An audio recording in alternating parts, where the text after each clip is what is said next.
Hello, hello, can you hear me? What's up, guys? Are we back in business?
Can you guys hear the background noise?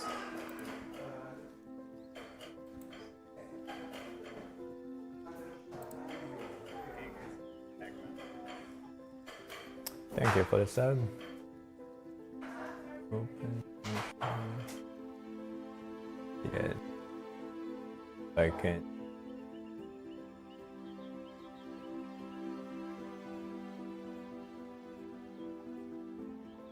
How about now?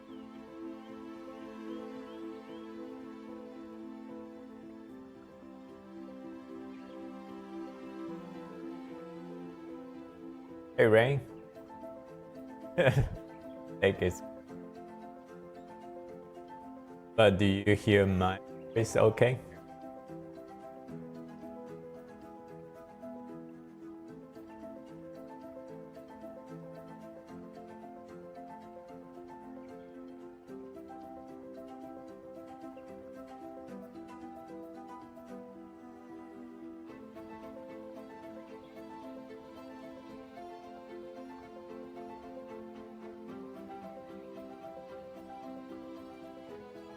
I'm gonna.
Just realized I had my mic muted the whole time.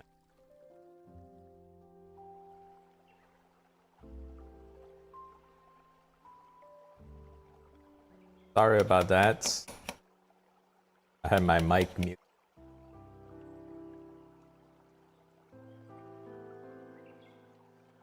Yeah, next time you guys see me talking, but not no voice. Give me a nudge. Say your mic is.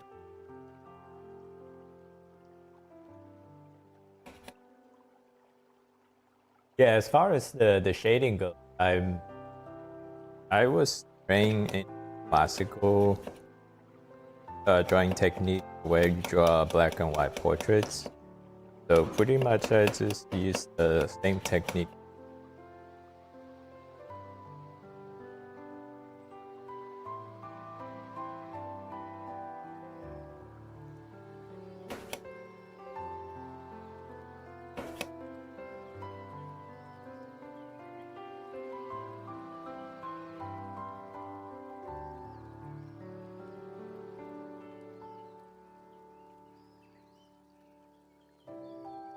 In voice chat as well, so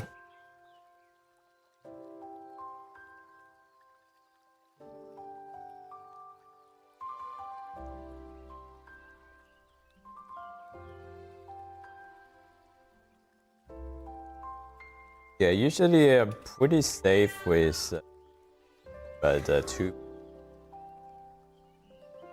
lead is breaking off often.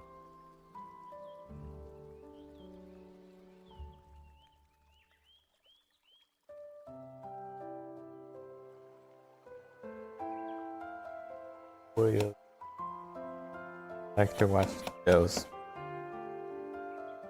I understand the good intent of short tutorials, but just so you guys know, most of the short tutorials are mainly to get views. They're not really meant to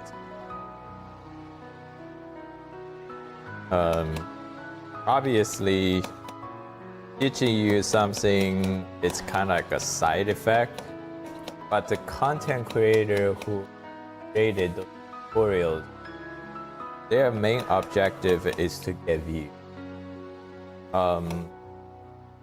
So that's why you see a lot from artists that they will say there are lots of bad tutorials online, just because there are concept practice, not just convey that in short seconds. Like when I enroll into classes, those lectures are usually they're about overall it's 45 minutes a class, but that usually about I would say 30 to 5 minutes. I usually about 30 minutes of instruction and demonstration, then another 15 to 20 minutes of the teacher actually what he taught demonstrate. So you can draw alongside with him. So it's, I mean, could you just imagine if someone actually figured out a shortcut that can teach someone who from absolute hand draw into a professional artist?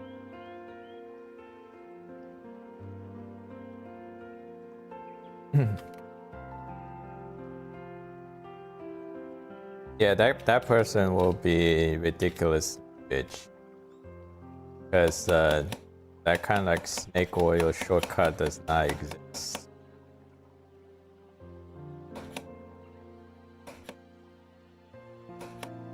But I do find there's a value in those short tutorial mainly just to help people to motivate people to draw. You want to improve drawing, you just need to have a habit that you draw pretty much every day.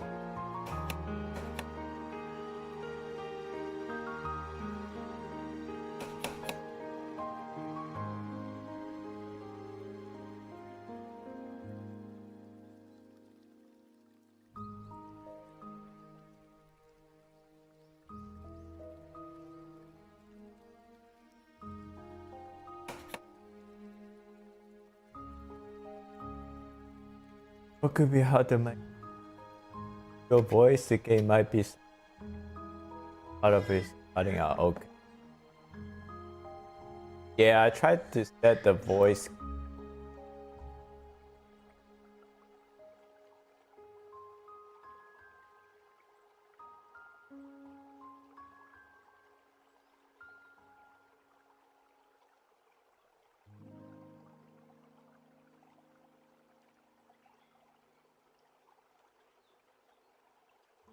Okay, how about now? Let me know if my voice still comes in and out. I just tried to cut out the background noise.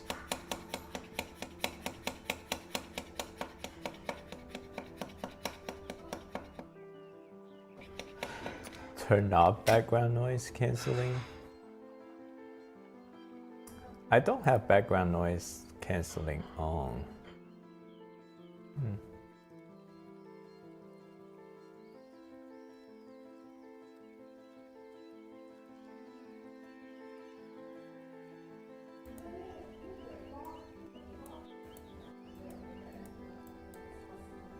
How about now?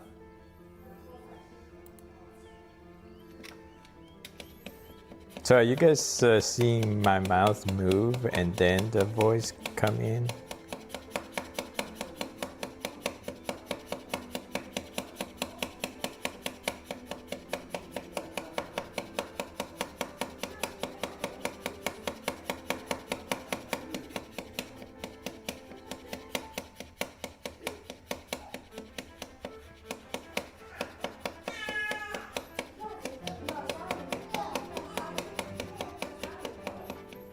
All right, let's see if I can say what I what I said a minute ago.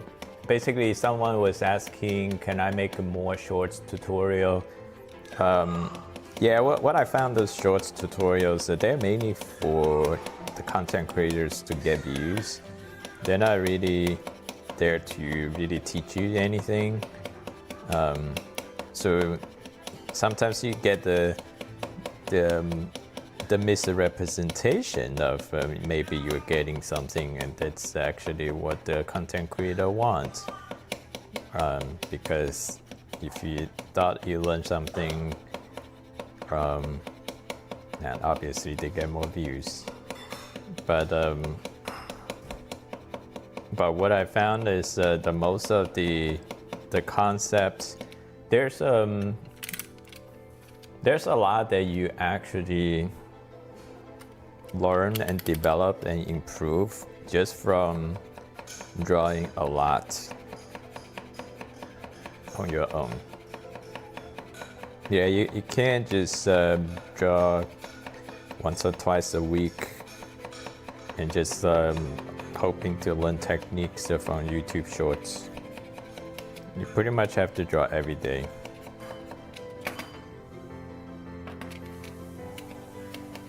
I mean, if this is a skill that you want to improve, you absolutely want to draw every day. Alright.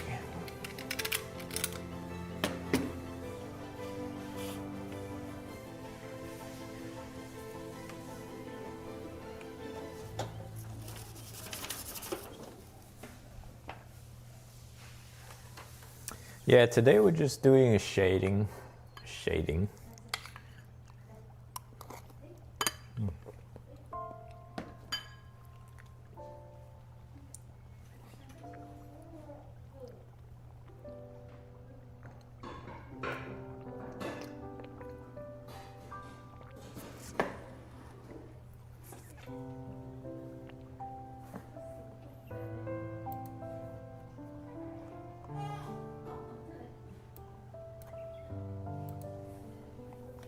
Wait, we got nobody in BC today? Everyone come join.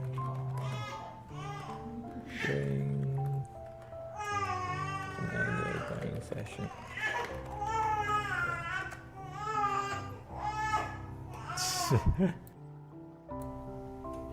You guys are hearing baby crying in the background?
As far as shading goes, the most important attribute for shading is patience. Basically, you are managing the value throughout the image.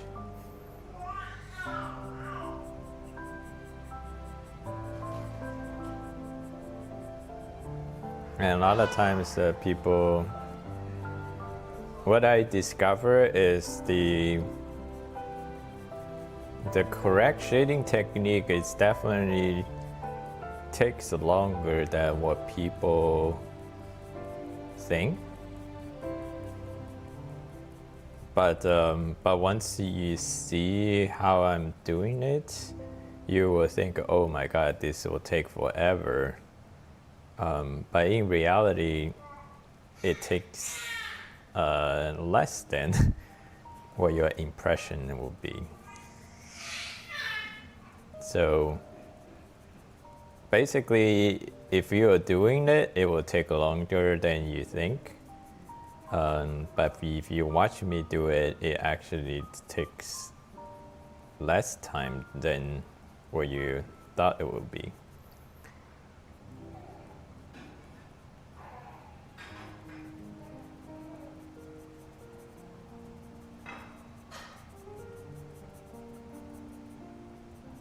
Gotta be pretty much very methodical. Like in the beginning, you just lay a foundation of gray. You leave out the area where there's pretty much a lot of highlights. But everything else, as long as there is slight shadow, then either shadow or just not facing the light. Any mid-tone gray, you start to just lay a foundation of the mid-tone gray. In the beginning, you always try to go as even as possible, but you know you're gonna use the blending stump to smooth it out. So it's not as crucial. What you really want to do is just put some lead on paper as fast as you can.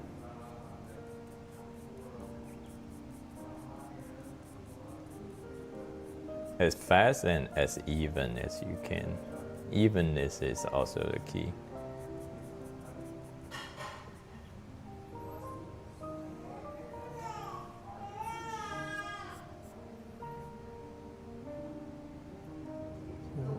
Hey, Toby.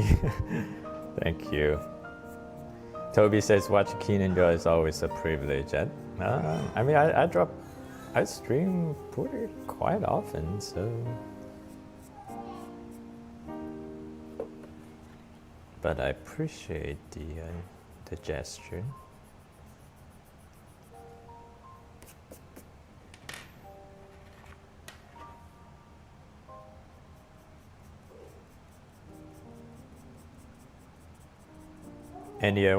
Any one of you guys drawing right now? Or are you guys just watching?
Neon Win about to start. Leonardo. Sorry, Leonardo, I don't understand what you're saying. Just technique from you. How did you do the shading on the skin? Yeah, that's shading on the skin is very tricky. I did last stream. So if you want to see how it was done, just check out my last stream. But essentially it's a extremely delicate value control. You want to make sure it's both the value is correct, and also it's you have to apply the material in a very smooth fashion and blend it very carefully, because the blending tools I'm using, either the blending stump, which will tend to make the area that is blending darker, or I use the eyeliner, which tend to make the smooth area lighter. But either effect is what I wanted when I blend the skin. If you blend other areas, it's definitely not as noticeable as the face.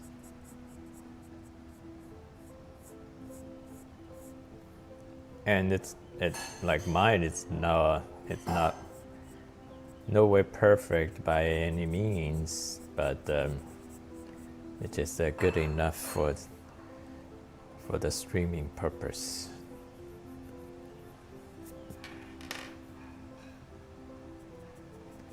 This could be using rapid. Yeah, if you come over to the horizontal stream, you will see my reference.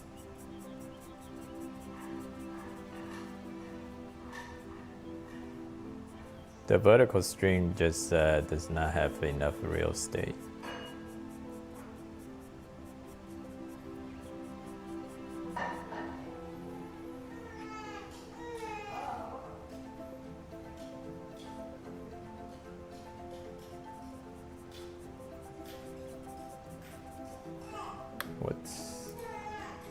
Forgot to hit record.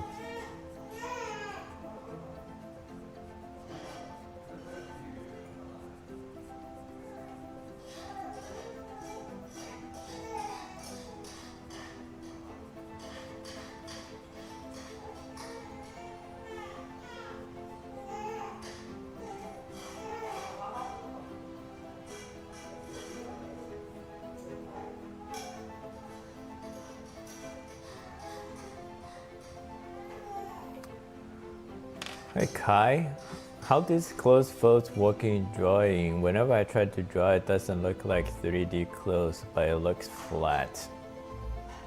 So just a quick concept about drawing closed folds. All closed folds are essentially cylinder shape. So do you know how to draw and shape cylinders? Essentially, for cylinders, you need the 3 shades of gray to shade a cylinder.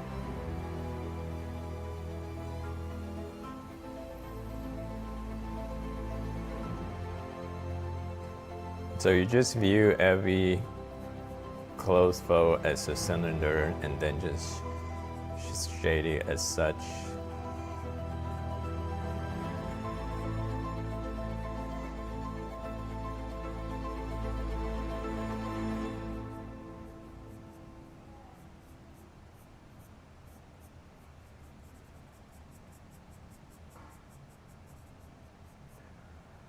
Wait, this frequency to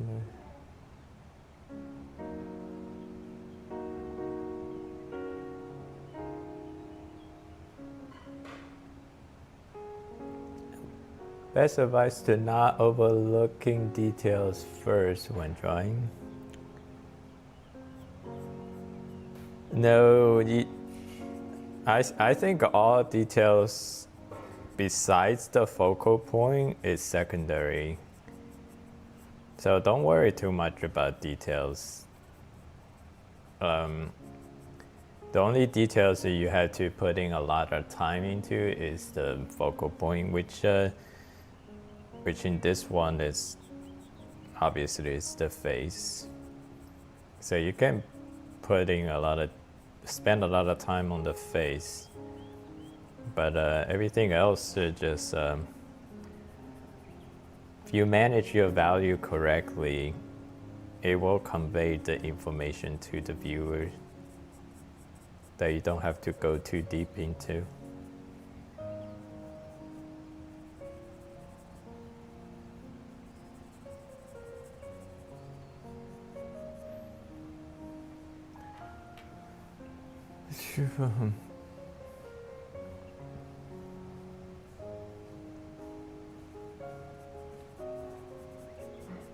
Yeah, as an artist, you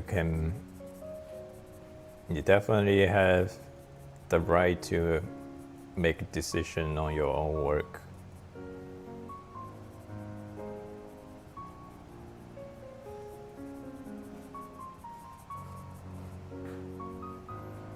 But there's a lot of work that if you want a harmonious viewing experience, if you want your viewer look at your drawing and just feel a harmonious sense, then you have to prioritize the information on your drawing.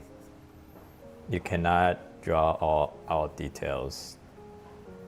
Otherwise, it's gonna look very busy and cramped a lot of information. It's gonna overwhelm your viewer.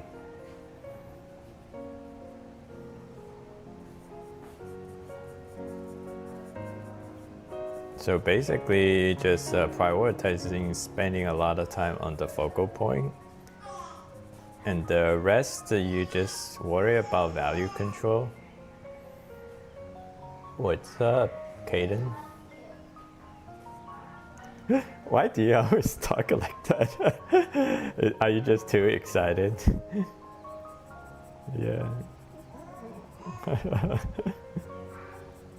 What's going on?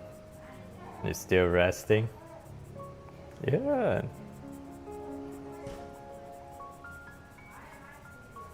Oh, because you come off from your medical leave?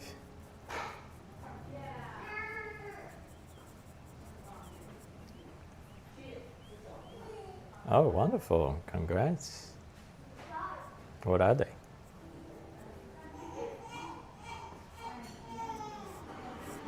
Mm-hmm. Yeah.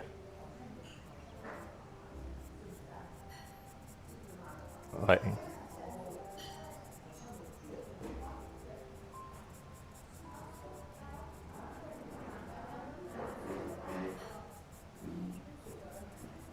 yeah, I mean, you're young, so you, young people should say yes to everything.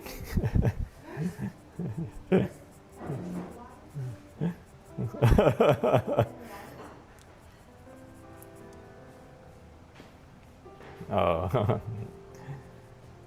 talk about job opportunity, but I know what you mean.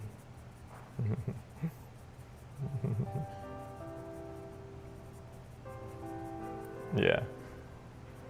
Mm-hmm.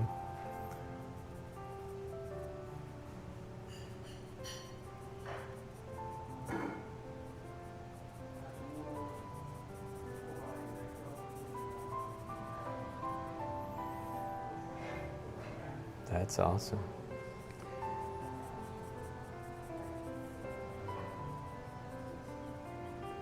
Oh, thank you.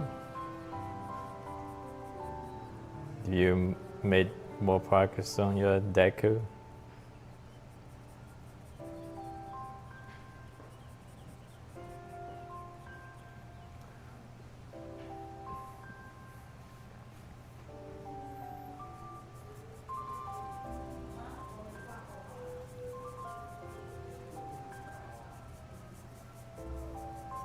Aw.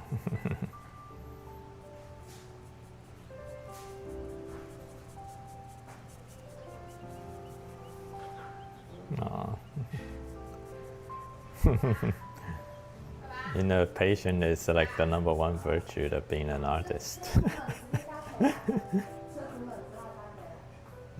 um,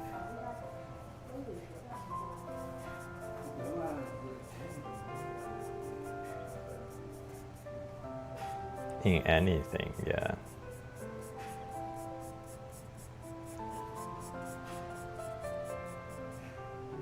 Yeah.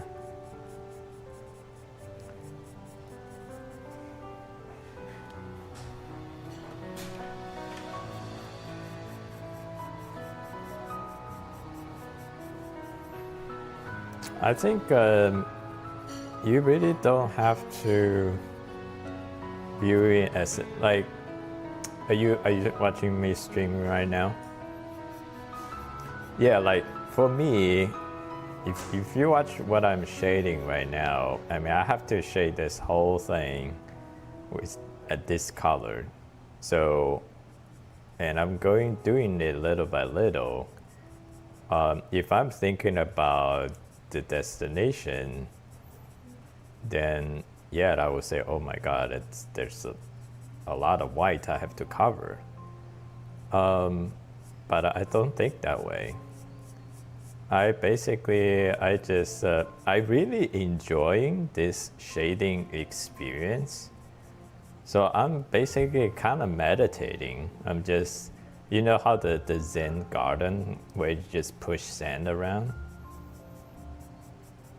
Yeah, so that's what my mind, like I'm basically just really relaxing and then talk to you, talk to Chad, and then I'm basically just doing this motion. Like I don't even look at like how much I have to shade.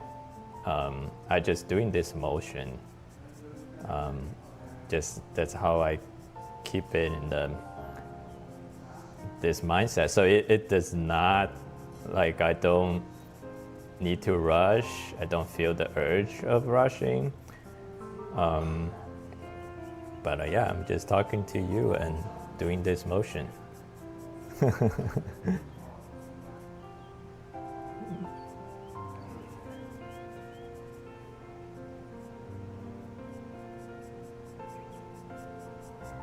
Mm-hmm.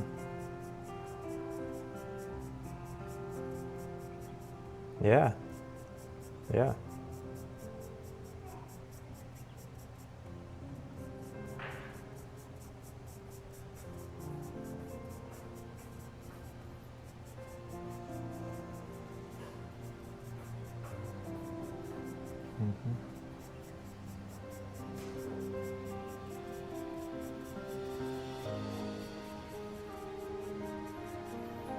Yeah.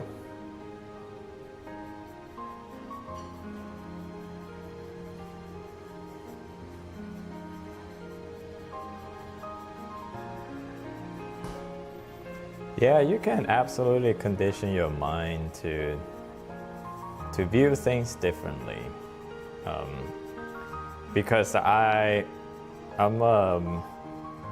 think if you have to strong will everything, it's like a losing strategy. Basically, it's the same as if someone who wants to lose weight and they keep putting themselves in the environment where there's a lot of delicious sweets, then they have to use their willpower to not eat anything, which is an absolute losing strategy. Yeah, so like pretty much human brains are very malleable. So if you want to make a change to a behavior, mostly just change the environment that you're in.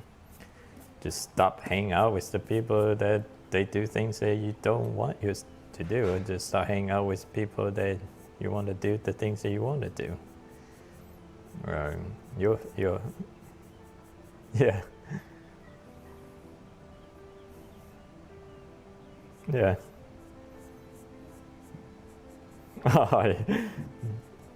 Yeah, you're not walk the talk. Walking the talk.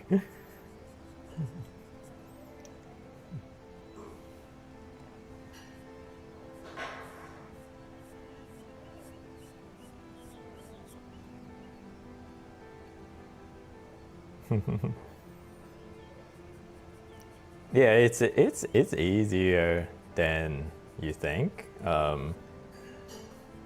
Basically, just have to make a decision. Like I'll give you another example. Like right now, my daughter started middle school. I mean, obviously, we always want her to.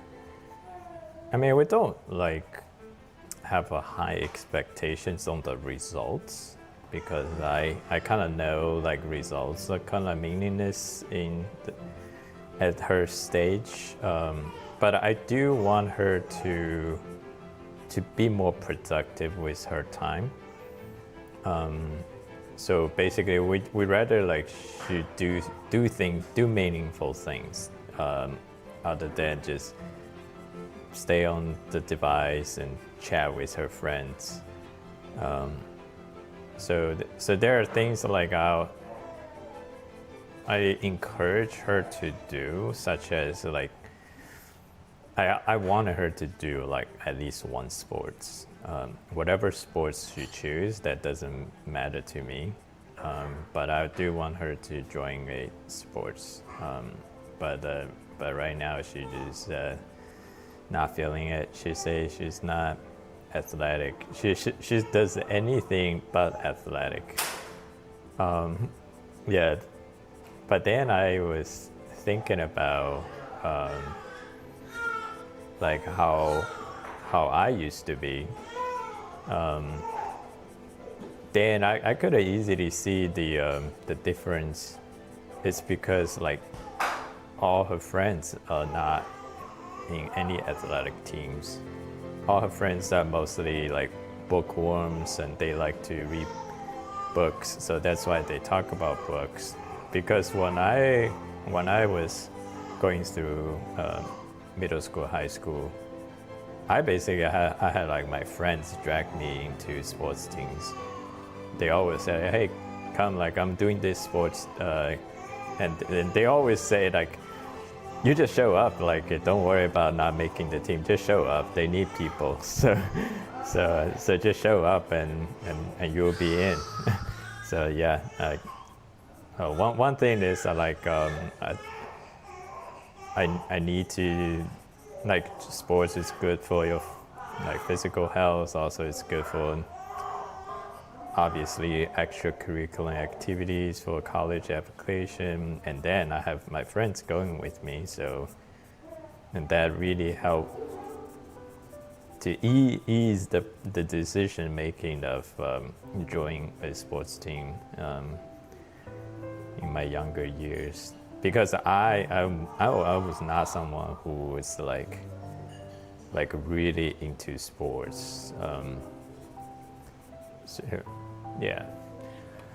So yeah. So that's why like I feel like she right now she doesn't have that motivation, mostly just because her friends are not.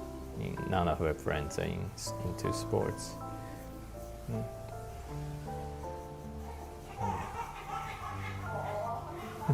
Yeah. Yep. Yeah. Yeah.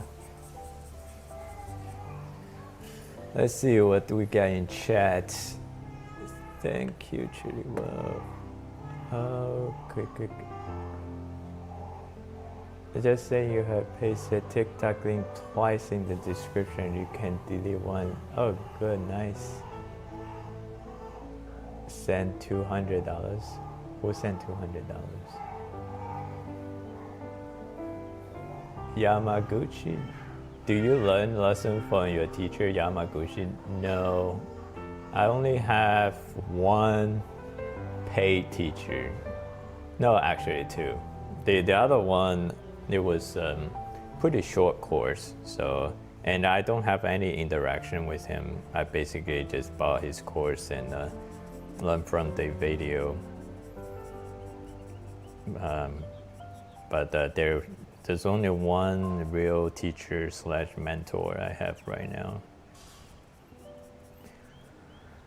Step, I've been so much on your channel. Thank you so much. Thank you, Casti. For one drawing, how much time does it take you generally? Like how many hours? Really depends on the complexity of the drawing. So this one, I feel like it's gonna take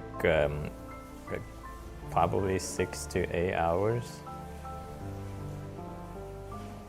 And if it's something that just portrait, probably 3. So pencil is not the most efficient media to use for this kind of drawing. If you want fast, use charcoal. I used to use charcoal when I learned, and charcoal was so efficient just because of how fast it applies gray and black. Like you can go complete blackness in the charcoal drawing within minutes. But if I'm using pencil, just hatching to get, first of all, like pencil will never get to that black in the first place. But even if you want to get really dark with pencil, it will take like 10 times the amount of time to achieve that. So, but still, I'm using pencil. Just I said it earlier. I really enjoy the meditating process. Like I enjoy this hatching process. So I'm purposely make me slower.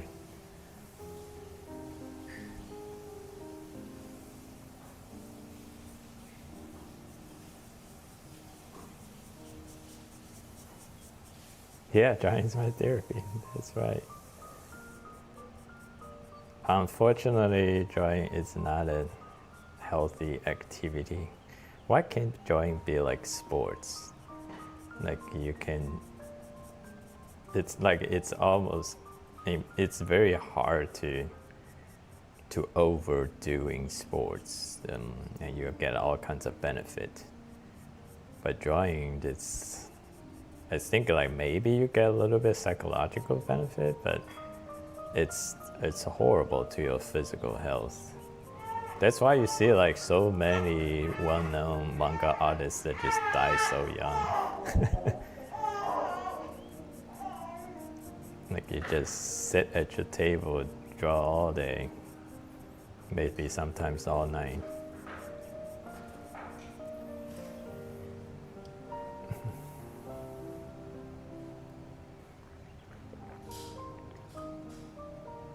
Yeah.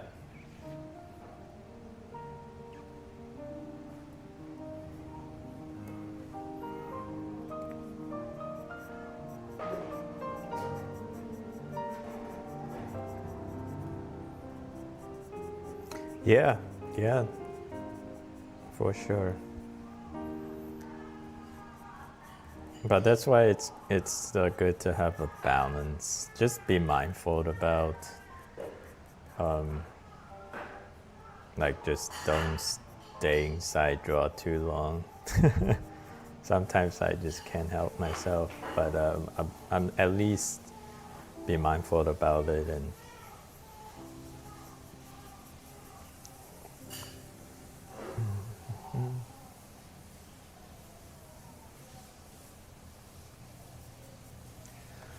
let's see, we got some chat. I saw a few streams of yours, and everyone you copy reference, which takes skill to upgrade. But how much you trying something combined? Like, thank you, Medic Gaming. Okay. Well, I mean, I did. So the thing is, the creative work, I don't. It's very brain intensive.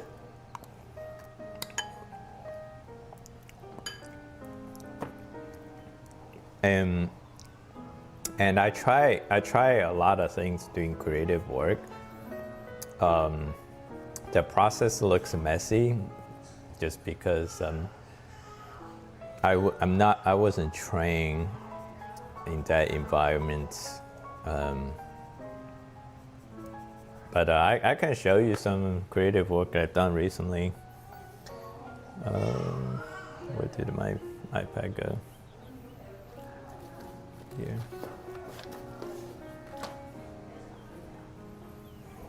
Here's an opportunity, unless if the iPad die. Yeah.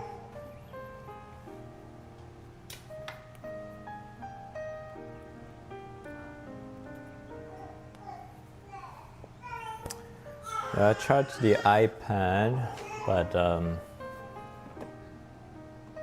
I don't know you on the horizontal. Or let me do some Kenan cuts.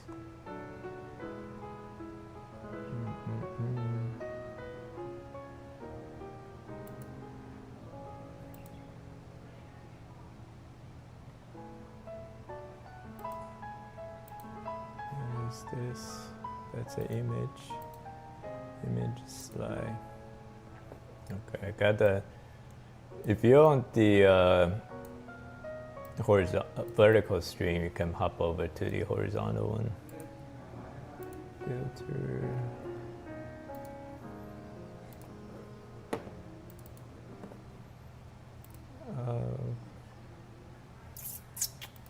Image files. So I'm gonna add some of the work I've done as creative drawings recently.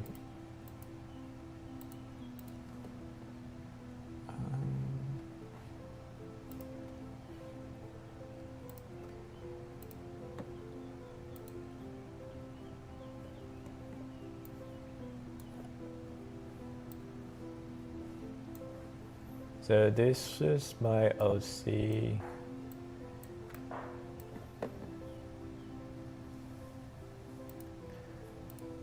What?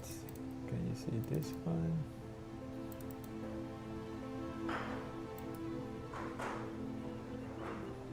How do I go to the next slide?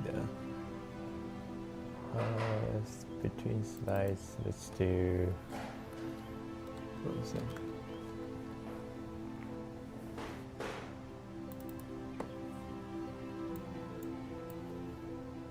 So this is a fan art. Oh, that's too fast. Let's do 60.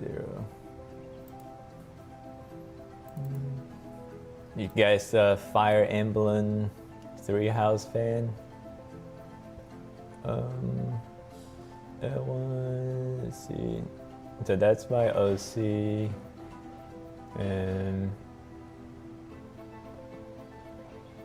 yeah, that's by OC.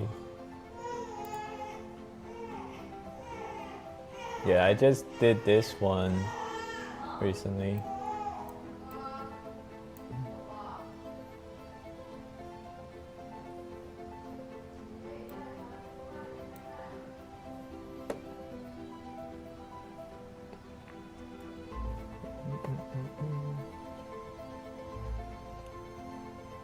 See, can even draw all day. I'm trying right now for Inktober and my wrists are struggling. Yeah, because if you're a mangaka, you have a deadline you have to meet, and the deadline is coming up. You have no option but to create. Part 2 that suggests taking a walk in the morning, not only to stay healthy, better mentality too. Yep, taking a walk in the morning. Something I love about sketching is that time goes by so fast and my mind stays chill. Yep. Trust the process. The brain hurts. So good, that's beautiful. Ayo, what is she inspired from? Are you talking about the one I'm drawing right now? That's combined work.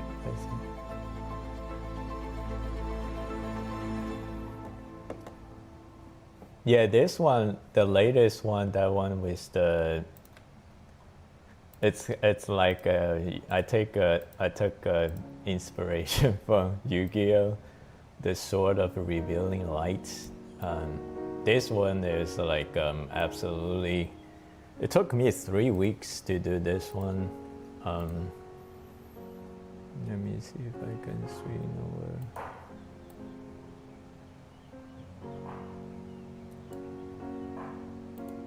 Just because I couldn't find any good reference that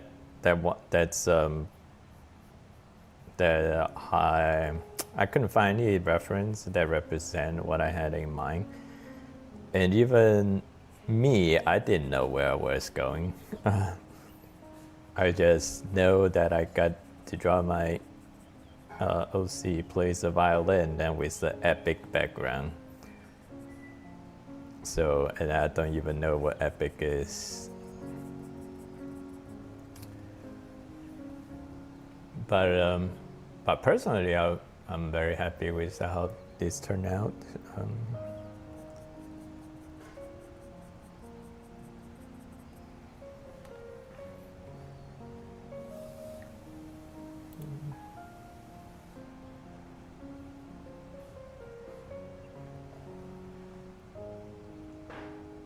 Patience, oh my definition of patience on my screen.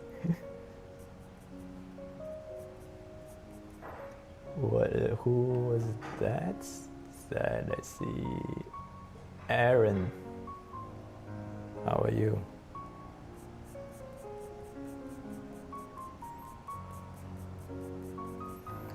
Doing well. Any day I can just draw and hang out with you guys, it's a good day.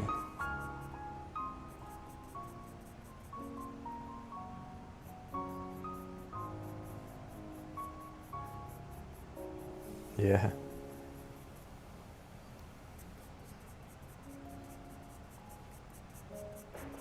Did you go to church today?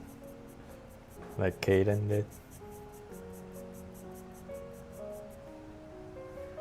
Oh.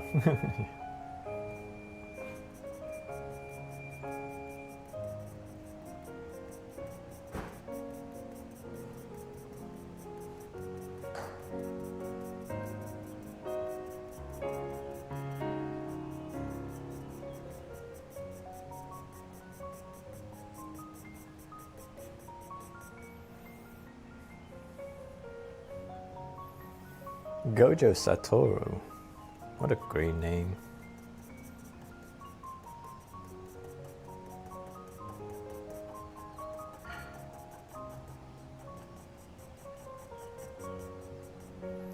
You should make your mangas, that is so good. Yes, I am. I'm not I'm not making my manga because I think a manga to me it doesn't fit my style. I'm in the process of making an illustrative novel. So I'm basically writing my novel pretty much every day. And then I illustrate for it.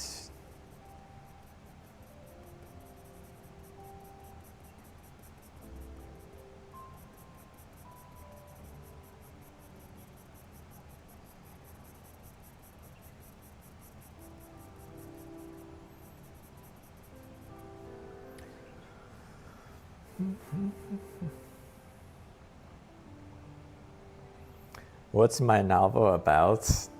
My novel, it's have you watched the what is the one that's about music? Something about April. You're something in April.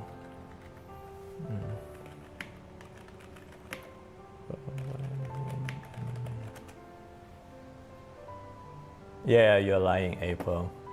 So it's like, I mean, it's a concept that at least I haven't seen it before, but also it's not very mainstream, so which I'm okay with it. Basically, it's the you're lying, April, and Yu-Gi-Oh.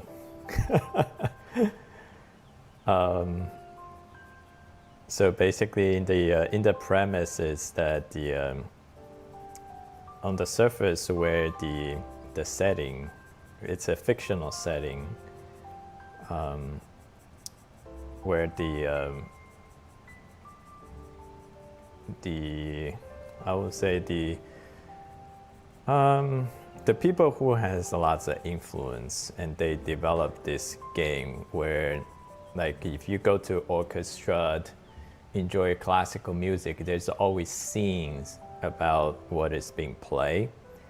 Like there's a battle scenes, but basically there is an organization, they were able to develop a program that can realize what was played, and then the musicians are using that to battle each other. That's essentially the premise, if I can explain it in 30 seconds.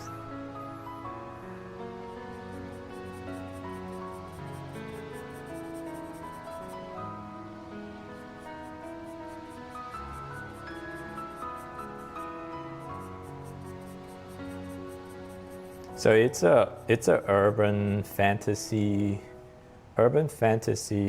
It's there's definitely magic in a modern setting.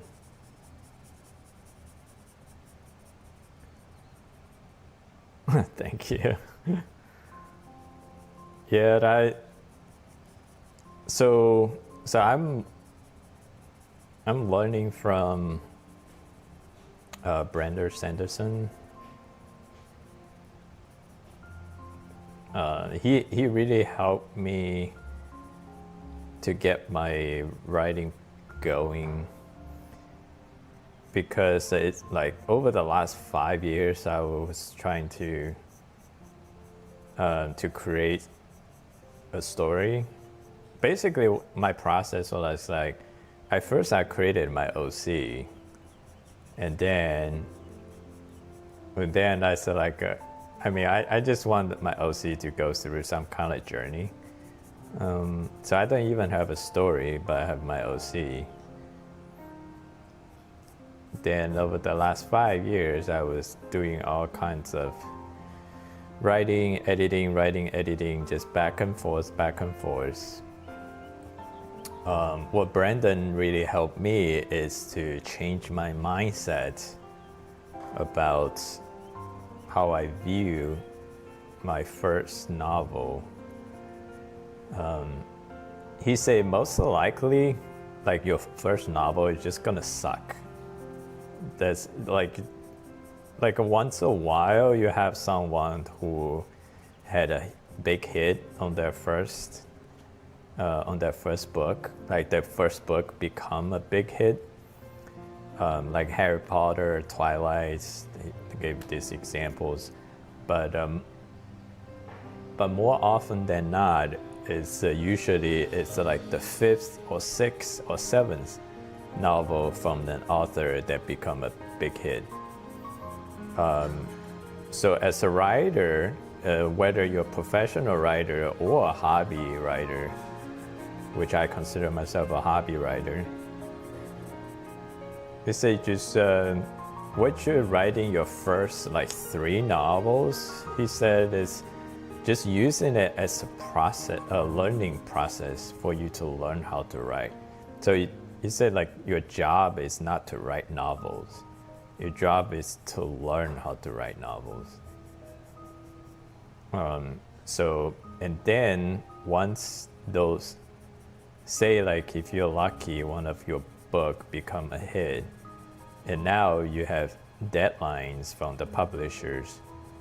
At this time, you already know your process, so you have no problem with meeting those deadlines. It's a much less stressful situation to have than if you only your first novel become a hit, and now you have all the publicity, and now the publishers pressure you with deadlines, and now like if it took you like 10 years to write that perfect novel, then how are you going to, if you haven't even really developed your writing skills or develop your writing process to pump out content and consistent quality,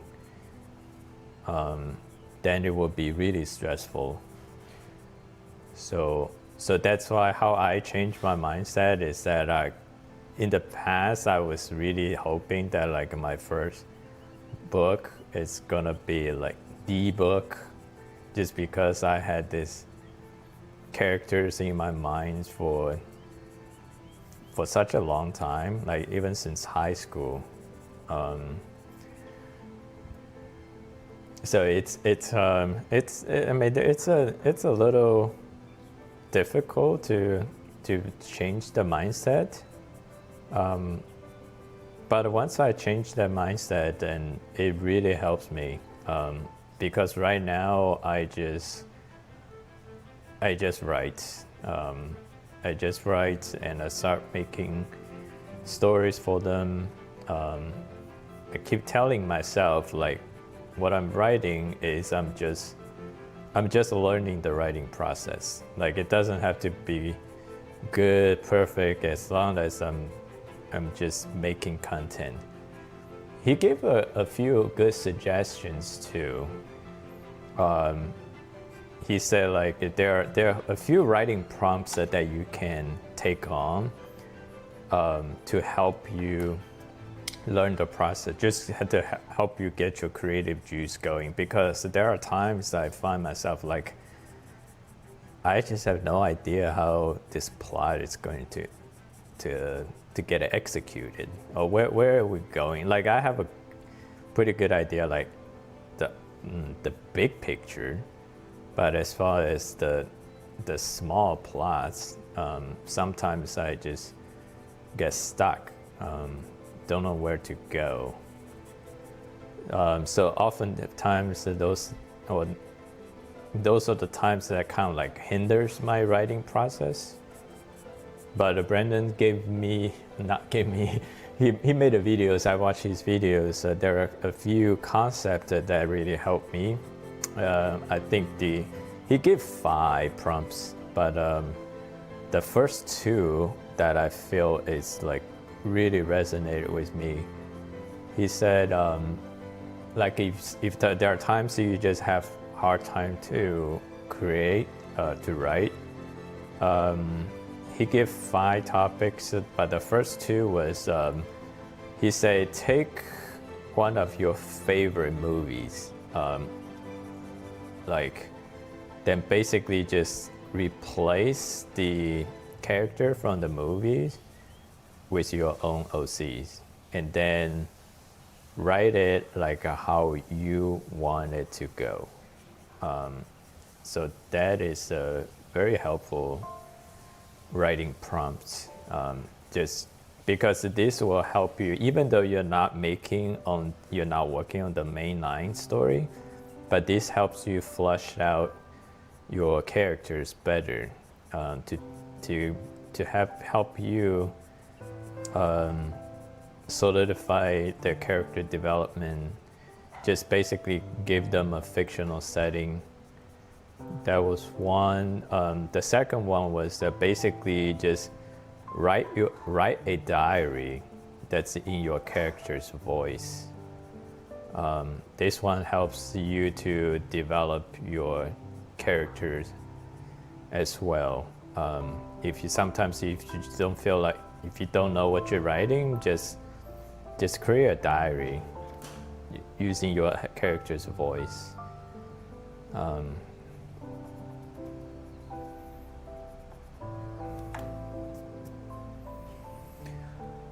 Thank you. I can come yes 3 rebooks because I improved.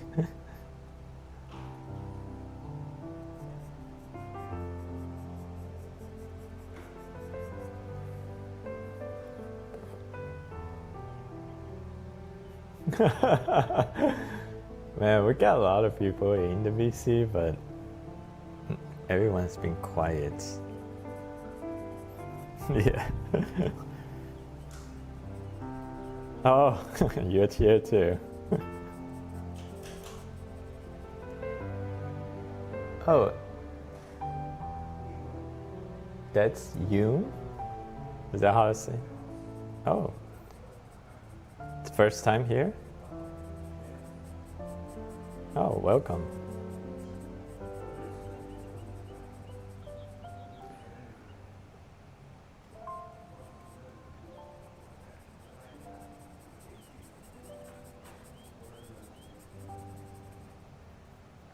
Oh, you're good.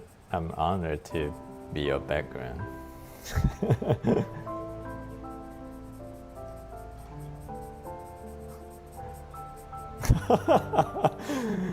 Oh, thank you.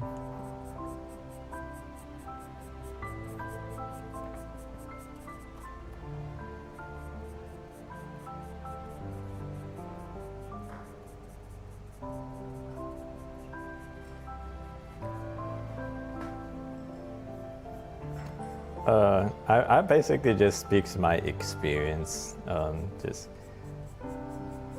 try a lot of things, and also I'm very reflective on what I do, so I think that's partially where those things come from.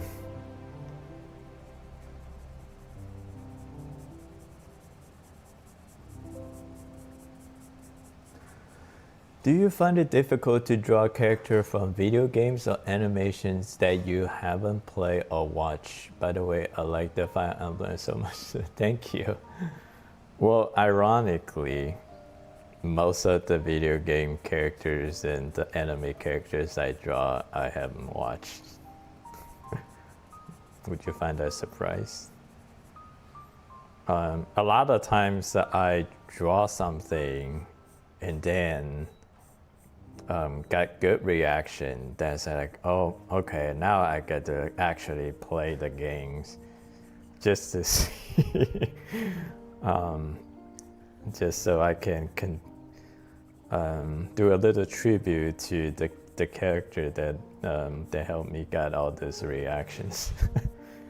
Like a Nier Automata, or I drew 2B first because I know 2B is just such a popular character, and then my 2B video become a hit, and that's downloaded Nier Automata, purchased and downloaded Nier Automata and started playing that game.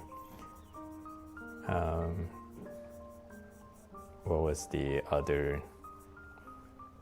Oh, and Final Fantasy VII. That was another one that I started drawing the characters before I even played the game.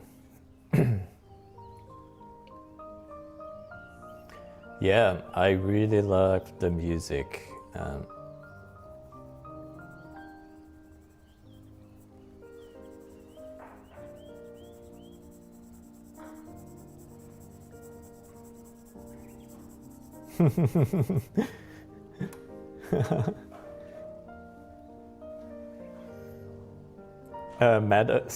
Metal Gear Solid Snake.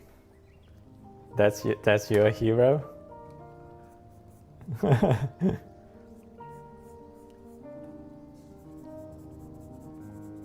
I'll definitely, because I like that character. I wasn't a huge Metal Gear Solid fan, but I did play it when I was a kid on the Game Boy, in the very original Game Boy, the black and white Game Boy.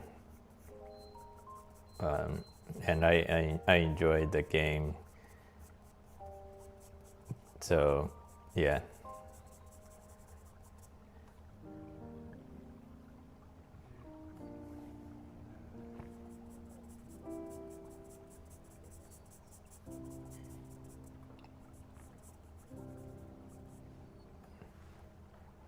So you were recently introduced to the franchise.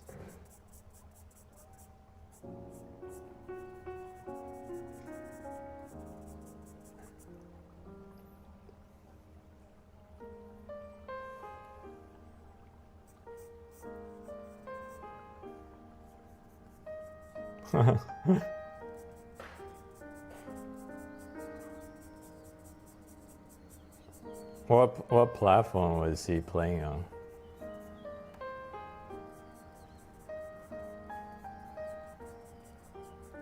Okay.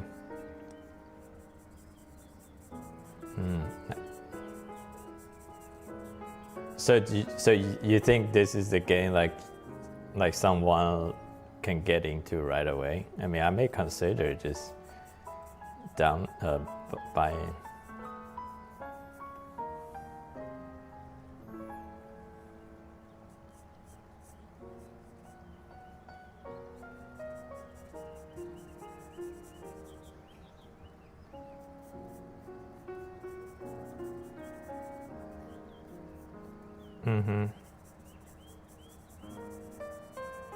Yeah, I'm a big RPG fan. Yeah. Okay.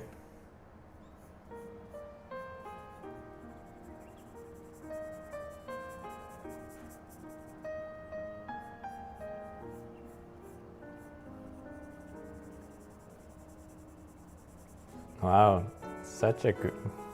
Is it that? I mean, it sounds like it's a very, very great game to play. Yeah, the most recent game that I actually seriously play and beat it was Black Myth Wukong. Have you played that one?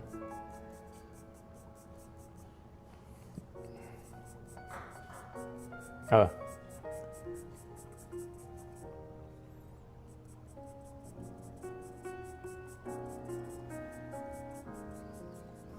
Yeah.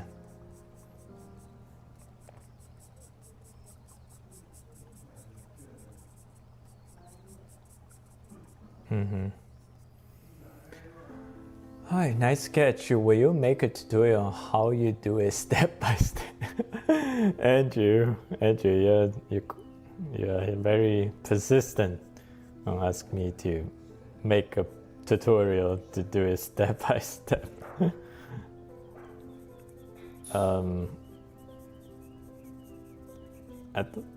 The thing is, like, it's hard to.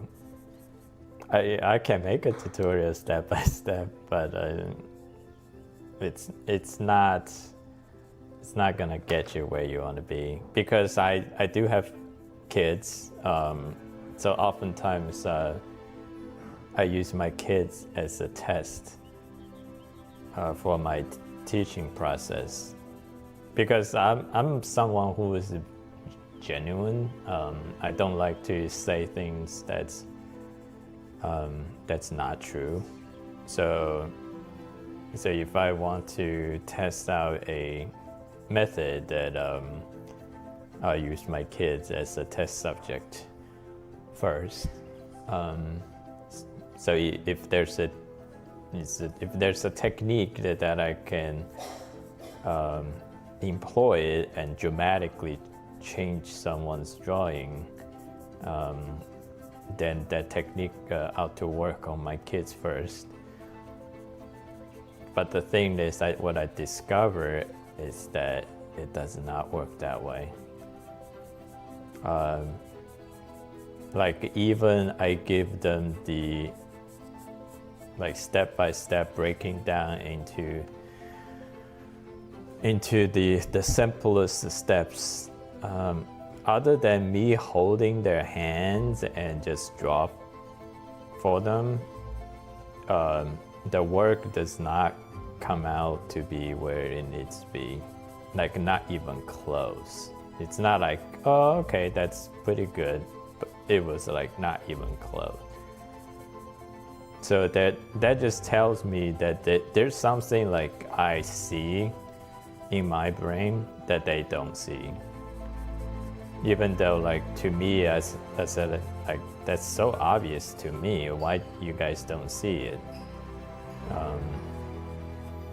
So that's why it's the journey that's what make your brain see, not the step-by-step tutorials.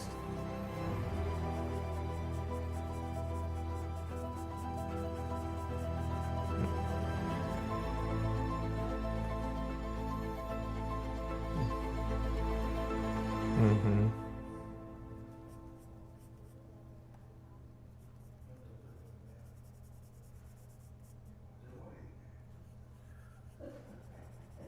Yeah.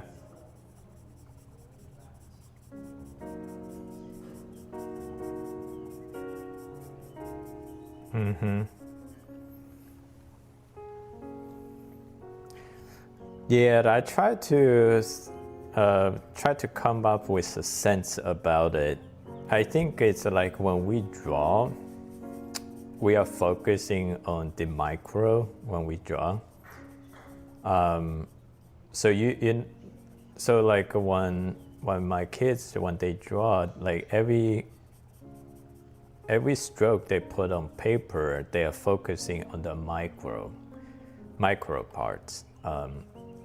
Like exactly focus on where they're drawing. So to them, in their observation, sensitivity is not as refined as mine. So when they draw a sketch, to them they feel like the accuracy is close enough. Maybe like just say if they are at 70% accurate, and I'm at 95% accurate, then those 70% will compound tremendously especially if you're drawing a human figure, because human brains are conditioned to spot the tiniest difference. Like when I was doing portrait drawing, even a millimeter of difference can make someone does not look like what the reference, the person in the reference. So it's that sensitive. So when people, when their brains hasn't developed that sensitivity to spot the differences in accuracy, like in here it will be shading, but mostly the forms, it's like your assessment of the distance from this line to the other line. There's always some errors in there. First, your brain has to spot the error, and secondly, your brain needs to know how to fix the error. and then as you get better, like your first stroke will be very close, so you don't have to fix as much as more proficient you become. Let's see. Effie fanboy here. Do you see the Fire Emblem ones? Dang, you are my grandpa. Hey, I'm not that old. I can be your uncle probably.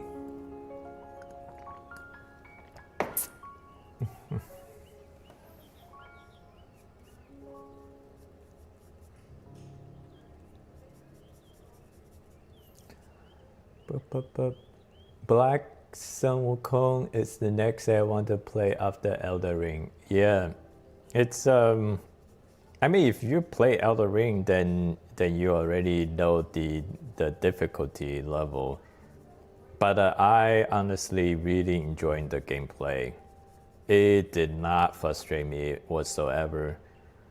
I used to play Monster Hunter, so I have a little basis from those what they call soul-like games.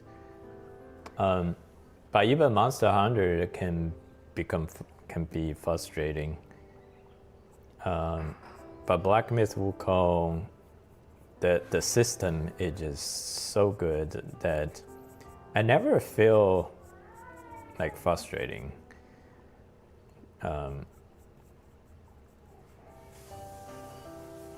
But yeah, it's a great game, and I love how they did with the lore as well.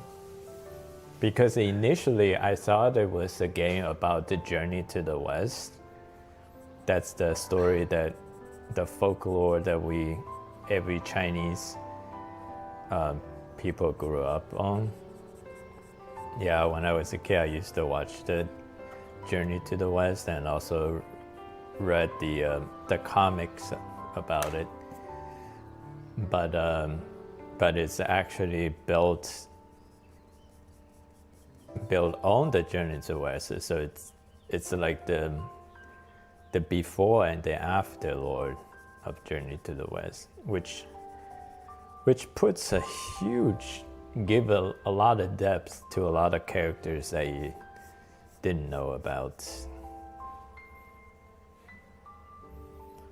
It's the same phenomenon like when I was watching Demon Slayer. I always feel very sympathetic to those demon backstory, like how all those upper ranks are turned into demons, and they did a lot of backstories for those demons too, which in Chinese folklore they don't call demon, they call 妖怪, and in the game they also call them 妖怪, which just translates to demon.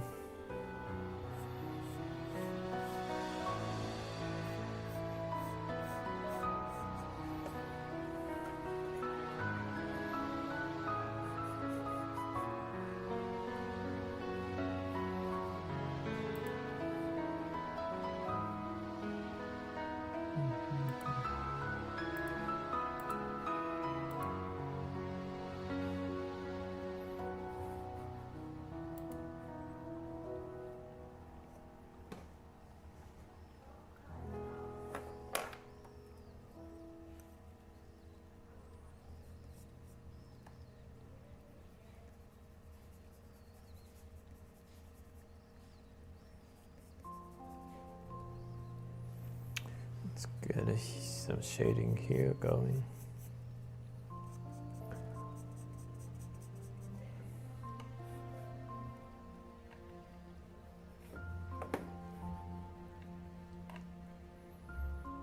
Yeah, my God, fine.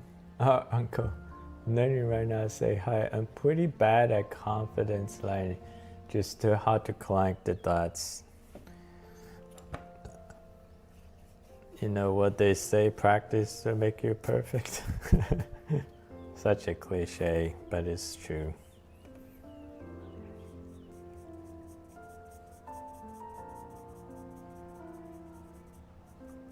Makes progress. Yeah, you can never reach perfection.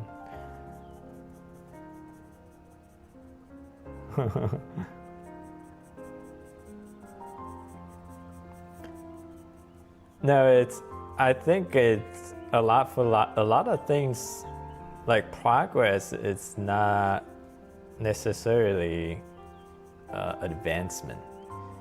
I think a lot of people think they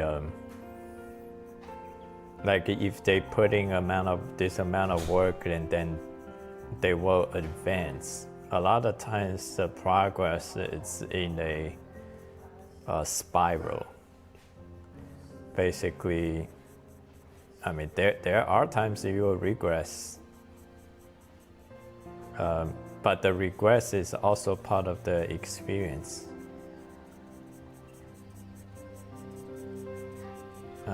Yeah, so it's not necessarily you always progress. That's the word.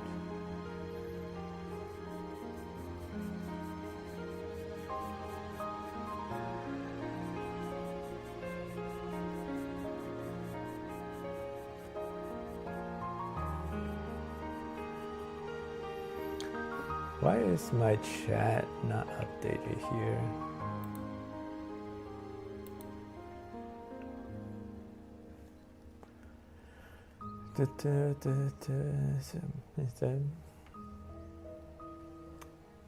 Thank you, Senior.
What's that?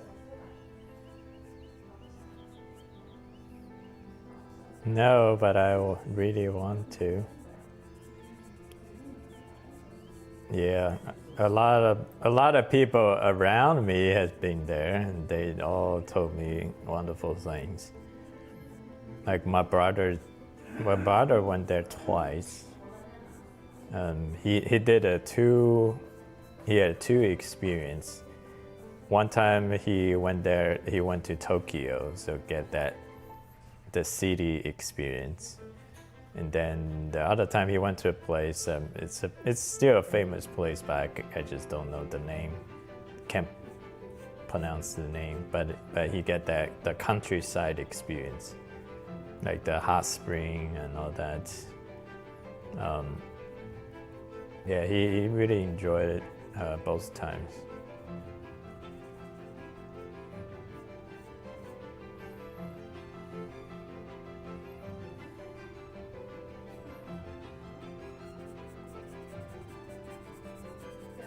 Mm-hmm.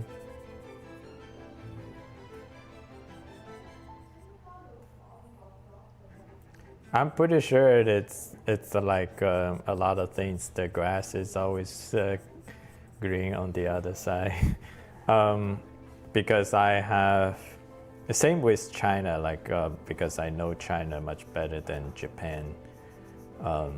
Like nowadays, the internet with a lot of influencers go there, kind of really show like how good China has become, which there's definitely merits in there, but it's definitely not as good as what people think they are,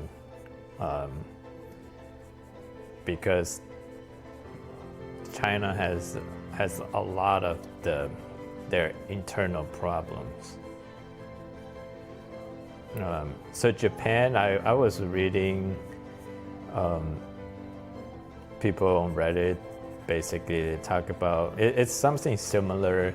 Basically, if you're coming from a developed country, like you made your money elsewhere and just go to Japan to have fun, absolutely, it's one of the best place to go. But he say if you actually live in Japan and try to work there and make a living, it's a pretty stressful lifestyle. So the native Japanese, like the people who grew up there and want to make a living there, it's a very stressful lifestyle.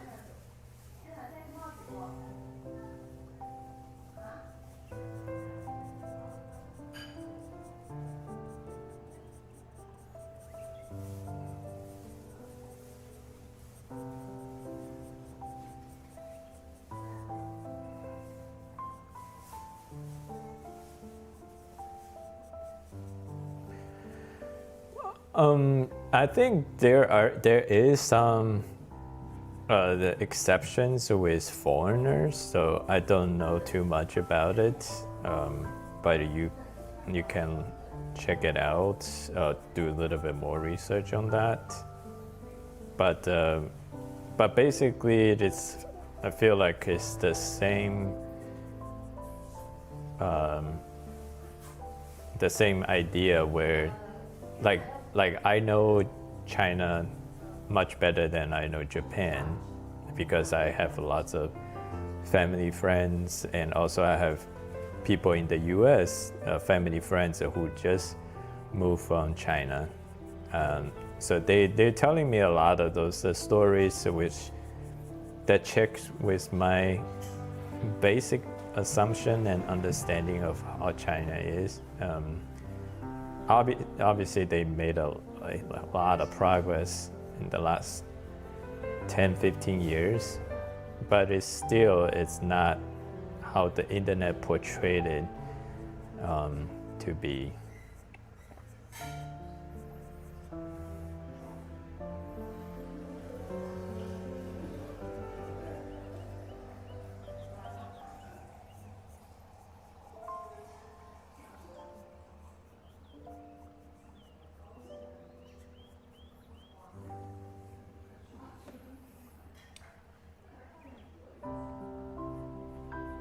So you want to go there to actually be like missionary stuff?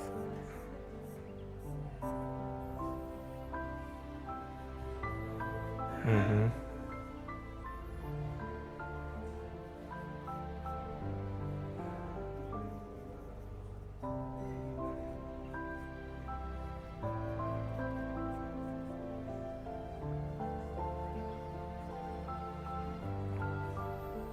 No, I don't think you have to worry about that. It's the same thing. Pretty much, this is what I believe. Pretty much anywhere you go, most of the people are very, very nice. You will run into the bad apples of society, and oftentimes the bad apples get magnified on the internet, on social media. Like for instance, before I moved to United States, so I was a middle schooler. My mom is already here, and I know I was coming to United States. So I was reading some, in China, I was reading stories about how Asian people get discriminated in school. So I wasn't hugely concerned, but definitely there's some concern in my mind, because I was reading about the school discrimination of Asian people, but when I actually came here and my entire school experience grew up, it's absolutely nothing like what I read and what I had. Like people, I would say most people are just extremely nice. I never experienced any noticeable discrimination at all. So that's what I think. I think most of the people around the world, I mean, people, they just try to live their lives. So they all very nice people. But typically there's some bad apple experiences some people had, and then they talk about it online, and usually those have become the hot topic and become the, unfortunately, representation of what the society is like. But I think those are absolutely the minorities.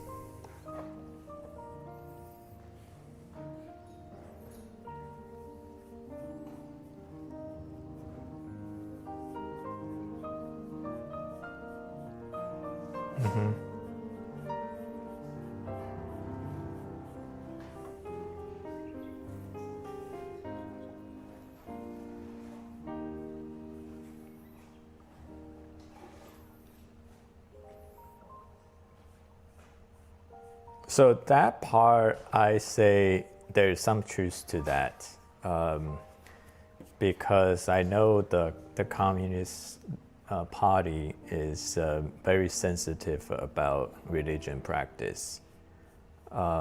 Yeah.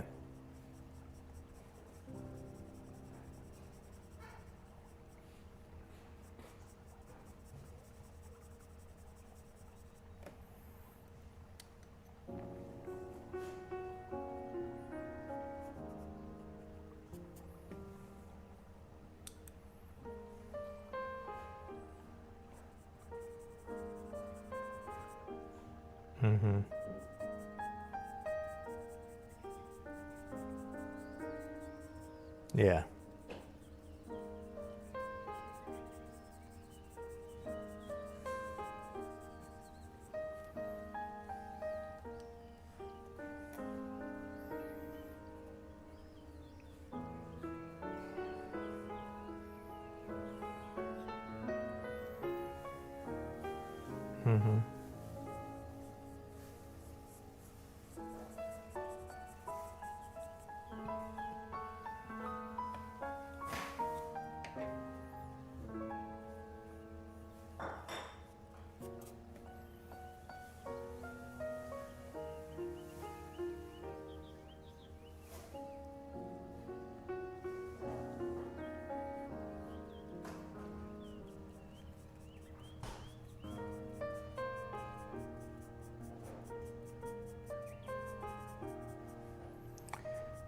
I mean, I have friends who their parents, American parents, have done minister work in China. I think you just have to be a little bit careful and mindful about it, but it's not like they're going to threaten your life or things like that. I think because when I was I grew up in China. In my city, there's a Christian church. So my uncle, he moved to the United States in the 90s. And when my grandfather passed away, he went back to attend my grandfather's funeral, and also he took us, I was still very little, to our local church on Sunday. So I mean, I thought it was pretty normal experience.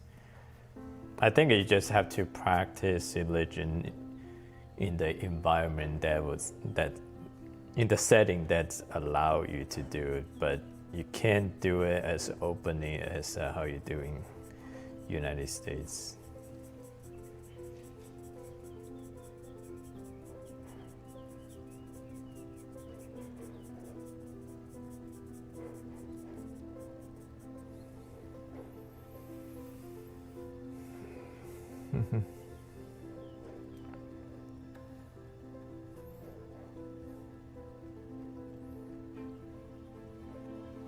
Yeah, definitely a long time, and a lot of people died too.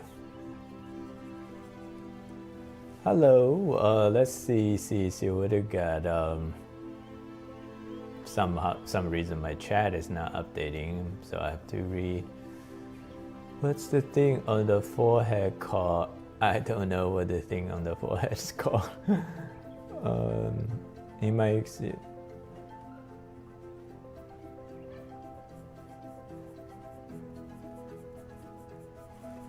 oh, no problem, no worries. Someone say, do you sell these drawings? Can DM me, ask me about. I don't openly sell them, but if there's something that you really like, we can talk offline. Why the no worship freely in China? I don't know. There's a lot of, well, I know. Because the CCP, the Chinese Communist Party, does not like anything that can devalue their leadership. So that's the basic, the fundamental motivation of what they do.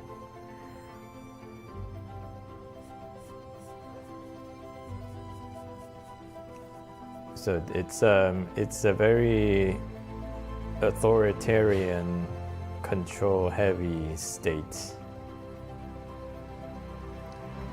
which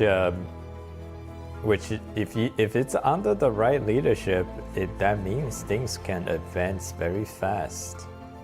Like Singapore, how people will criticize Singapore being an authoritarian state. But if you have the right leader, then yes, things. And if the leader says go this way, then everybody moves that way. Then yeah, you can have things happen very, very fast.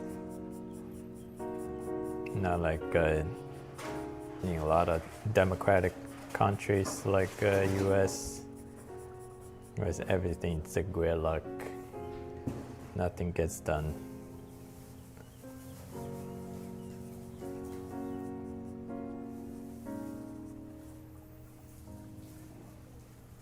And there's no perfect system. It's just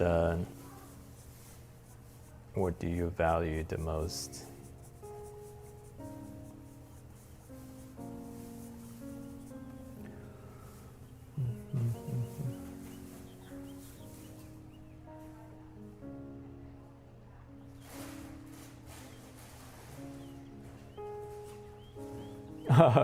Someone say, why is my chat not updating?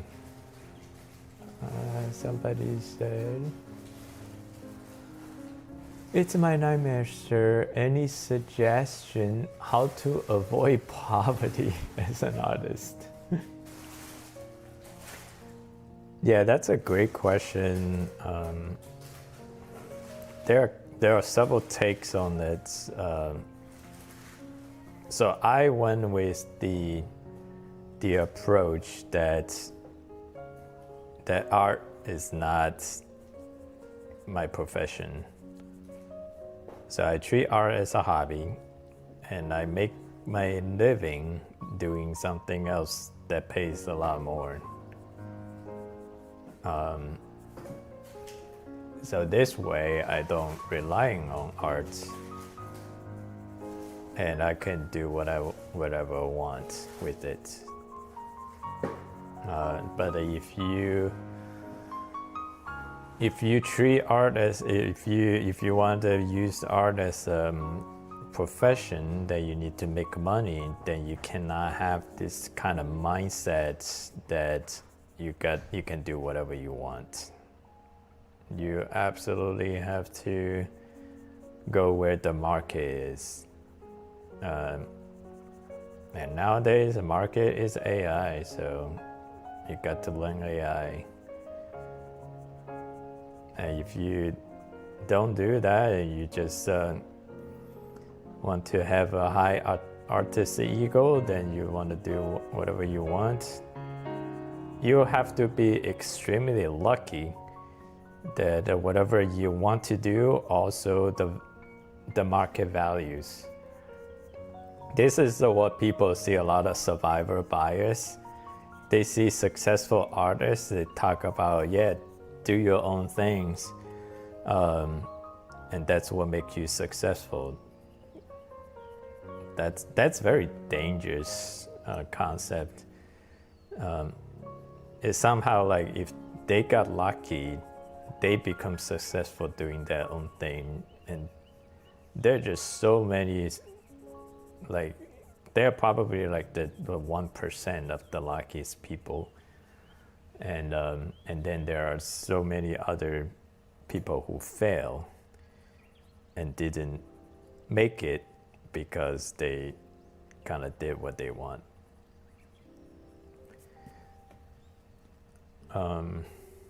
Because if I use common sense and logic, that the market basically it's a supply and demand. How much money you can charge for the service that you provide is in the free market, it's a supply versus demand. So how much demand is there? So art is definitely a luxury. People don't need art to live. So you're offering a luxury service, and how many artists are out there?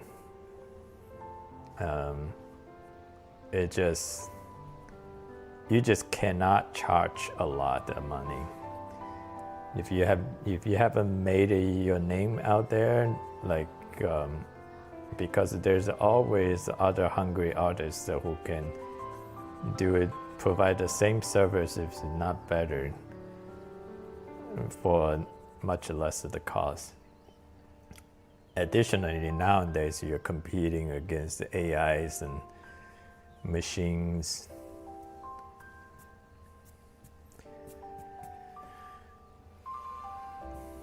Yeah, so basically, like everything, it's you just have to go where the money is. If you want to make art as your career, and you don't want to be a hungry artist, just really looking to like how can you provide values to your either employee or customer that's gonna pay a living wage.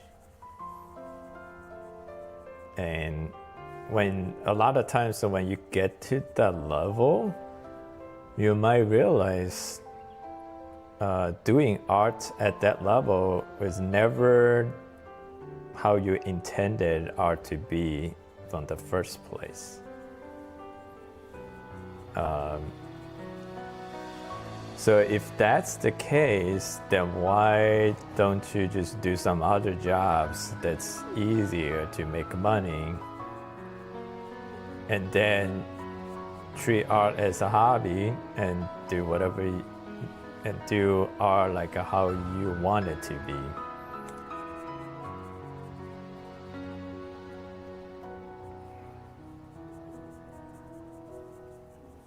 Yeah, so that's my take on how to not stay out of poverty as an artist.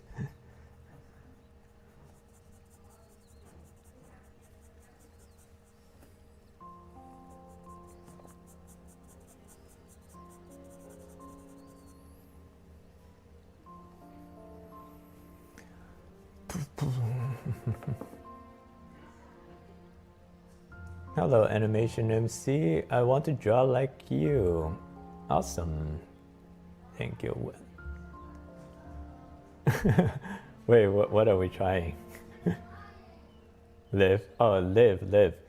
I would recommend to trust the process and use reference for your drawings and to take. Oh, live. You live, you say something.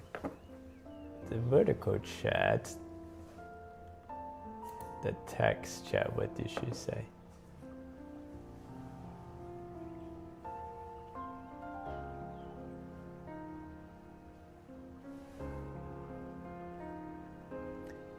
Oh, Tyler, for you. Yeah, I think so. At this point, YouTube made it worse for me. So I'm back. So I tried using the YouTube buildings feature to stream vertical and horizontal simultaneously. I think it's a good feature, but they didn't put out the layer editing feature. So basically my vertical is just a cropped version of my horizontal, which that doesn't work for me because my vertical actually need a different layout. Yeah, so now I'm still back to the streaming two streams. But yeah, if they actually push out that I can modify the vertical layout, yeah, then I don't have to do two strings.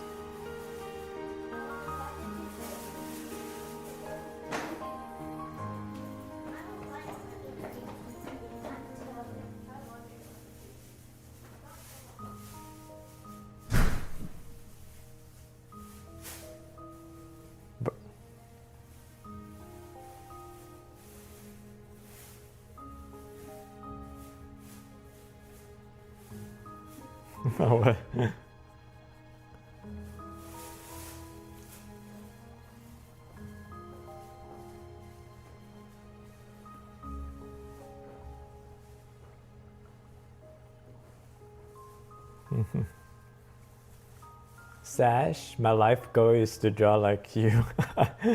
Thank you. Your life goal should be draw better than I do.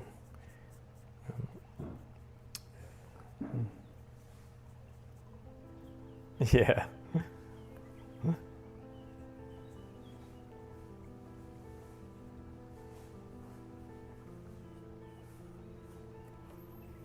Well, so far nobody has asked that question.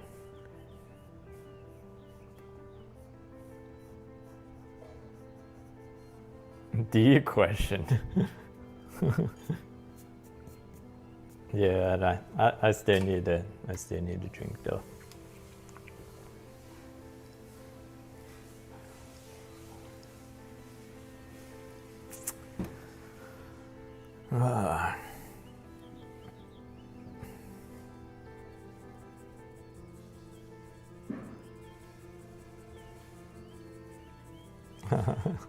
That's cute.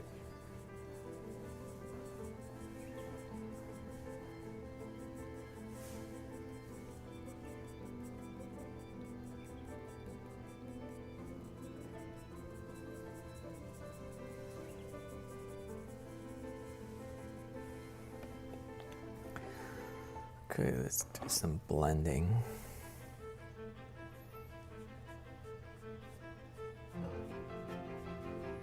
Are you drawing this one? Or you drawing your own thing? Oh.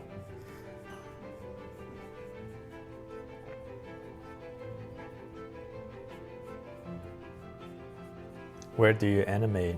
What software?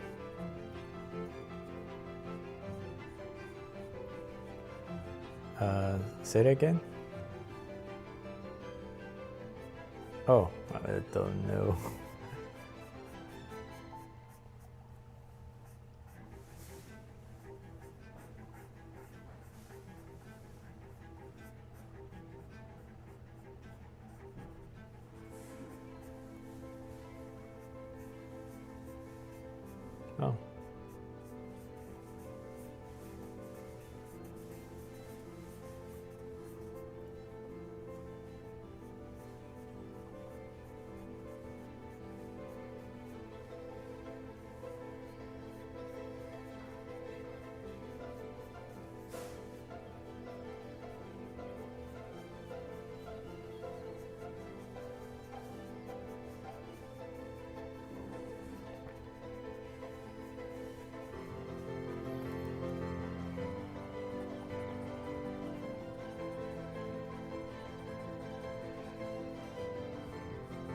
What are you doing?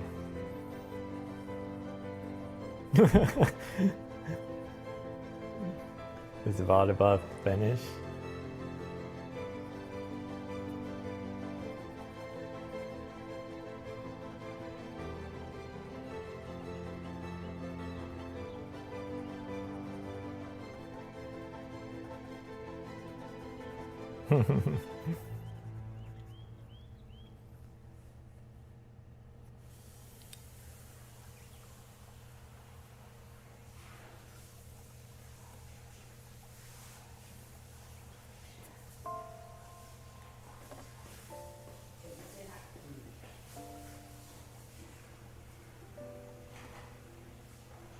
So are you aware of the October event that we're running? Oh, when did you join the server? Oh, you did join. Oh, you're already aware of the October event? No. The server October event. Yeah. Yeah, we got an event going. Check it out. You can win. Yeah, you can win $50. You have a chance.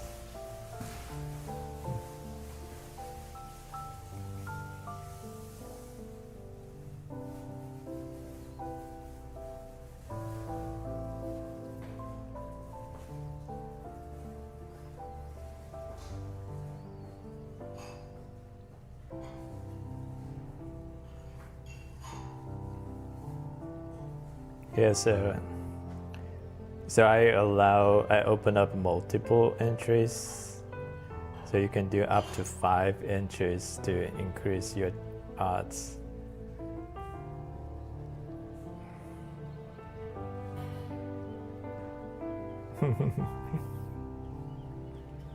It's just a participation. There's no, as long as you put in the effort and do it, you'll be entered the no pressure. Yeah.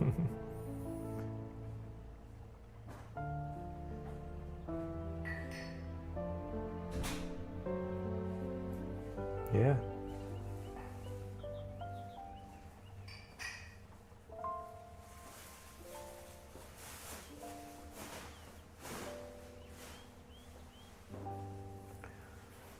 Go check out chat. Is there any suggestion how to build up a proper art portfolio, both digital and traditional artworks? Thank you. No, I can't. I don't have any experience in that. Yeah, certainly you should ask people who work in the industry to help you build your art portfolio. What advice I can give is just keep on working a lot of drawings, and then the portfolio will come.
Everything's fine here.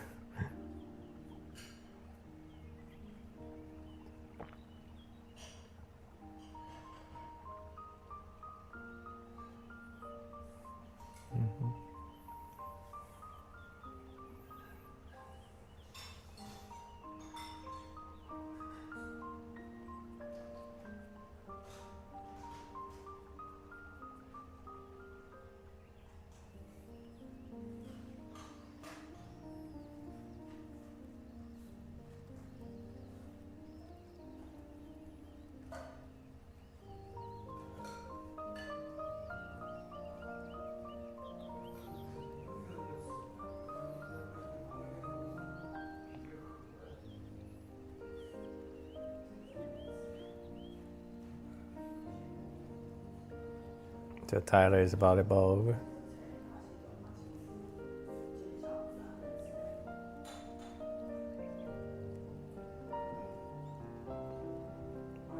So 25, 23.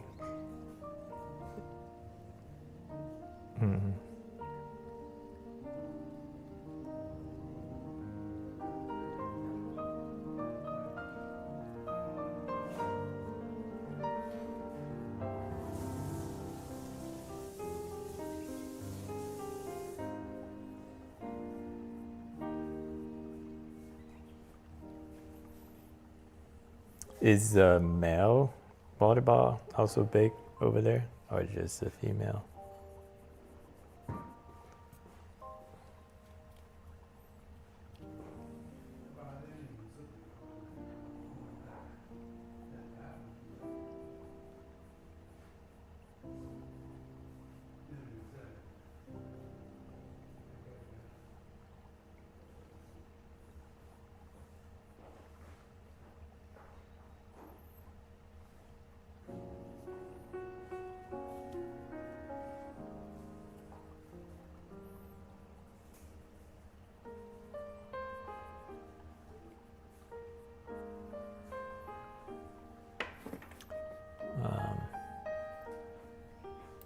Chat is not updating.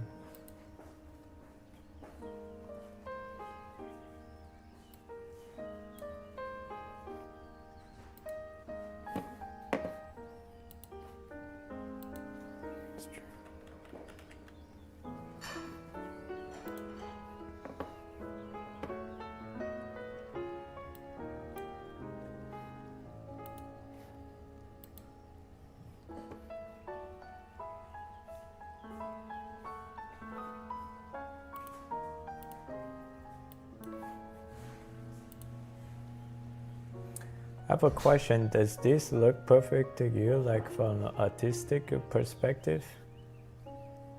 I don't think perfect is the right word to describe.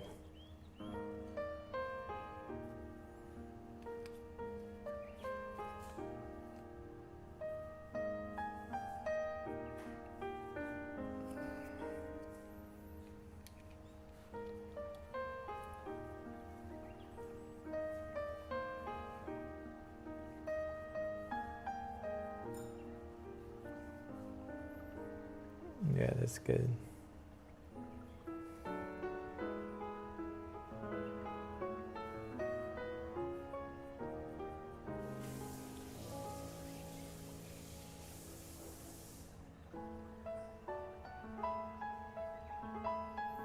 Thank you for the sub. Are you done that fast? Hello, friends. Greeting from Argentina.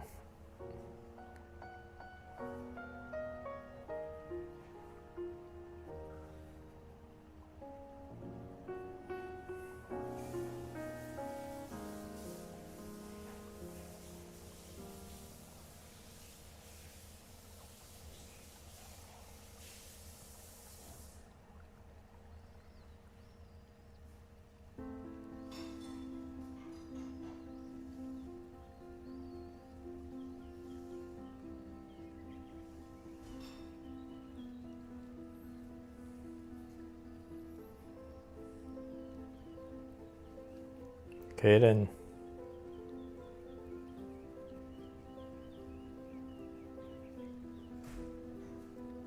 No way. Who was that? Yeah, what the?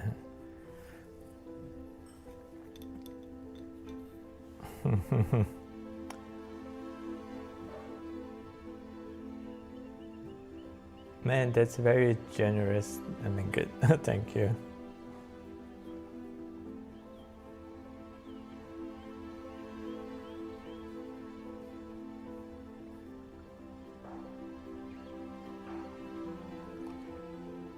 Doing great.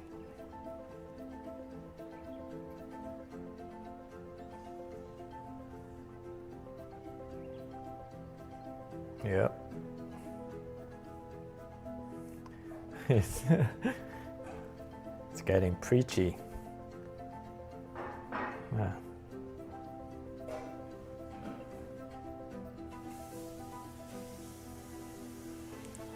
What game are you playing?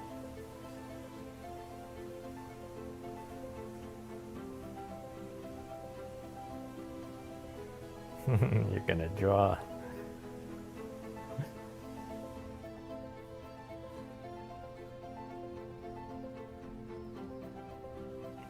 Yeah, I have to.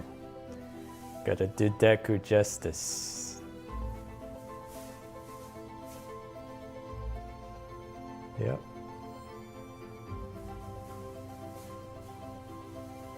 Very well. So far, so good.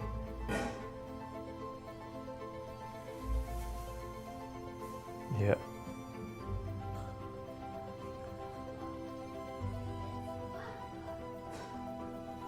Yes, absolutely. Slowly fade. You can join.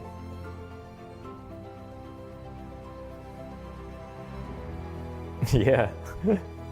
Slowly fade. Yeah, slowly fade. The people in the voice chat say they're wanting you to join. Yeah.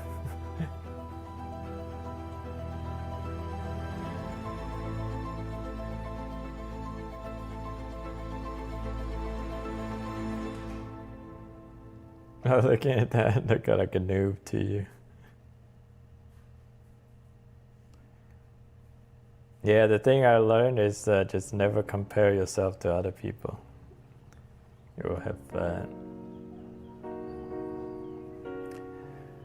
have endless stress. Someone's song. It says Snowy Faye.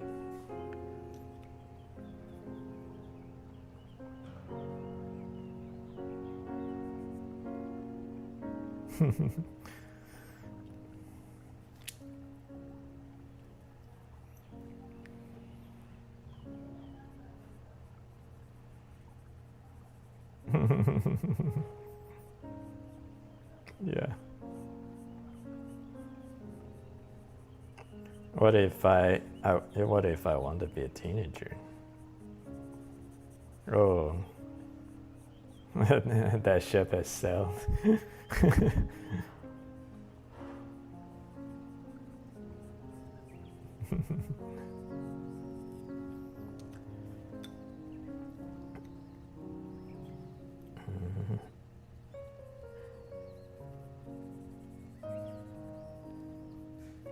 Yeah, I feel like I still have a kid's mind. Just priorities have switched. I mean, I still enjoy anime, still enjoy video games.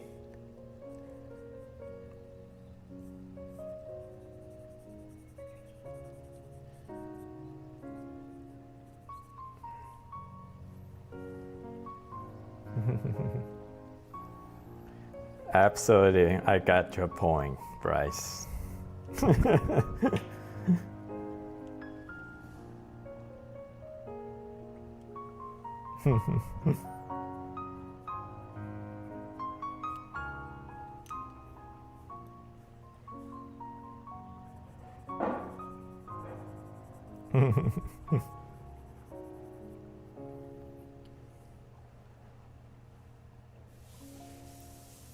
How do you know it's sweet?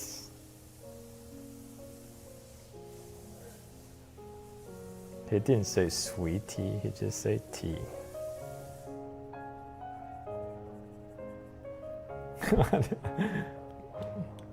I don't think. Yeah.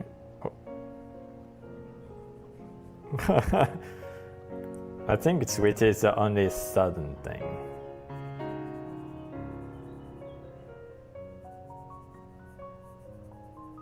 Yeah.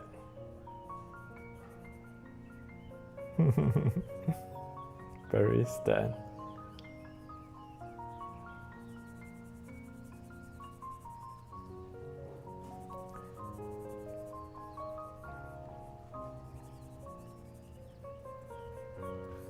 Jaxie.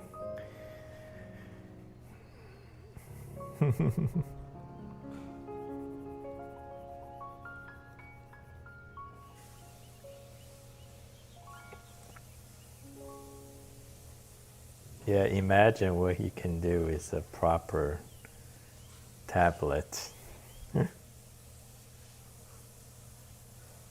Yeah, yeah.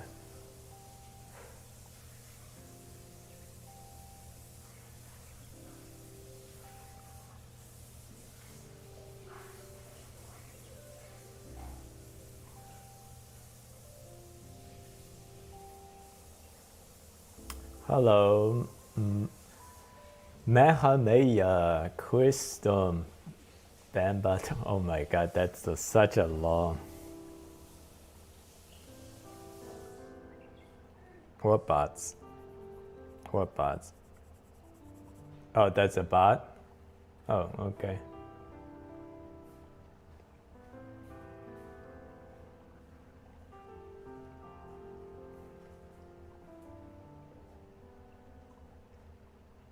Did they ask you where I'm from? Um,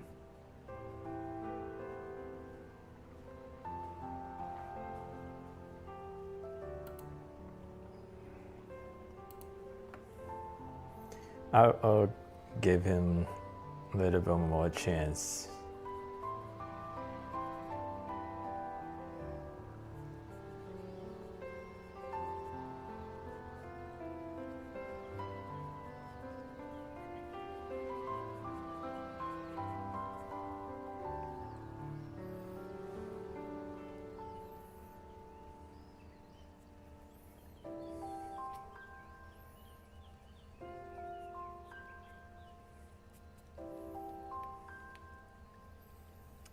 Hello, Milek.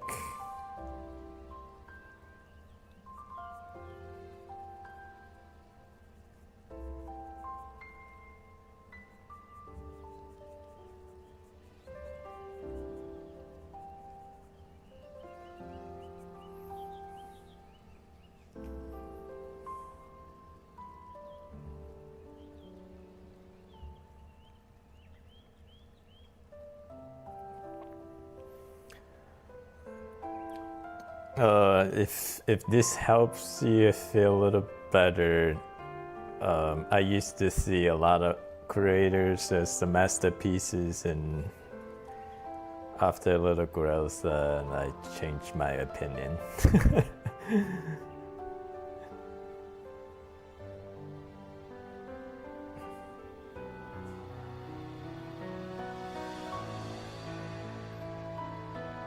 Yeah, just be the better version of yourself. No need to compare.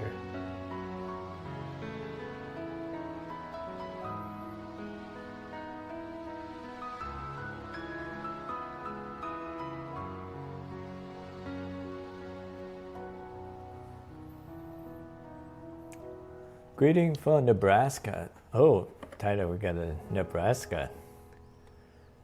Like, you know better than having good art is making others feel that art is ours. I need to. That art is ours. You are incredible for immersing in such great adventures. Thank you, Jose Oliver.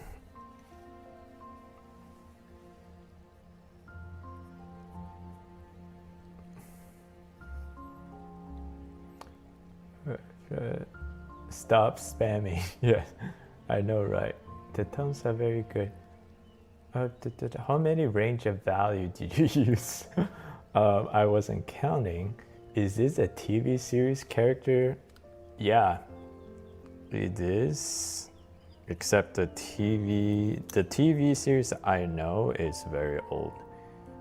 I used to watch it when I was a kid. But it is a Chinese folklore.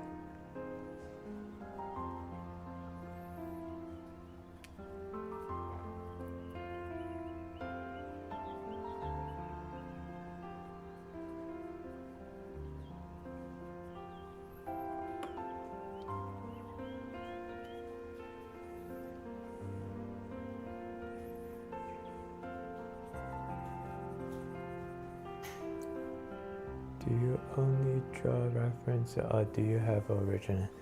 Yeah, I have original work. It just original works that takes a long time to do them.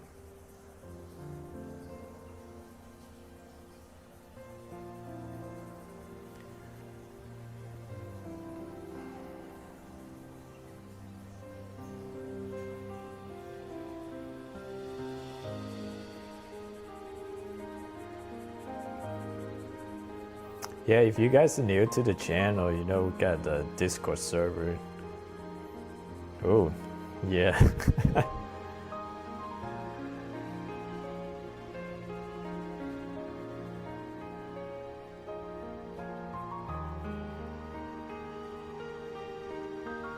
Oh, really?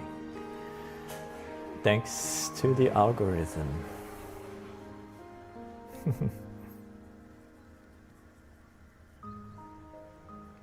The YouTube algorithm, yeah. But Kenan and I, we don't claim false gods. Oh, yeah. So, yeah.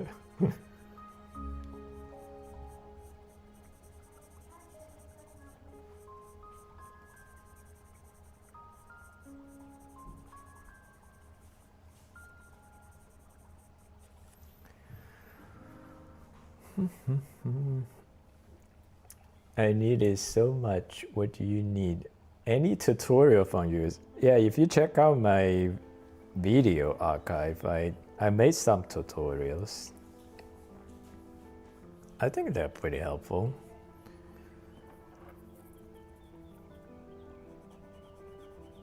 But you can join the Discord server and we can have a conversation. Yeah.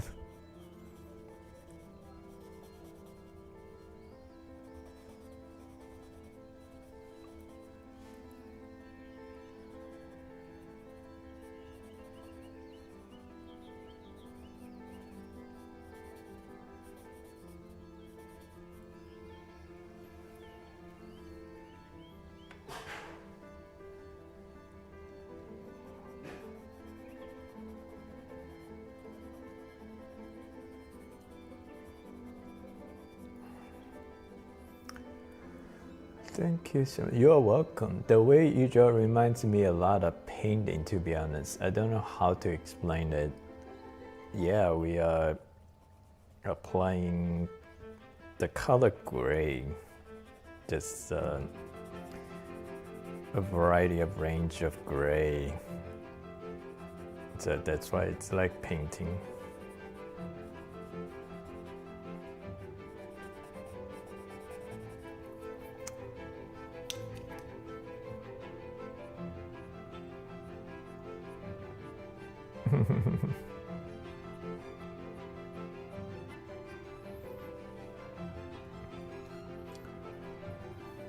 Thank you, Sandwich. Do you ever draw on mid-tone paper? Never on my own, but when I was taking my teacher's course, he made us draw on mid-tone paper.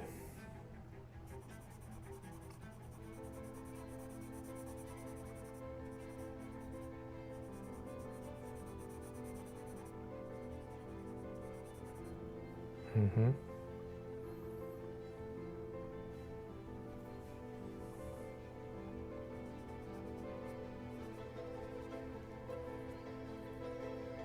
Yeah.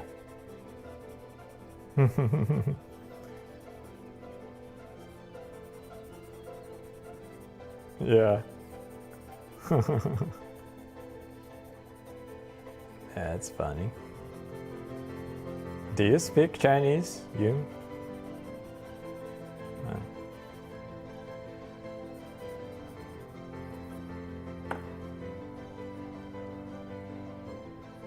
Yeah, you know Susu.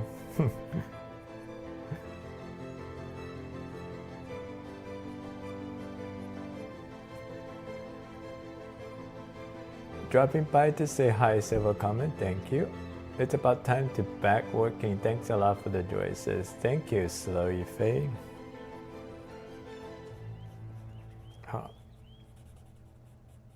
Hope you had a nice working day.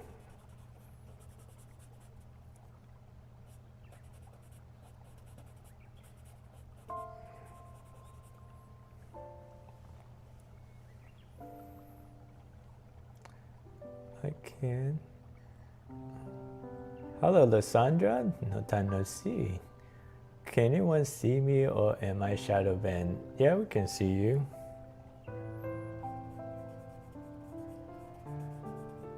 Did I ignore your comment? Oh! As soon as I checked out your comment, we saw the tripwire.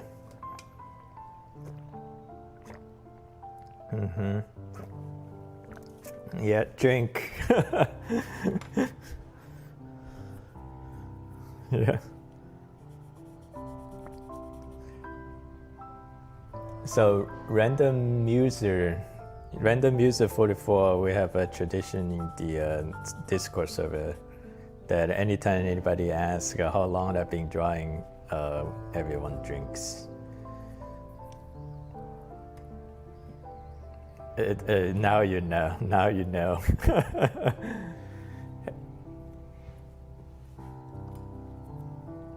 Yeah, it's good development because now it gives you another reminder that you need to stay hydrated. Yeah. But to answer your question, how long I've been drawing, started drawing when I was a kid, stopped mostly my adult life, rediscovered my passion around 2020, and decided to enroll into a class in late 2022. That's my art journey in a nutshell.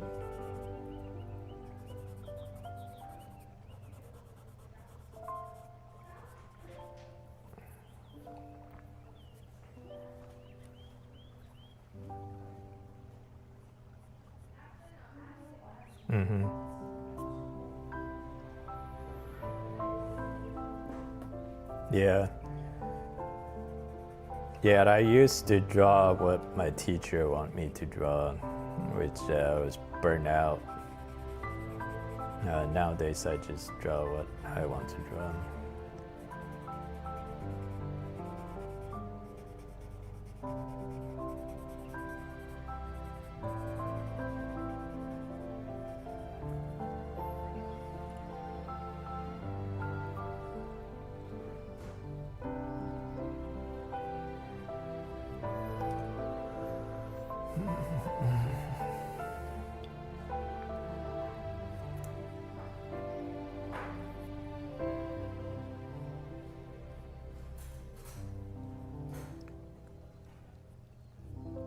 Kumi has been here. I've been talking to Kumi. I don't know where you guys been.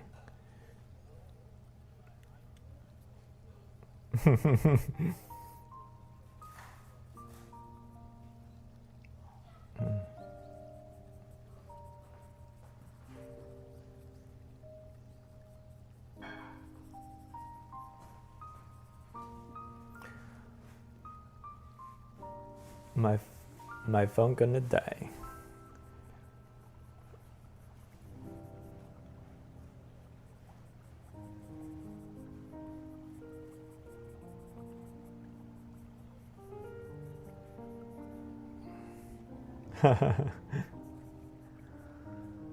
Yo, Mohan.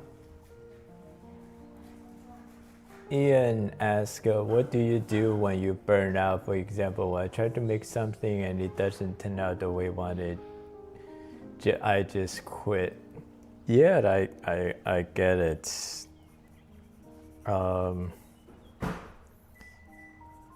So that is mostly how much desire do you want to have?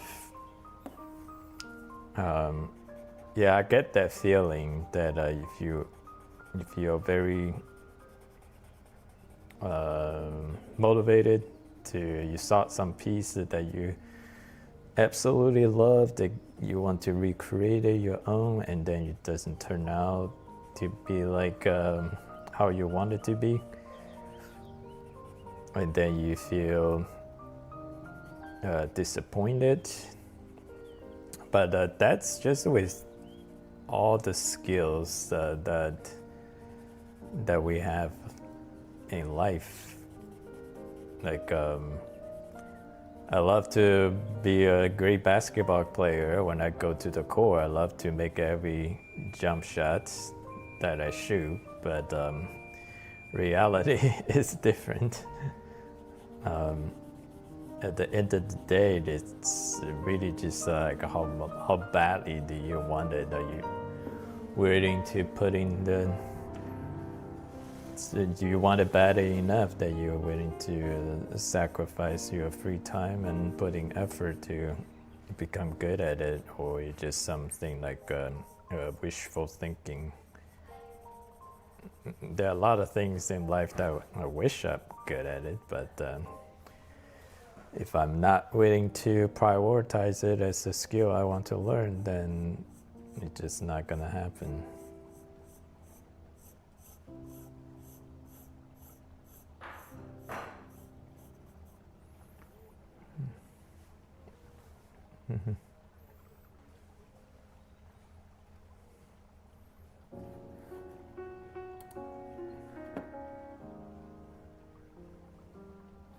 What's going on?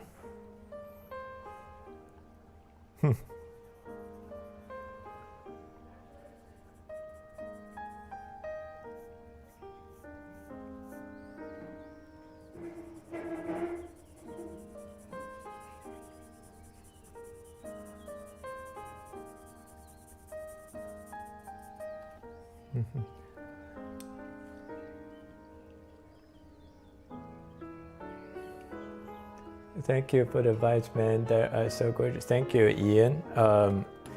So, Jose, what is your feeling when you finish each work, and what motivates you to make the next work better than the previous one?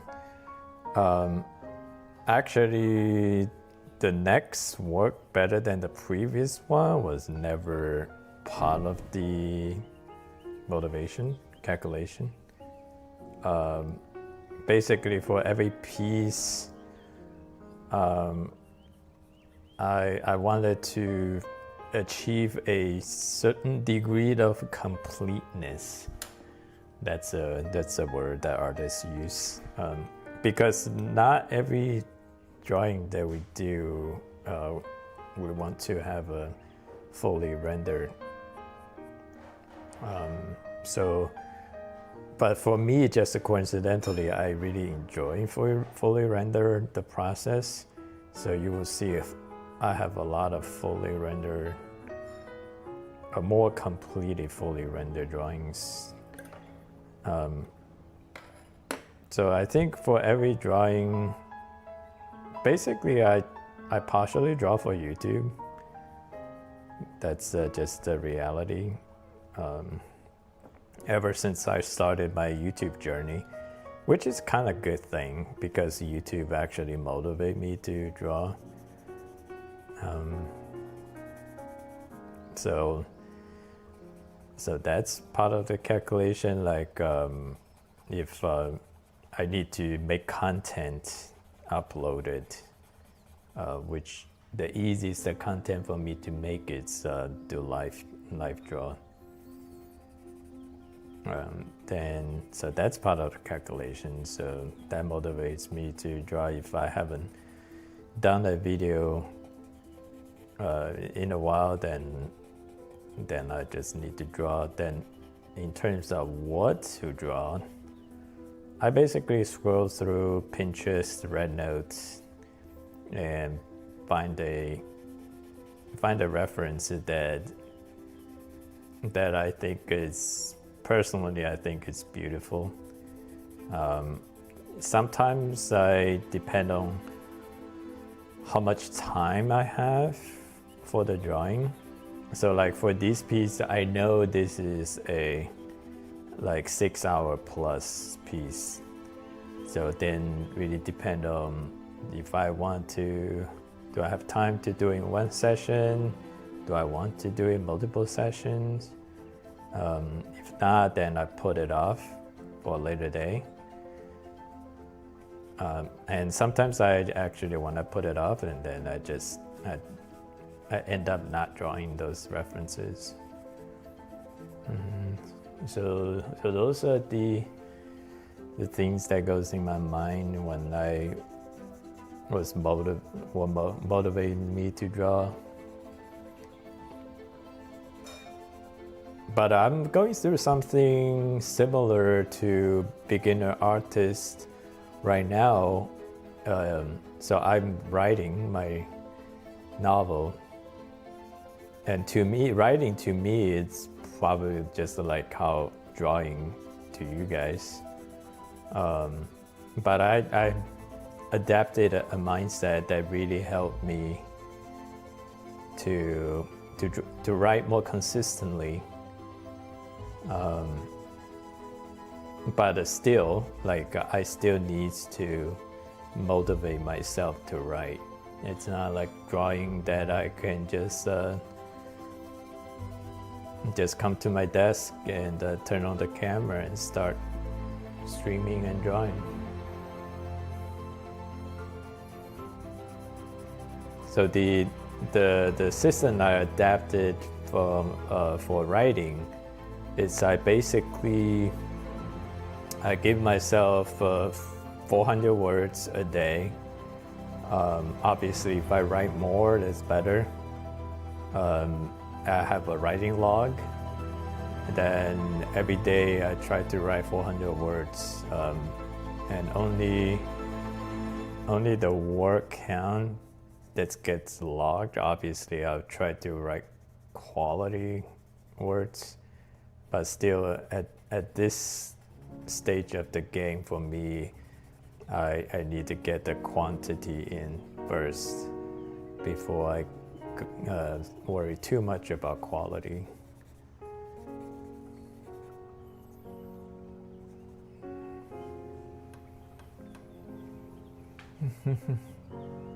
What? We got another Kenan, doppelganger.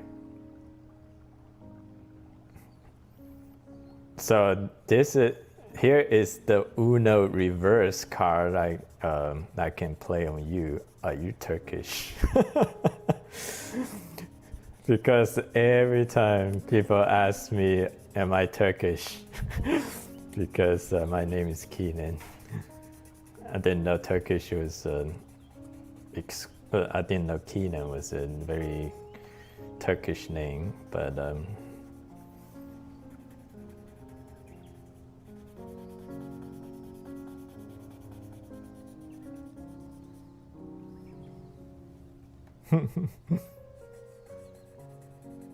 you talking about your deku?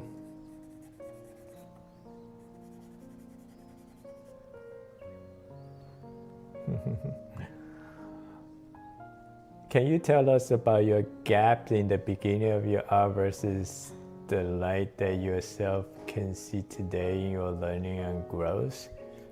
Oh, great question, Jose. So the gap was... you want to go deep in this journey, huh? So when I was a kid, my parents discovered I have some kind of talent for drawing, because at 2.5-year-old, I was in my grandparents' room, got nothing to do. I took marker and just started drawing on that wall. So when they came back and they saw there's a huge mirror that I drew on the wall, just all the cartoons I've been watching as a kid. Then they thought they thought this kid might have a talent in drawing, so they're looking for classes for me. At 2.5 years old, nobody wanted to take me, so I had to wait until 4. So I started enrolling to a local, pretty renowned artist when I was 4. Just follow his teaching. At that time, there was like a bunch of other kids in the same class as I am, with like little children's. A lot of times parents use this more like a daycare service rather than they want us to have any kind of like achievement in art. Yeah, so that was my childhood. I went from 4 to 9.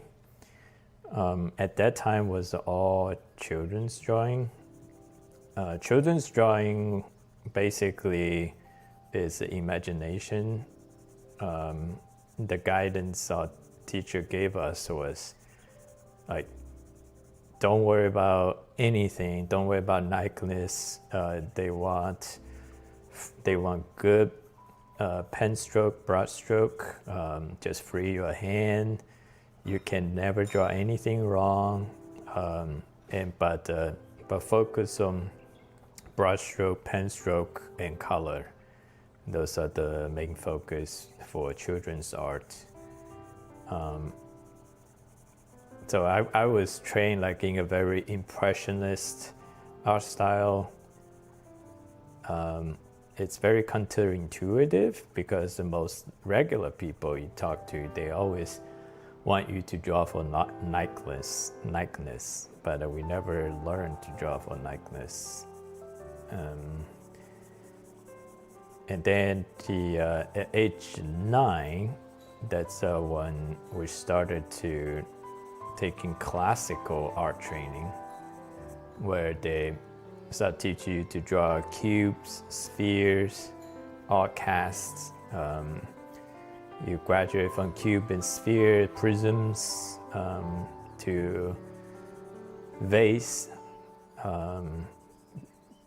wine bottles, all those things, like classical training. Those things like really kill my passion for drawing. I never wanted to draw those things. Yeah, so I was really burned out. I remember my parents asked me if I still want to draw. I always say yes because I never feel like quitting. Just not someone I feel like quitting. So I always say yes, but I didn't want to. I wasn't very motivated. So when I go to the teacher's class, I always take a long break, pretty much as long as I can get away with. Basically, it's like skipping a class. But my teacher, he doesn't care. My parents are paying them tuitions, and he has other class to tend to. So whether I draw or not, he doesn't care. So that's basically my childhood. And then when I moved to the United States at age of 14, that's when I pretty much stopped practicing drawing. Because that kind of gave me an excuse that like, okay, I wasn't quote unquote quit. It was because I moved to the United States. I can't learn under that teacher anymore. So basically from 14 until it's about 20 years, I just never really learned or practiced drawing. I do like fun drawings here and there, but I never actually drawing at any consistent level. And then until 2023, I started to I discovered Procreate. That's how I because I already had an iPad then, and then I just started using Procreate, started to do digital drawing. Mostly at that time was drawing my OC stuff. So that's how I rediscovered my passion for drawing. But then in end of 2022, I decided I just wasn't happy with the progress, and I knew there was a teacher that if I study under him, I could improve. So I decided to enroll into his class, and yeah, that was the most impactful decision I made for my art development. And then end of 2023, I started this YouTube channel, and then now YouTube was another external motivation factor for me to draw.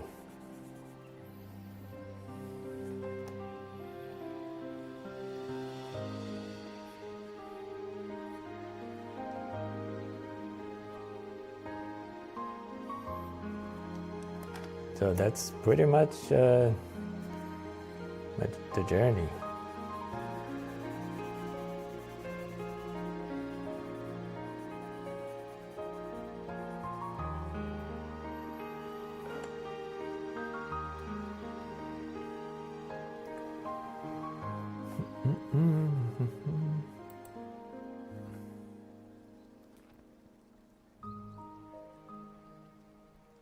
The full anime is tomorrow. It's coming tomorrow. How many gray pencils do you often use? I use HB, 2B, and 4B. 4B, AB, sometimes just basically just HB for sketching, 2B for general purpose shading, and then the last one is for a really dark area.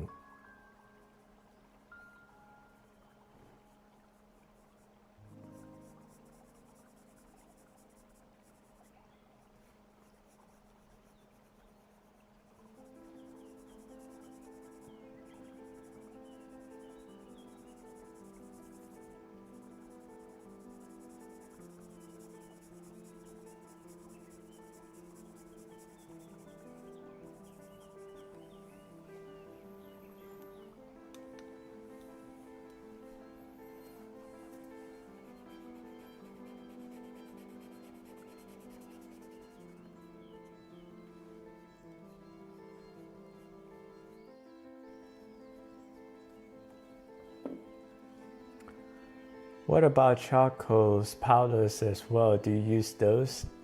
Yeah, I was trained using charcoals and powders. Actually, I have them. I just enjoy the pencil process, the pencil shading process more. To me, it's very relaxing.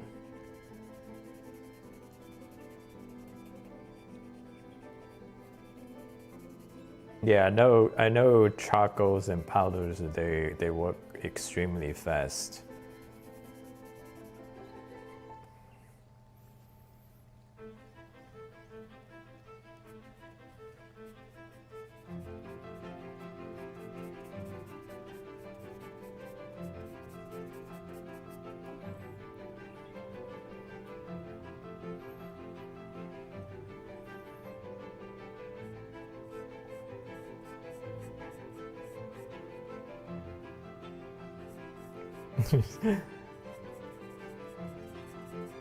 Who is that?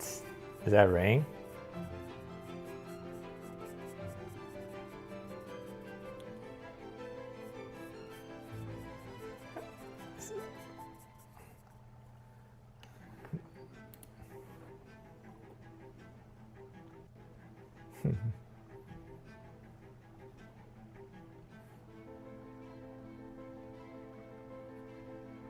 Oh, that's CJ's. Is that CJ?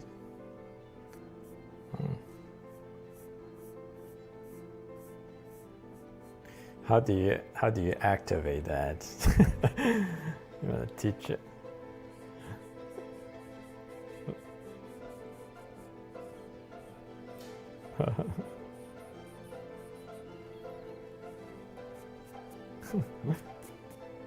Oh my god. Stop.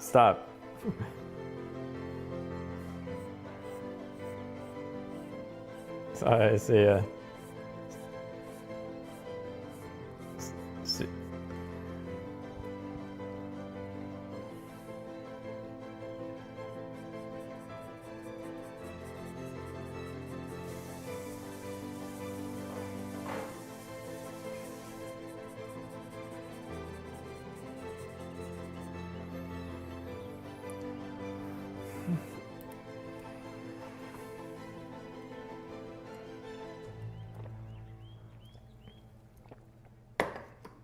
Hello, coffee. That's a cool way of spelling coffee.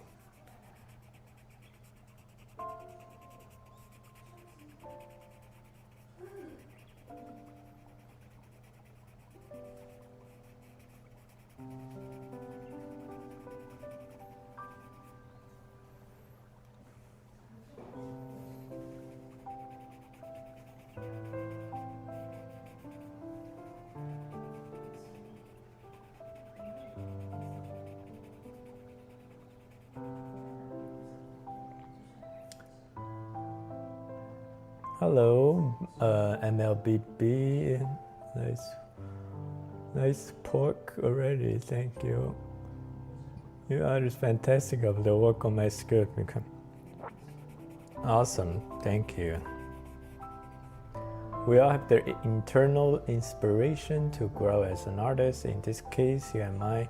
There are many others. I ask you, what is your internal inspiration? Feeling, families, the person's.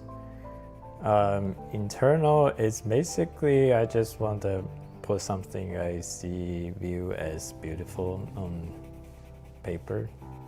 I think as far as this process goes, my other motivation is I do have a story that I want to eventually illustrate.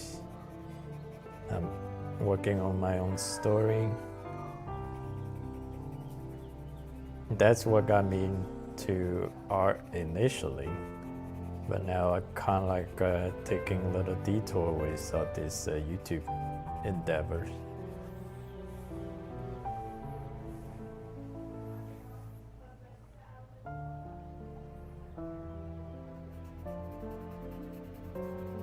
Yeah.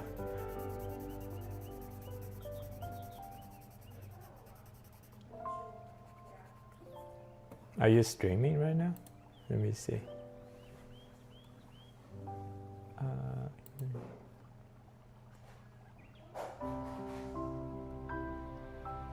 Oh, nice. Very beautiful.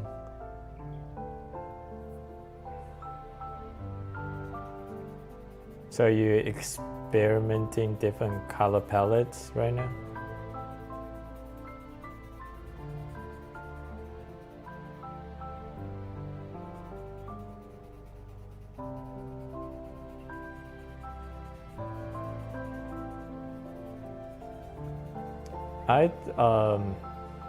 I mean, I think like any color can work.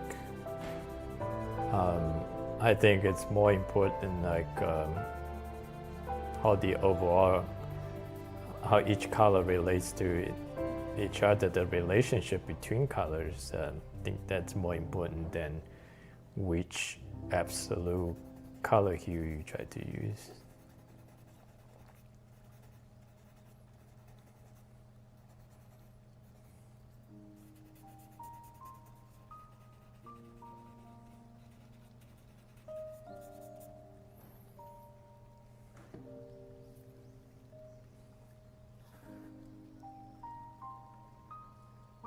Oh, that's so cute.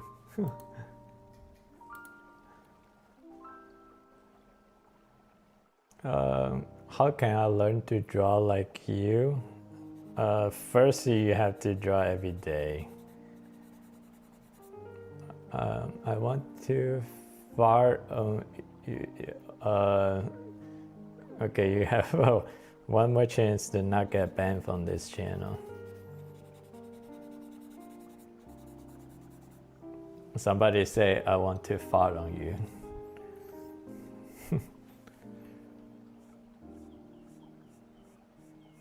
It says fart. Yeah.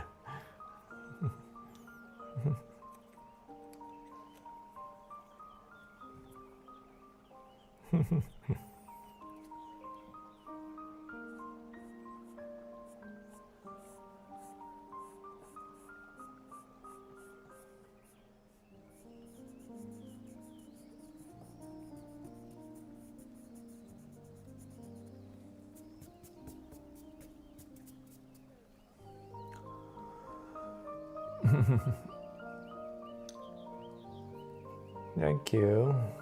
Yes, vertical disagrees, but do you enjoy drawing? Yes, I do enjoy drawing.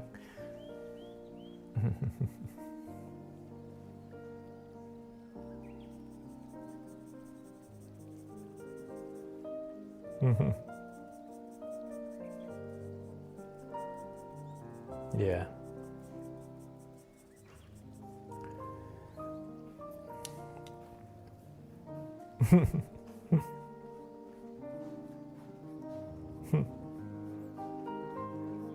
Yeah.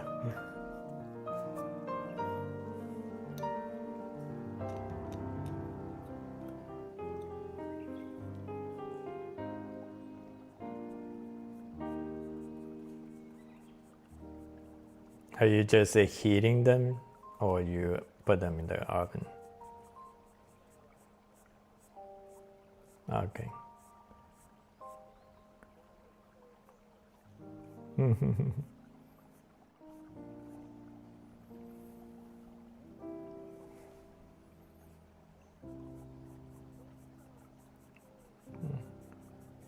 Welcome. Is pot new?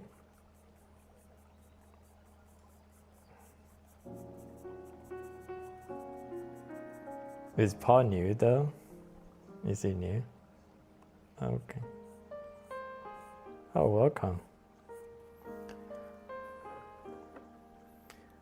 Oh, thank you. Paul K, that's you? Welcome.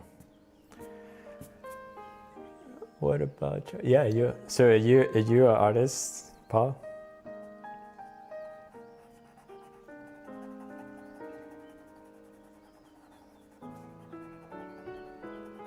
Mm-hmm.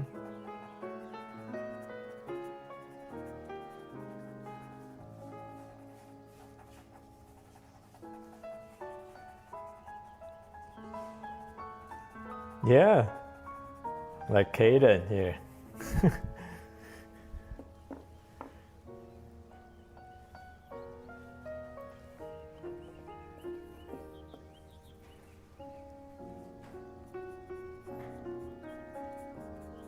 Yeah, before I started this server, I didn't know much about this screen either, so we're all new.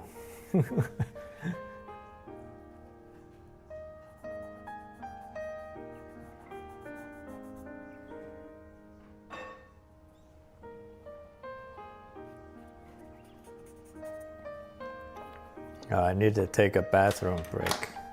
We'll be back.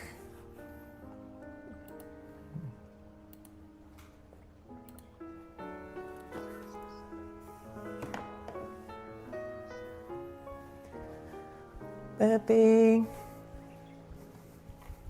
are you playing the calculator?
Alrighty.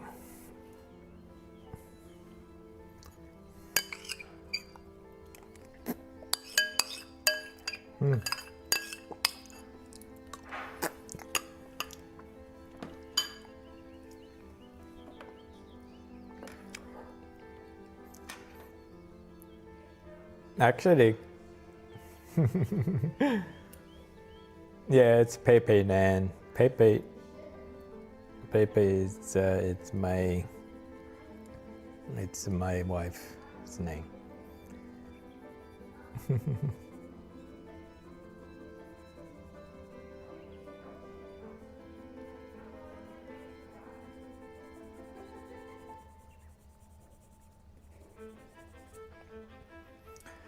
Oh, no problem. What about Ian asked? What about the scales? Is there a playlist for the music? Yeah, the music is from Artlist. It's just a royalty-free music. It's nothing special. The scale, I'm gonna add the scale later on.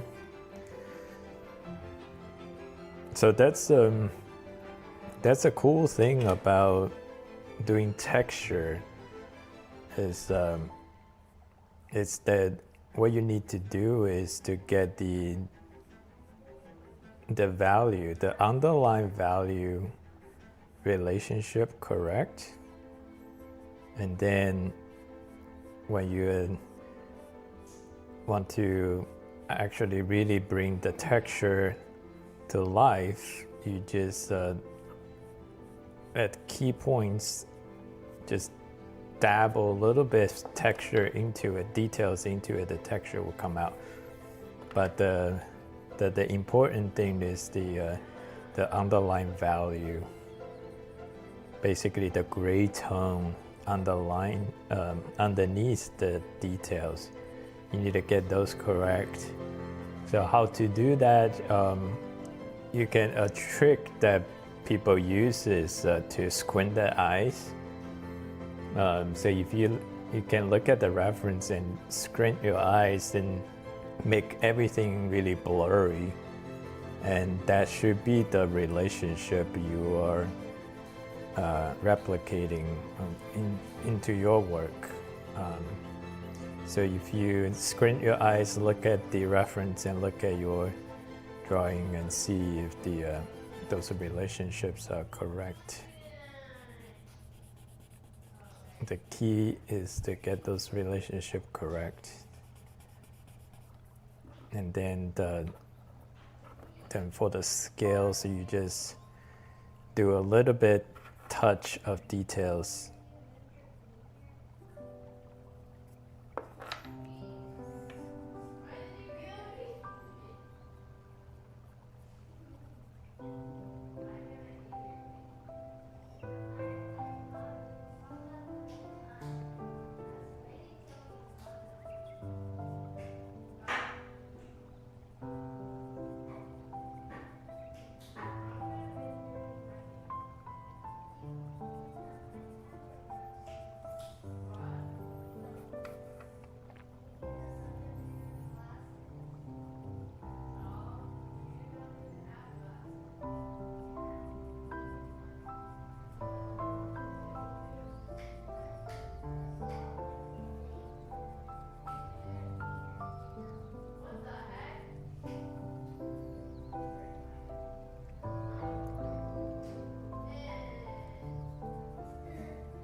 Yeah.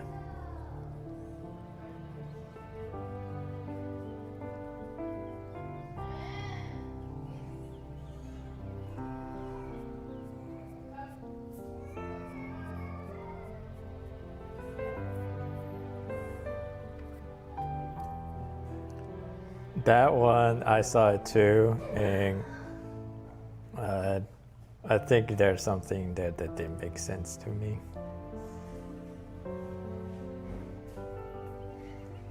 The whole thing about the stepmother.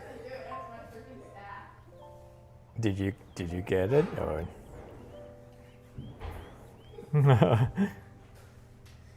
Like I feel like it's trying to communicate something like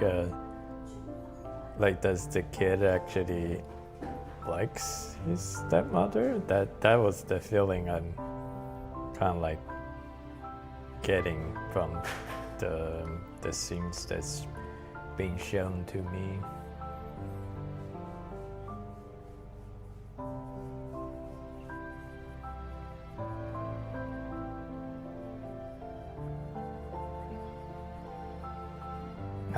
Then don't worry about that.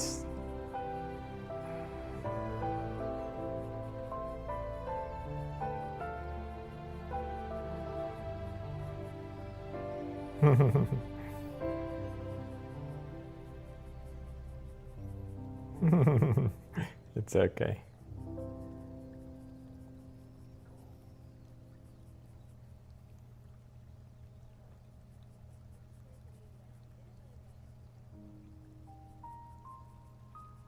Mm-hmm.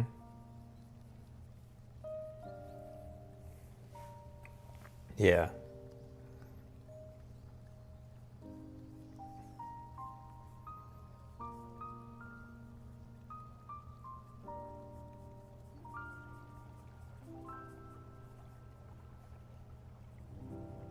Mm-hmm.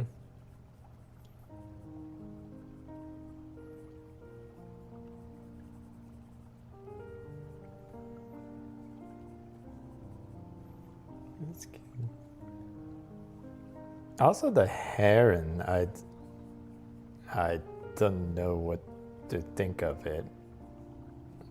I feel like the design was like turning me off without the old guy that's in the heron. Like sometimes it's a heron and other times he's kind of like wearing the costume and it doesn't. I'm not sure what to think of it, but I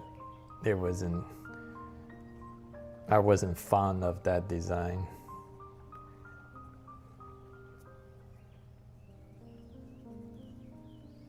Mm-hmm.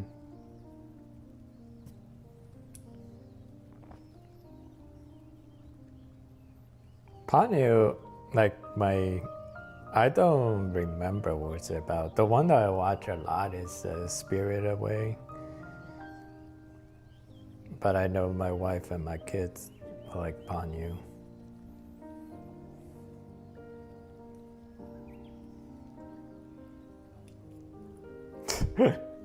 Who was that?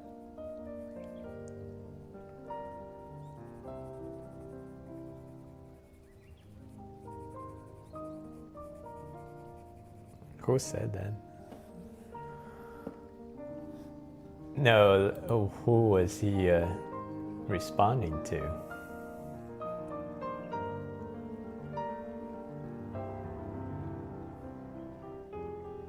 I'm sorry, I was just being polite and positive when Asian polite manner.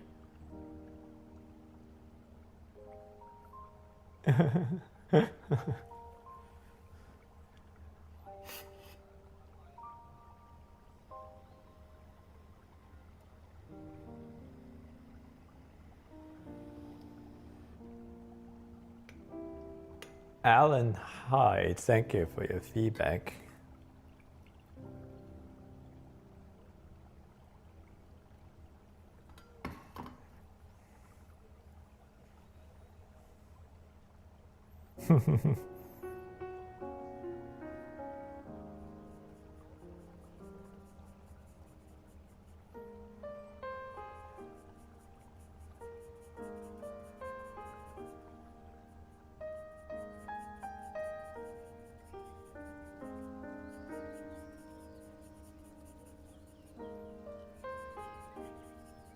No, let me see it before you pull it off. Let me see. Okay then. Oh, okay. Yeah, you stopped streaming.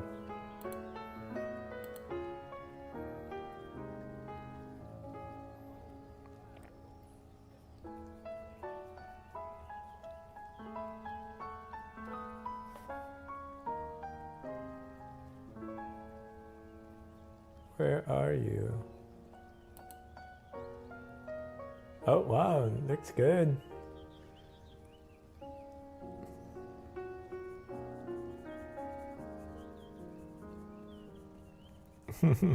No, I mean it sincerely, it looks good.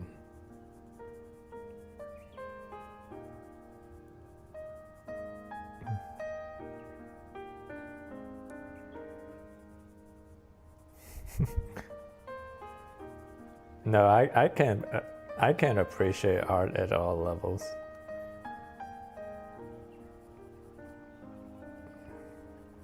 No, I say like even as someone may be less experienced as you, but I can see like there's definitely a lot of elements in there that speaks talent to me. Because I've seen a lot of beginners or even less experienced. Yeah, they don't interpret the way that you interpret it.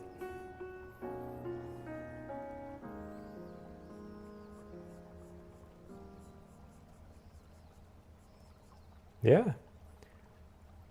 That. Yeah.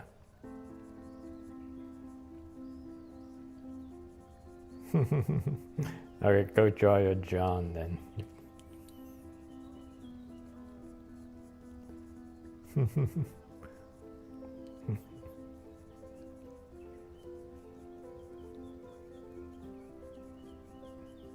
Oh, you didn't even know.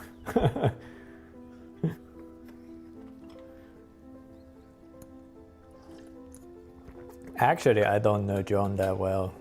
The only exposure of John I got was from Fate Zero, where Caster keeps saying John because he was confused Saber as John. That's the only John I didn't know much else about John.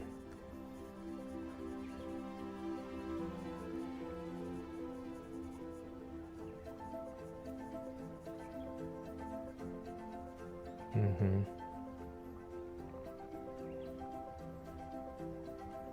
What class is she? What? Wait, there's a ruler class? Oh.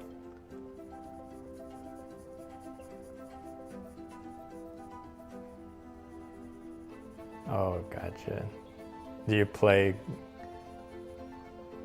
Wow. Do you play? That's from Fate Grand Order? Gotcha.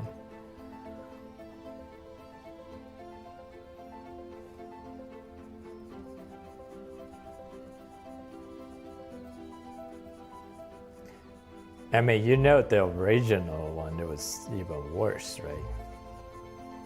Yeah. Yeah.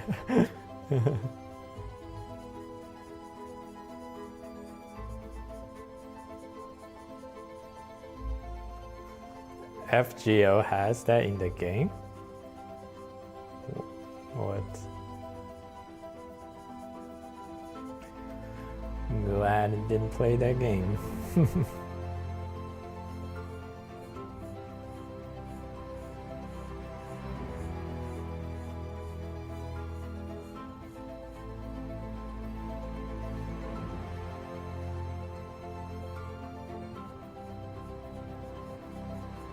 What was that comment?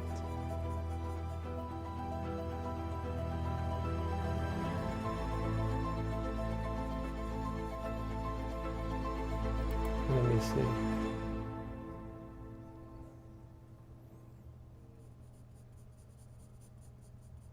Wait, what?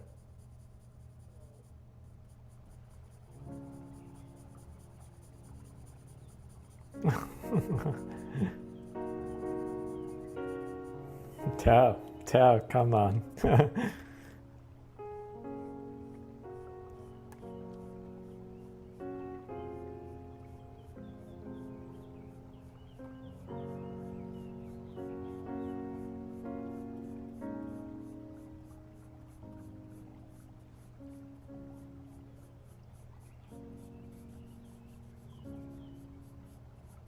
That's a valuable input.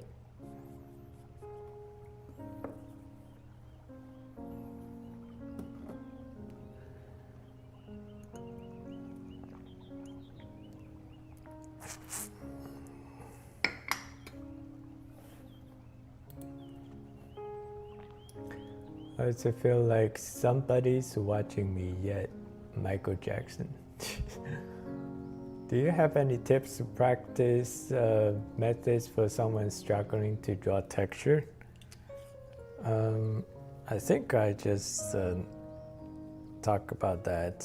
Basically get the underline value correct, and then at the basically wherever you see the reference that has a lot of lighting difference, you work on those areas and the texture will come out.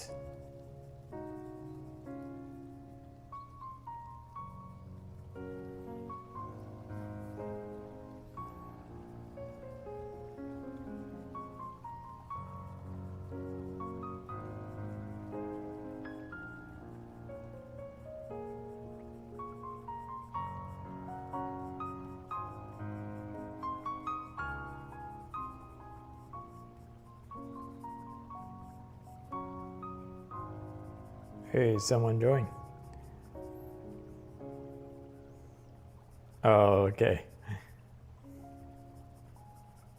Aaron, what are you working on? Hey, we asked the same question.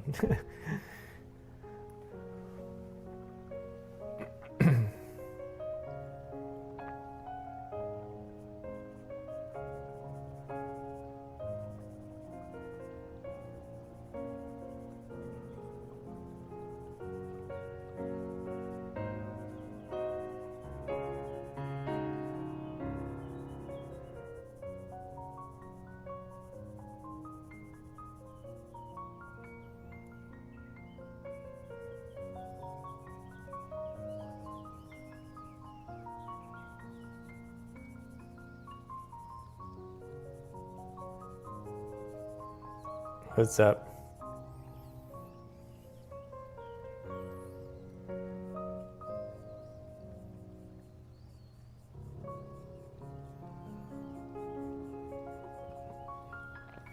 Gotta take a look.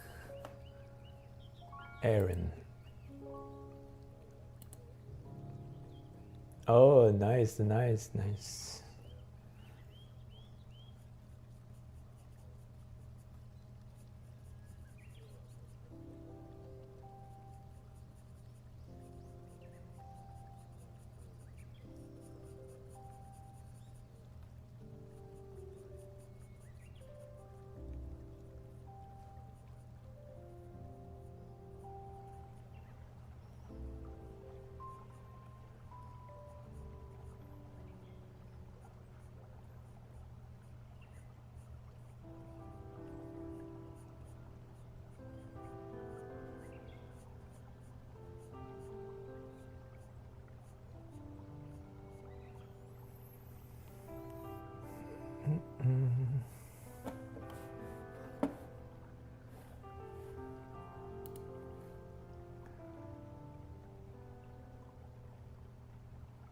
Hi, do you see your YouTube comments? Yes, I do. Saman Hussein? Which comment are you referring to?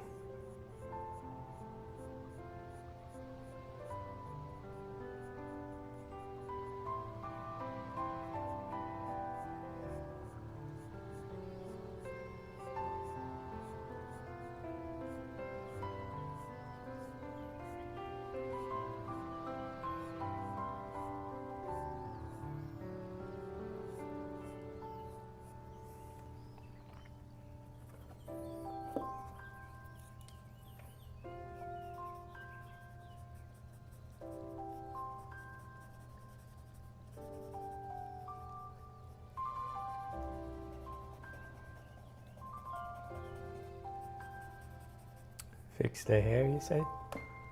Let me see. I think it looks good.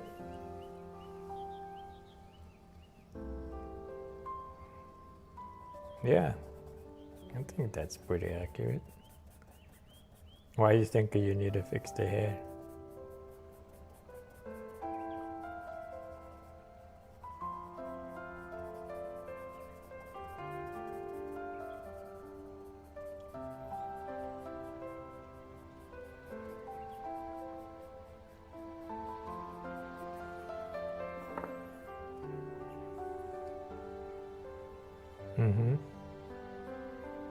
So what's your final, are you going to do like a grayscale, or are you going to color it?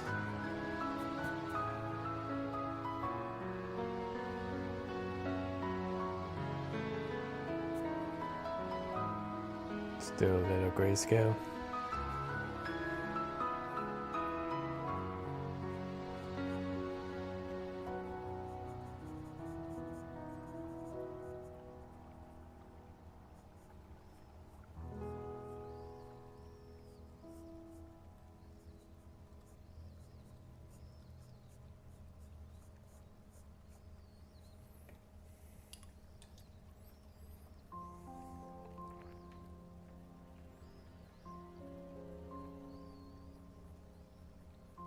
Hello?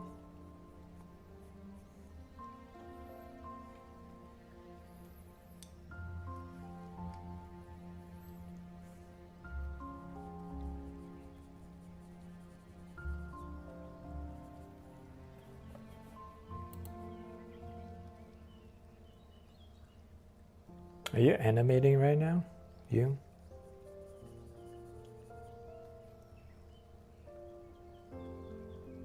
Oh, it's very cute.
Thank you, Alex.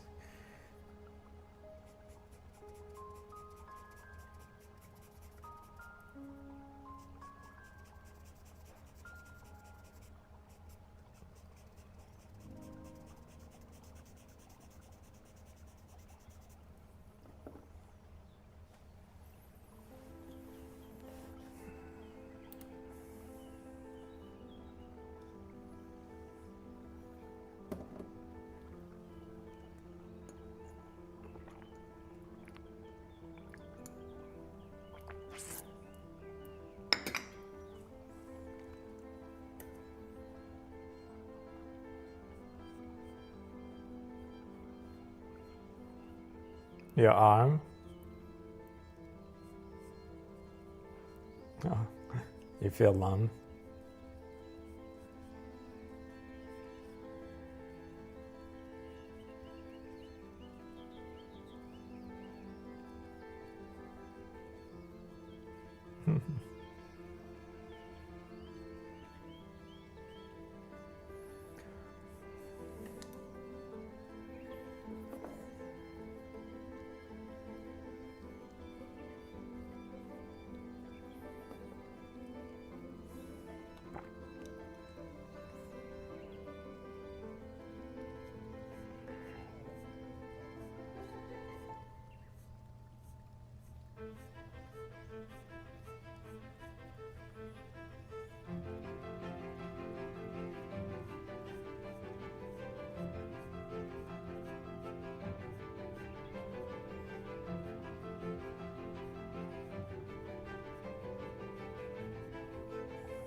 Hello, Shahid.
Can you make video on body proportions? I did.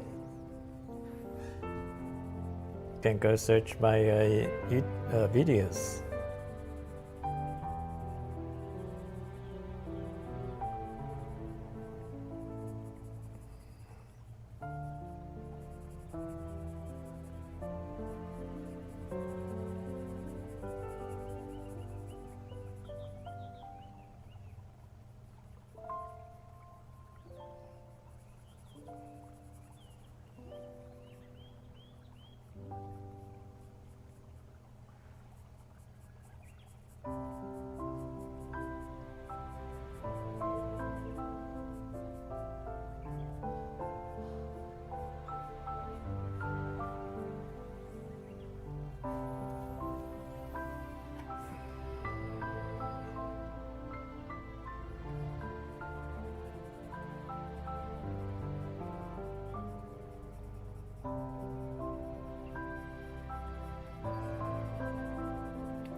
Thank you, Hooligan Fishing Channel.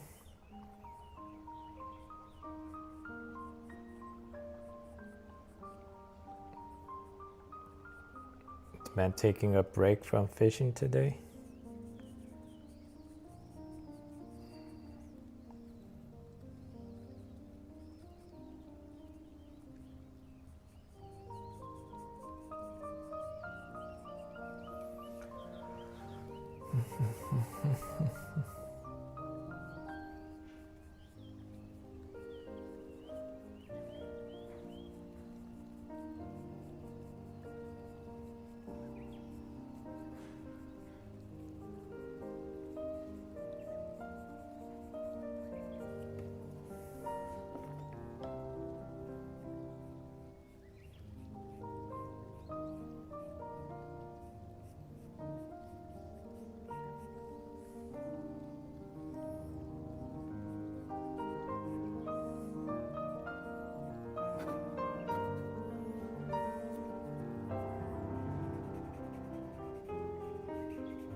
Welcome back.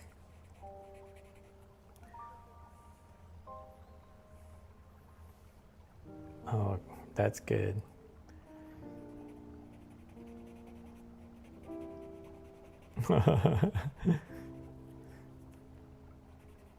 Yeah, that's very important.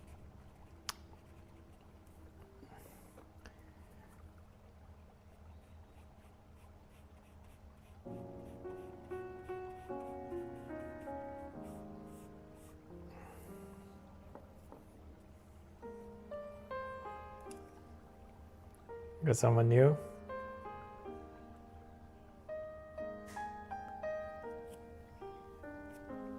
Oh, let's see who we got. I think it's the same. I didn't see anybody new.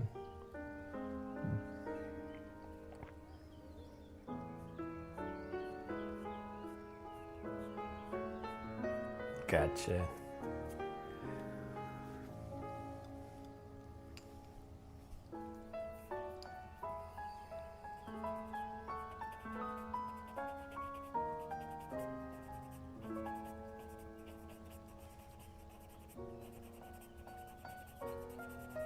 It's great. It's about to be over. I think the more important question is, what do you guys get going on tomorrow?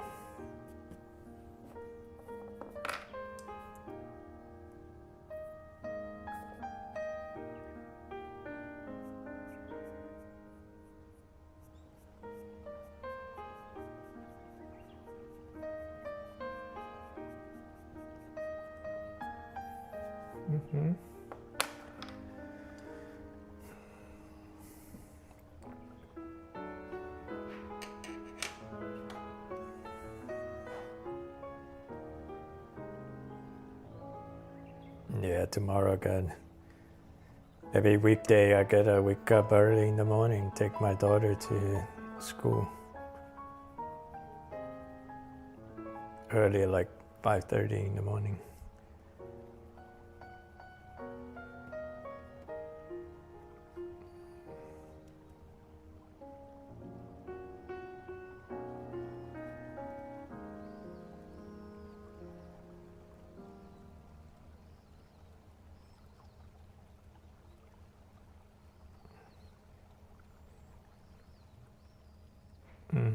I don't know. Do we got a Canadian here? Oh. Welcome. Do you speak French? Oh. So I took 4 years of French in high school, and my French teacher was a Quebecois.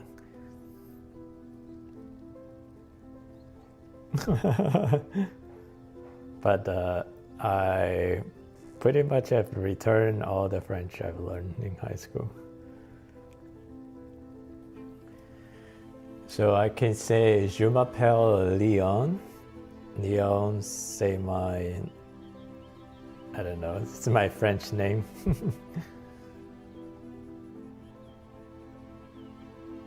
Yeah, yeah, French class, yeah.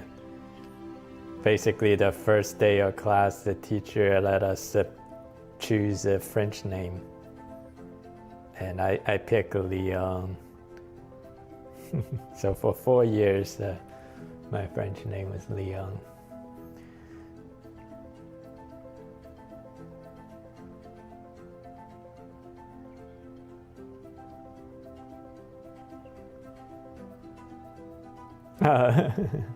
No, just for school in French class.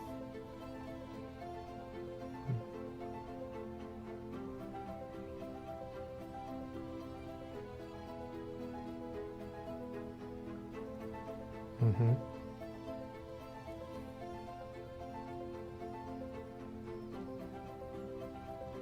Yeah.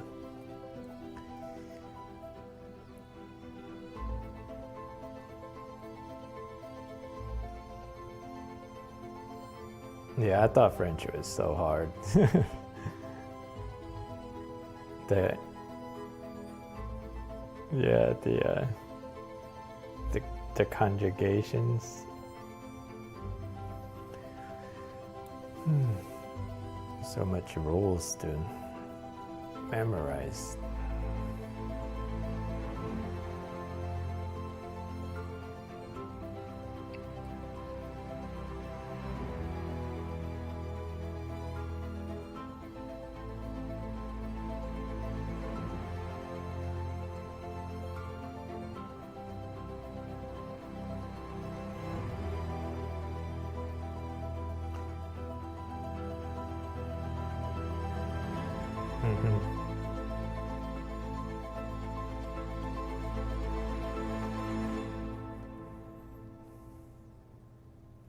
What do you speak at home? Romanian? Is your family from Romania? Romania, yeah.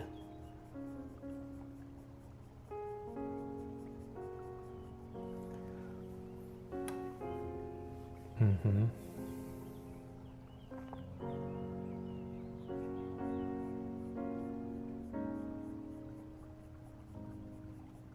Do you go back to Romania?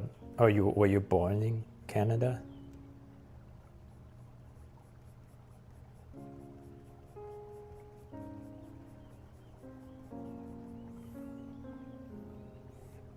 Mm-hmm. I don't have to apologize. I speak wrong, incorrect English all the time.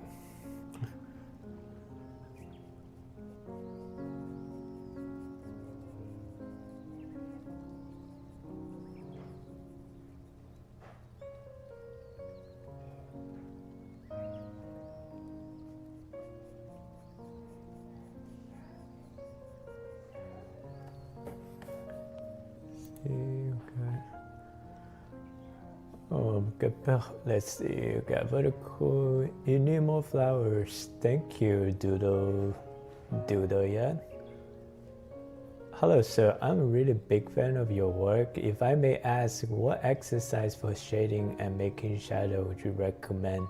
Keep up the good work. Oh, no, I was talking to someone from the Discord server. What exercise to do for... So the one I did is kind of like boring. So I wouldn't recommend casual artists do that. I was trained in the classical arts sketches, so I'm basically just reaping the things I learned from there and using on this kind of drawing. So I wasn't really dedicated training to do this kind of work. It's just like someone who was training classical music and then they just come over to the pop culture and start singing pop music. Technique wise, it's much easier.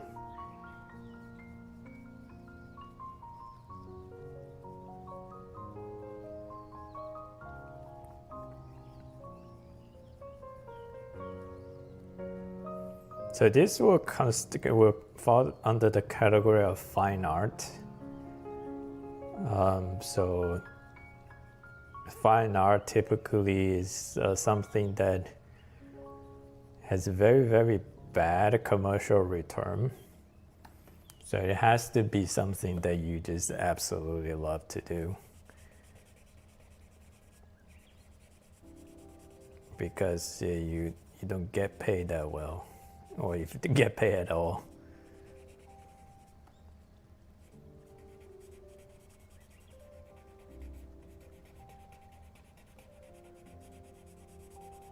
Yeah, thank you. Later. Bye.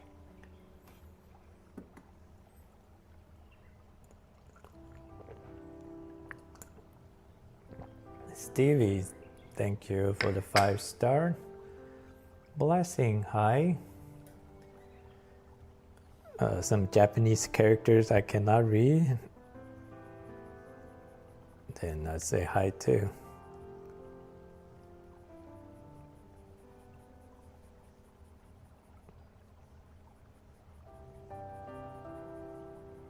Oh, we got a drink.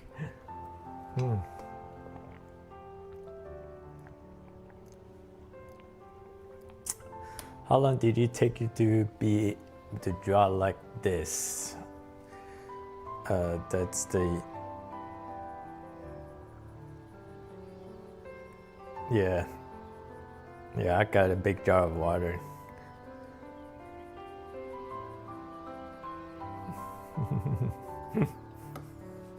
Are you eating chips too? Yeah. Are you drawing digitally though? Okay, yeah. Yeah, I can't eat handheld food. There's a lot of lead here. Yeah, to answer your question, how long did it take to draw like this?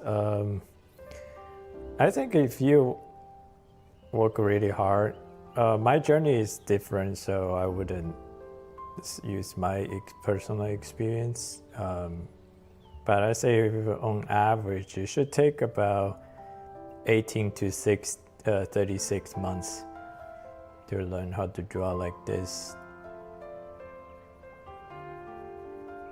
I mean, it's not that long if you factor in how long human life is.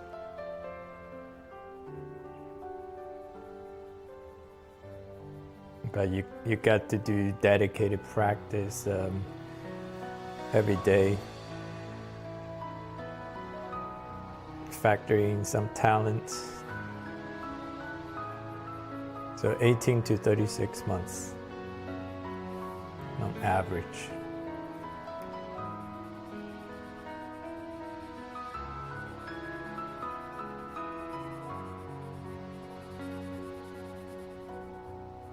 What's up?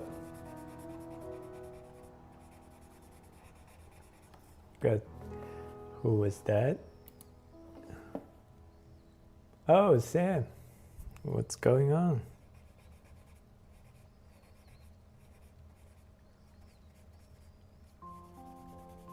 Yeah, I am.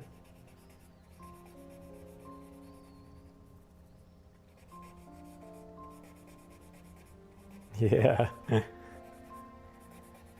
So what do you... Yeah, we got some new folks here.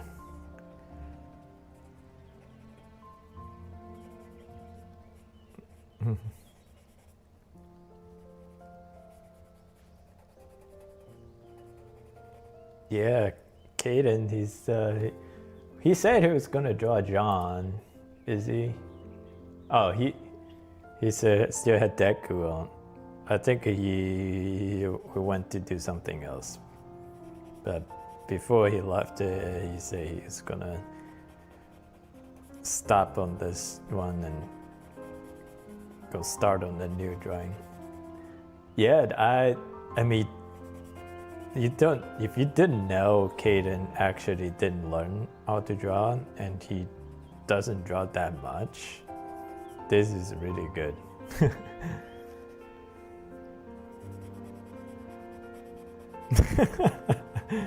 Yeah.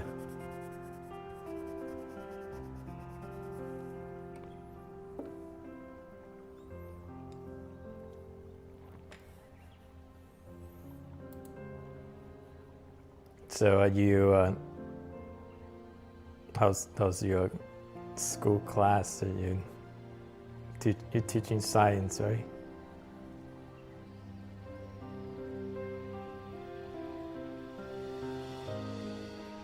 Is it physical or is it online? So you go to school every day when school starts?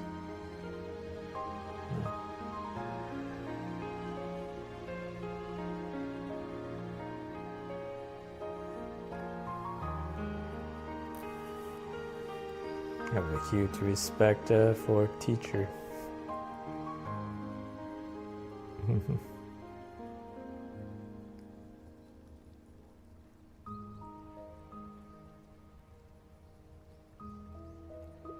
Yeah, we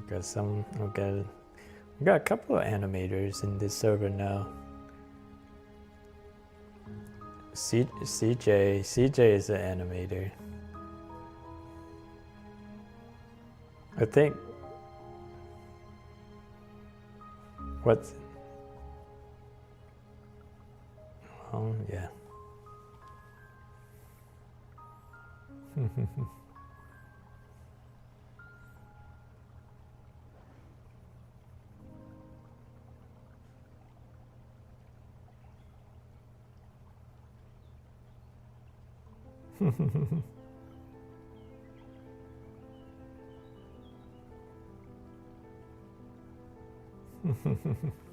That's cute.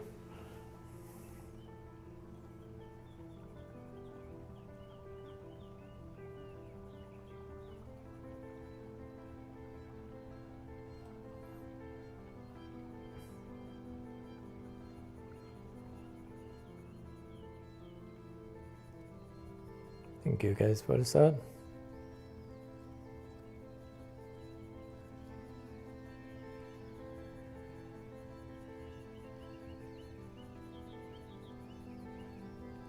Headless.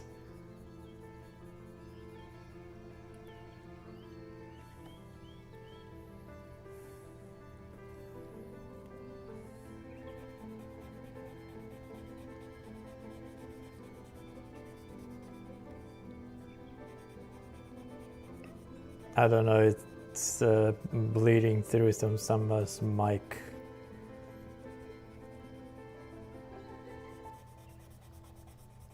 Hope it's not mine.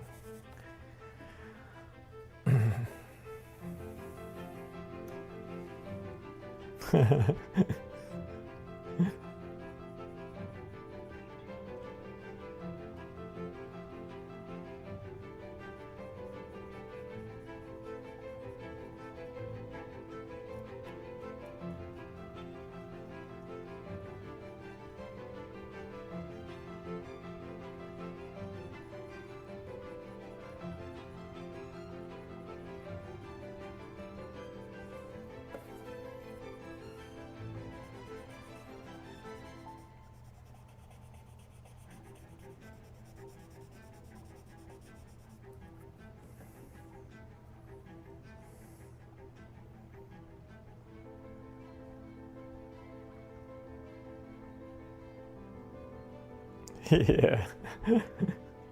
Actually, it's more than 4 hours because this is my second stream on this one.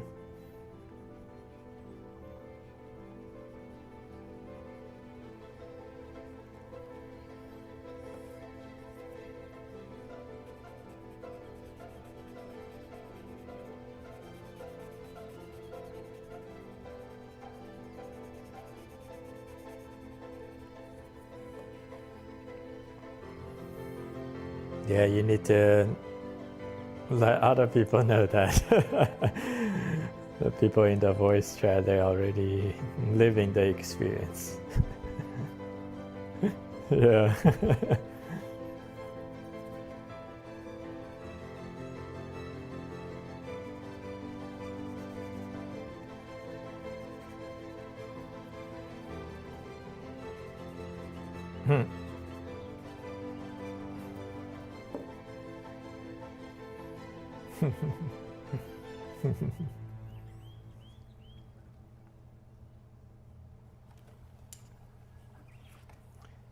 So you're starting your John?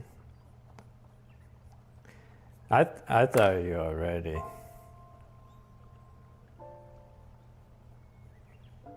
Nice.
Hello, HP.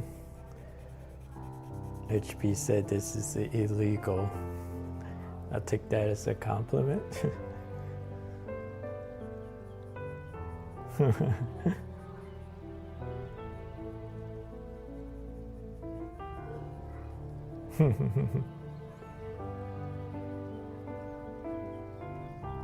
Oh.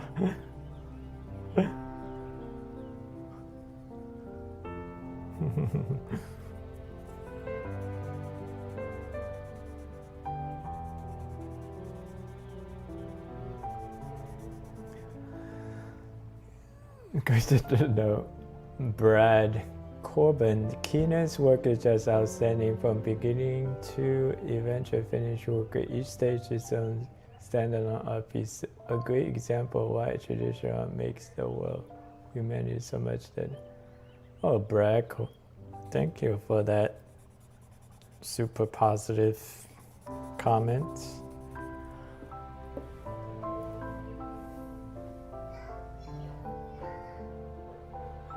Yeah.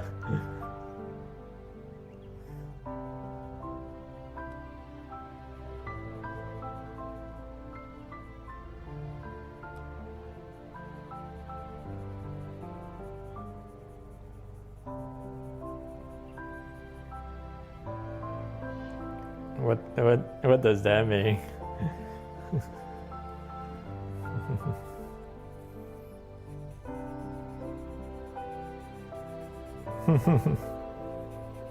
He's a wholesome girl.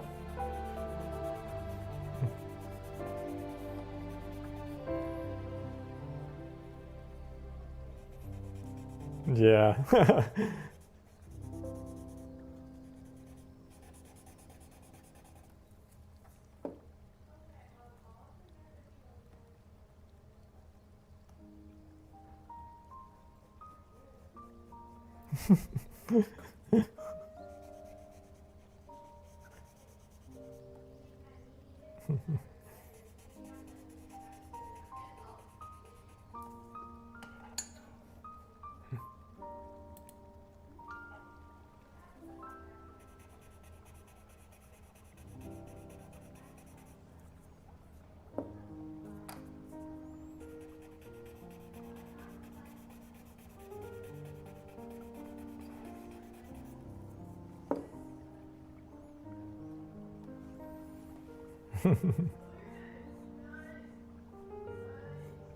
So Procreate doesn't have lasso tool, so I'm out of that.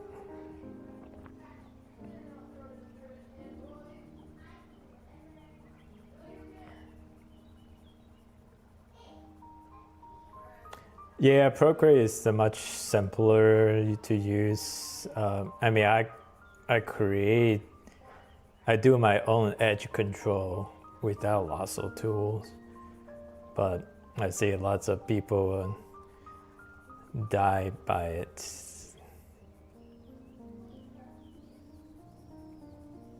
Yeah.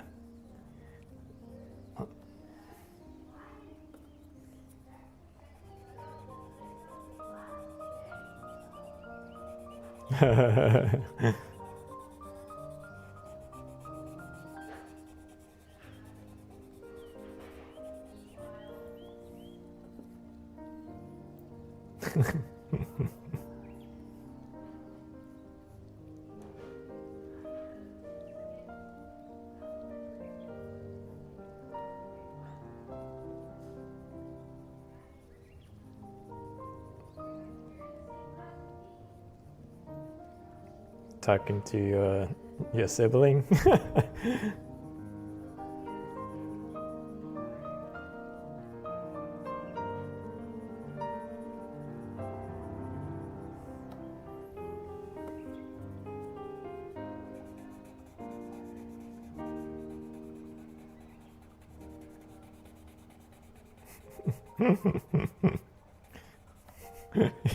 Can't say the right thing today, Sam. Oh.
Hey, Francisco. Good to have you here.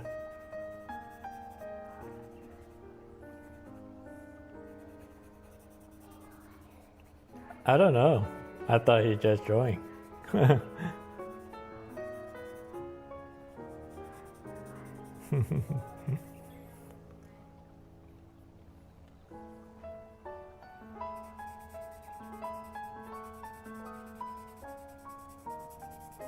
Thank you, Connor Rose.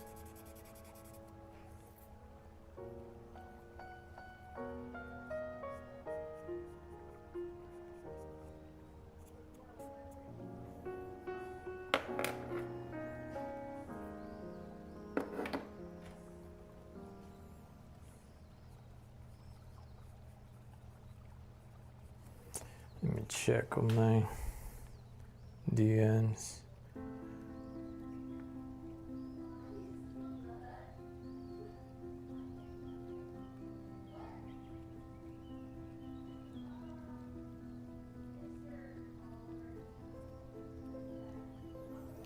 Okay, nothing important. Send to my phone. I just need a small break from my drawing.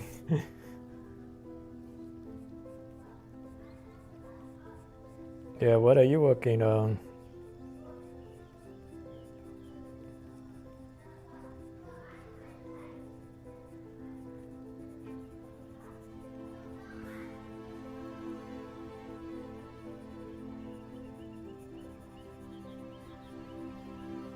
That's good.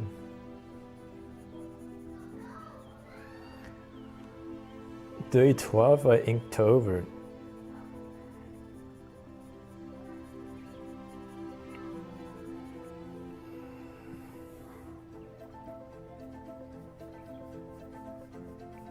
So you've been pumping out one drawing every day on Inktober?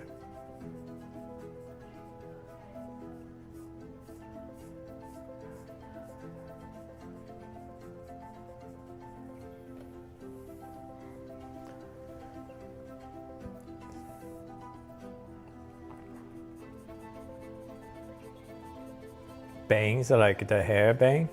Bang?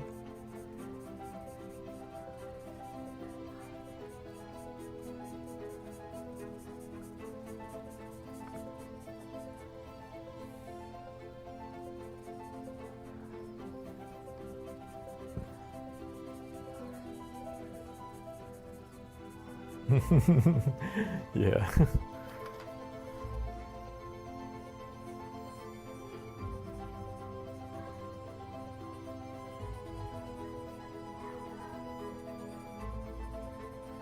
Yeah, that's a good advice.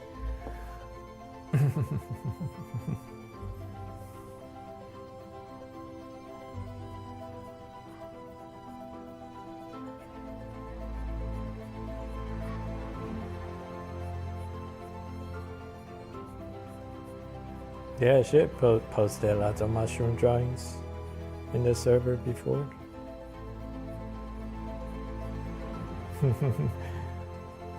To focus in your classes.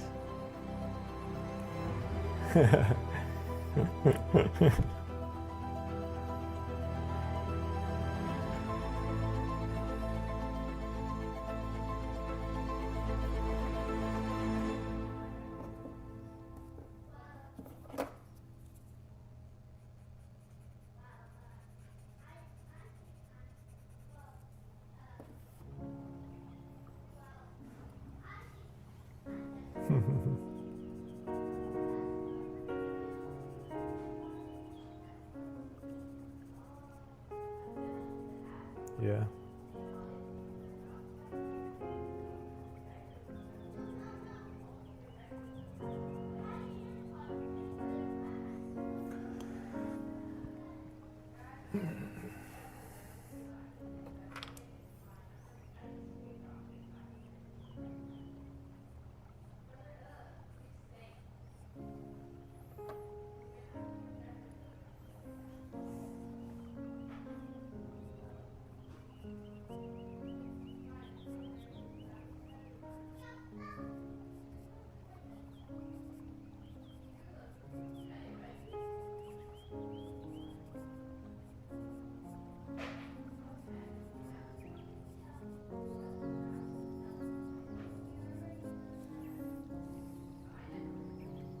Yeah.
You're speaking to a science teacher.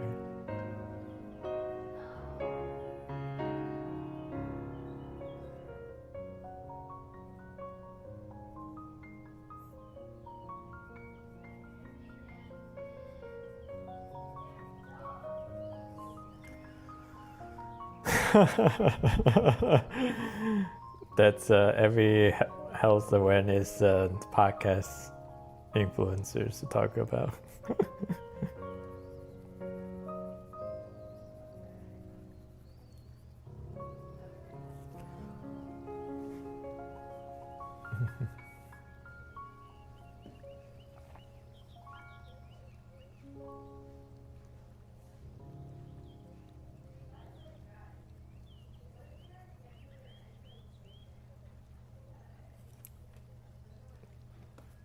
You talking about this in science class?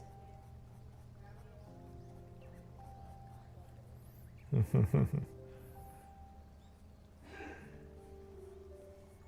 don't have to say if you don't feel comfortable. Yeah.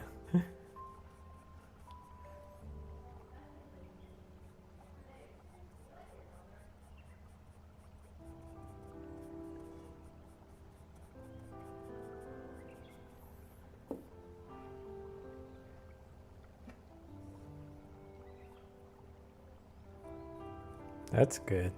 I mean, teacher really makes and breaks the whole learning experience in school.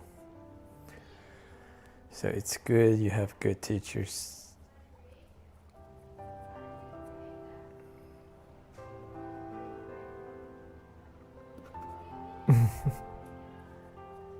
How many of those you got?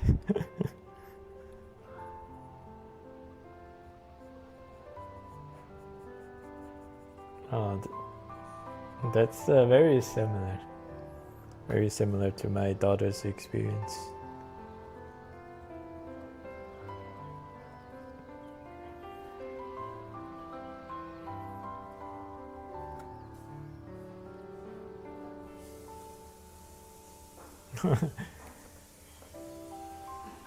I would say there's an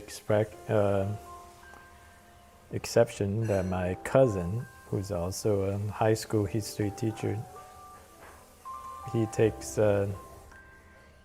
his job very, very seriously.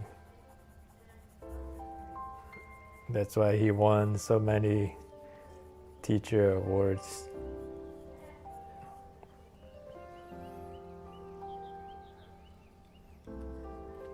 Nope, it's same same amount of money as his colleagues,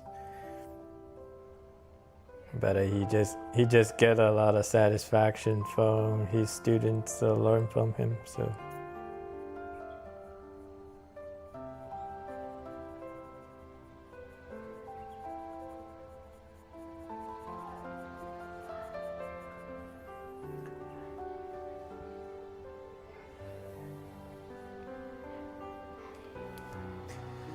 I mean, everything we do, it's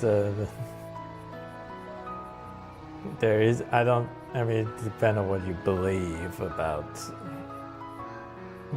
objective, big purpose. I mean, we all just try to do the things that we feel like is worthwhile pursuing.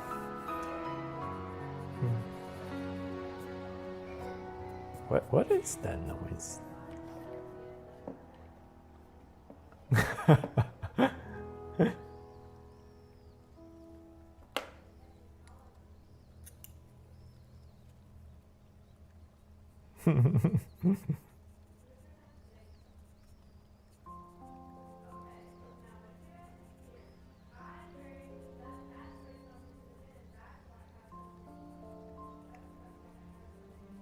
Are you using your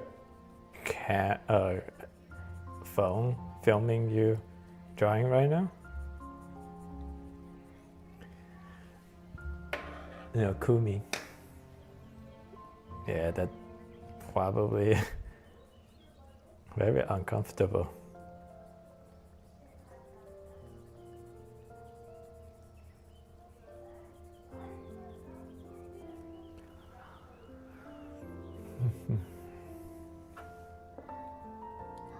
I don't think it's your breathing. I think that the microphone just picks up all the noise.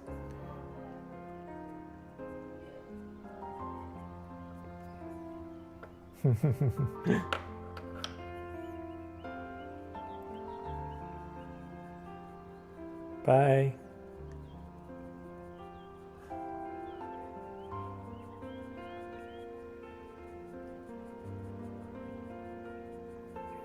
That was Yoon.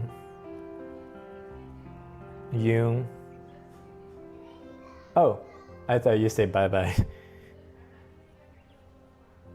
Oh, that was someone else? What the?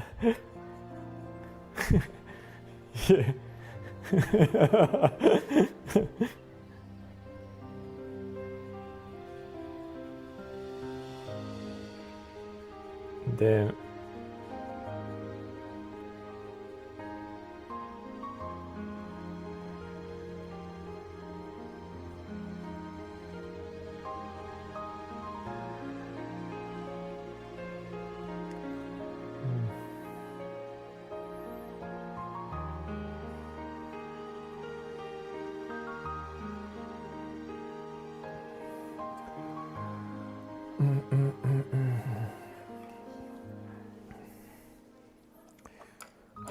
Okay.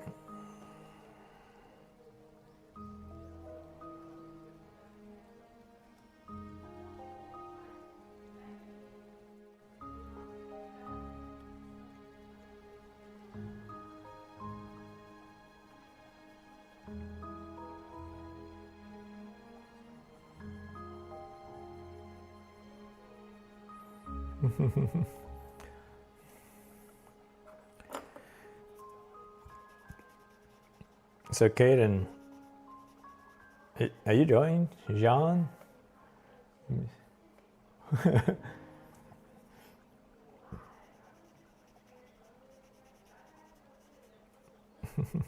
Like shopping for iPad?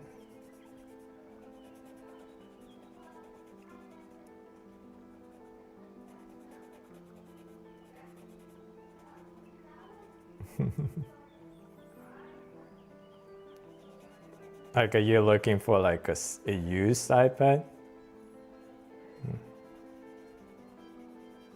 Yeah.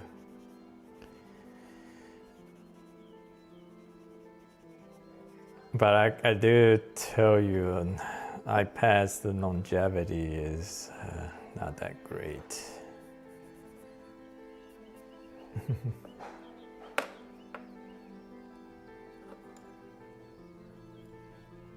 Mm-hmm.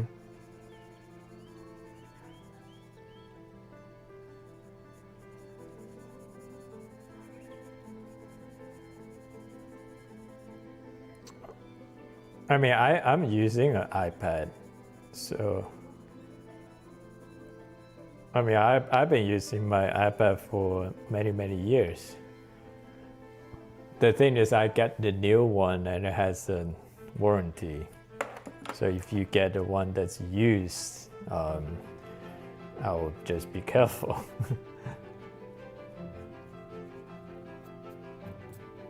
Yeah, yeah, that too.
Oh, okay. That's a good positive sign.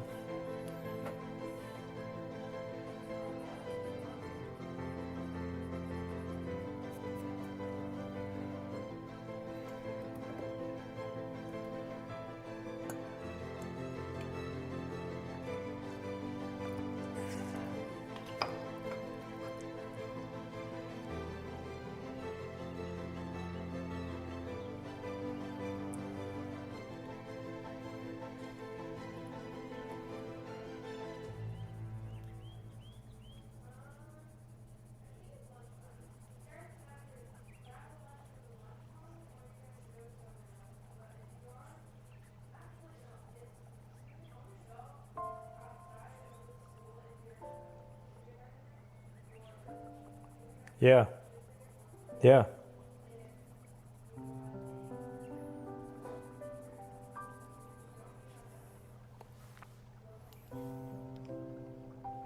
Yeah, your name that is so beautiful in that anime.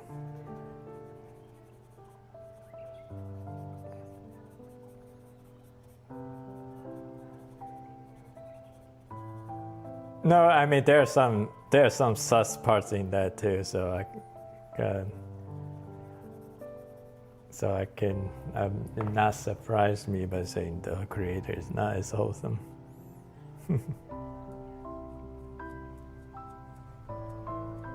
Oh, you don't remember?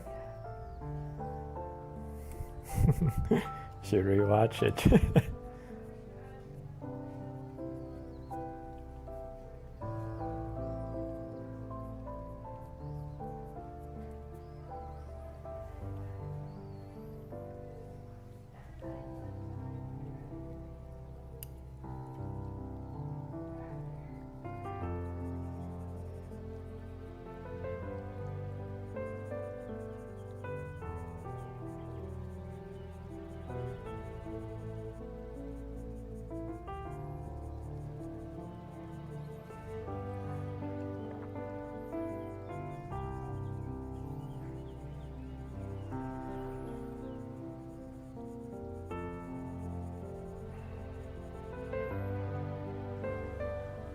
You say Spy X Family?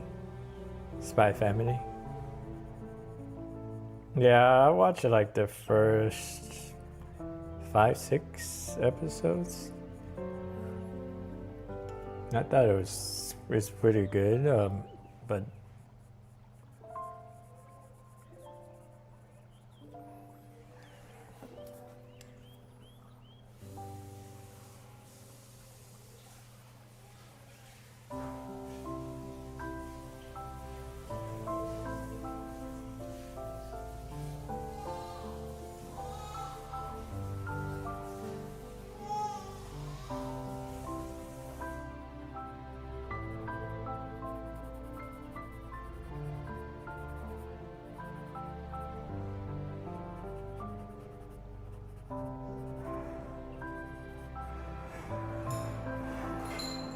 yeah.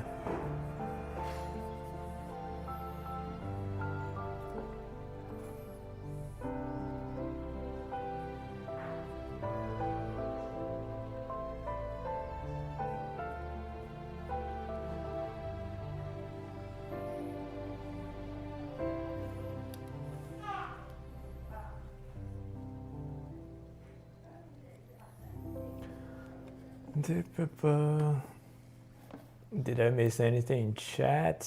Let's see. Hey, I did what you say and reflect on my art. It's gotten better, thank you. Any tips for shading with graphite? I'm having trouble understanding how light reflection works. I think mostly just observing the reference and just a lot of times when you try to shade something complex, you have to change your mindset into like you're not really shading that subject. You are just putting dots on paper like a printer. To think like a printer.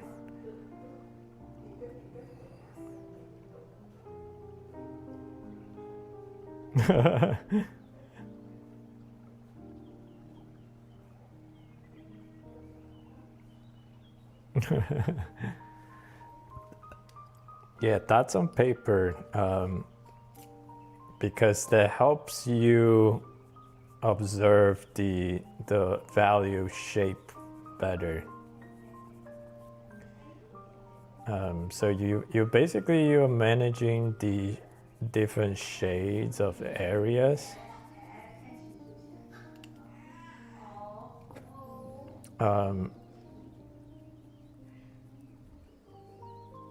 Like when I'm doing my textures, I'm observing the difference in values. So you start off with just get the color blocking down. If that part is accurate and solidified, so basically what that means is you get a very blurry version of the reference, and then you start just adding little bit details on where the lights hit. Then the details will come out fairly quickly.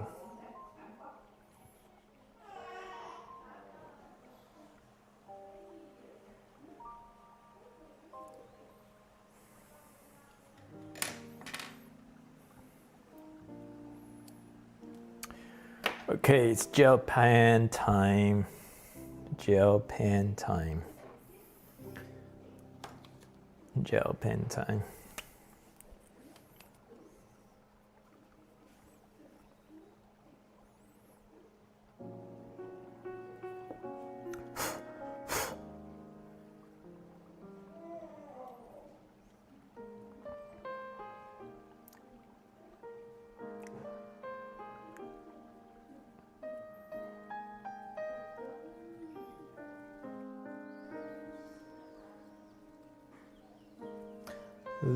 Let's see. Live. I like it.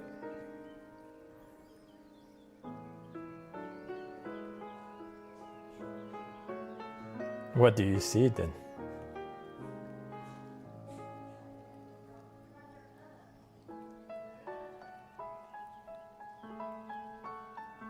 Do you see purple dress?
Oh, yeah, we run a pretty tight ship here, so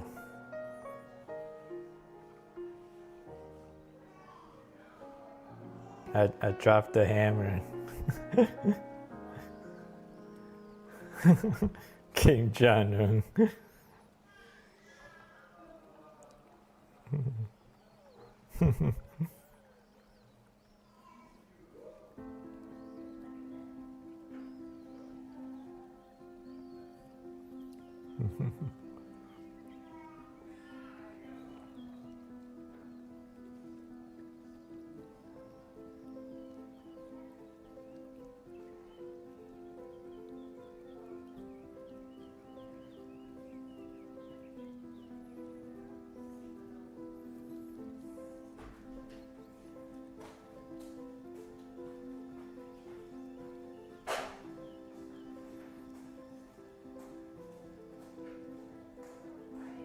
Nothing is at stake.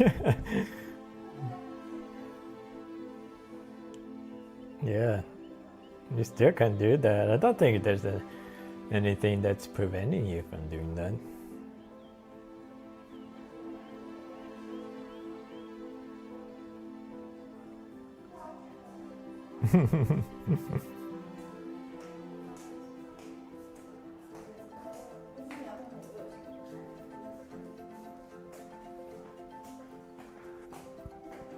I mean, back in the day, it was just Sam and Kenan.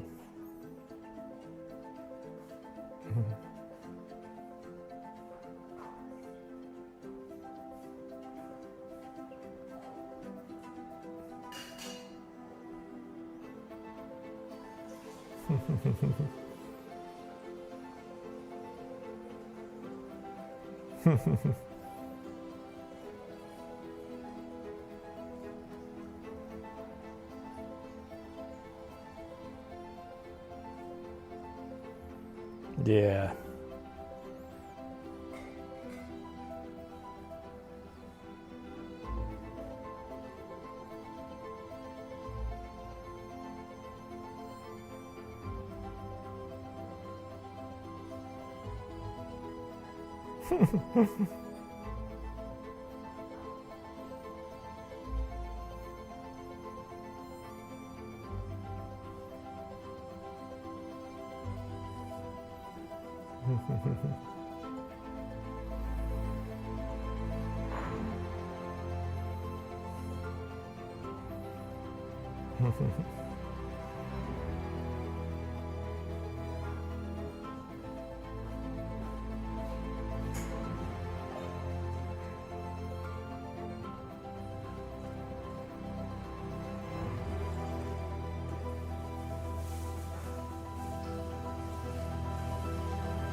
What? What? Who's showing things?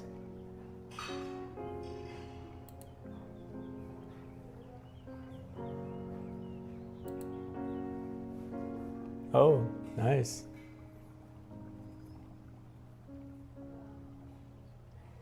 You're showing your your science worksheet? Is that your science worksheet?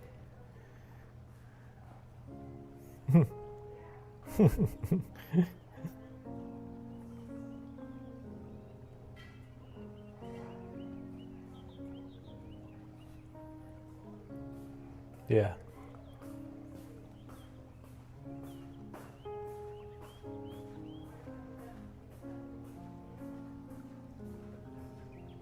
Just imagine.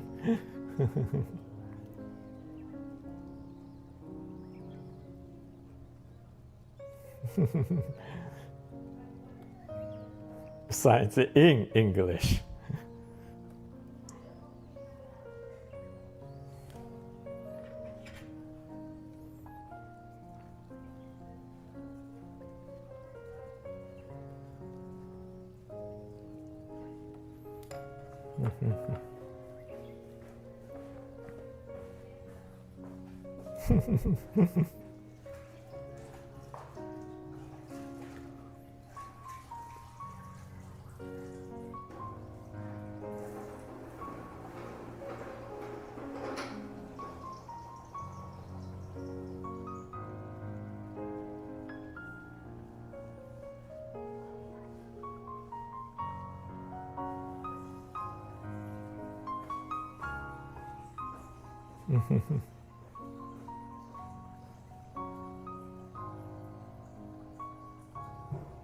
I don't know what that is.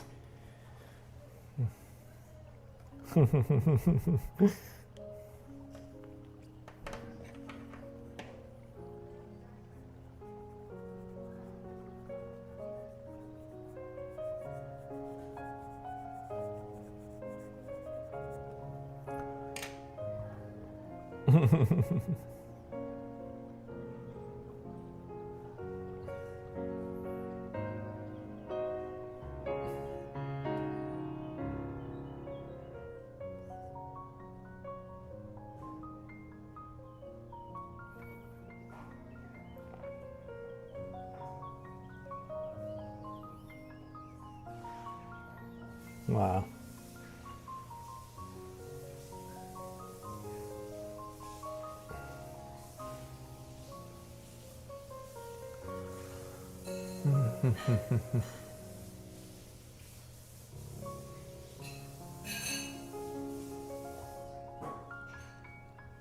That cough.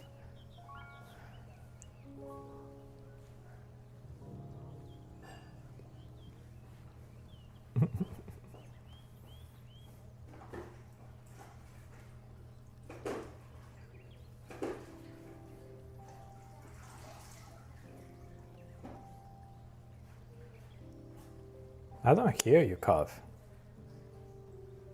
I mean, I don't hear you cough.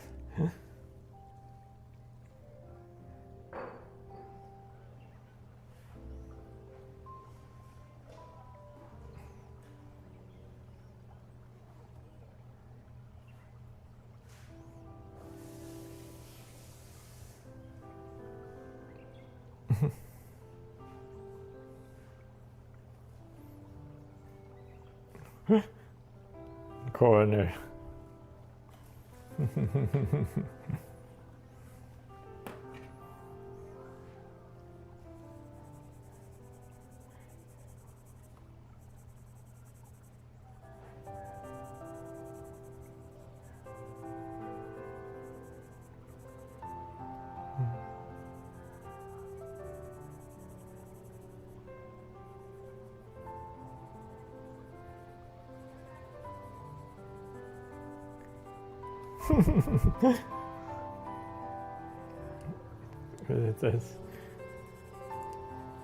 It has a lot of personality. Yeah. No, it's because, yeah.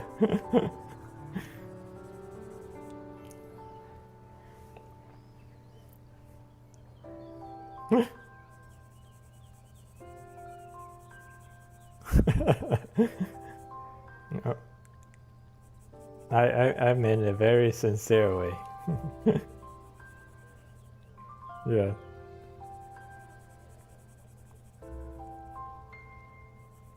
Yep, just a sketch.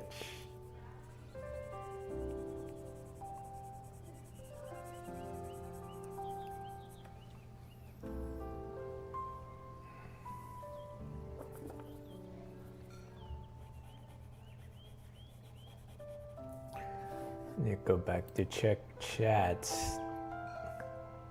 This is drawn from a reference, you betcha.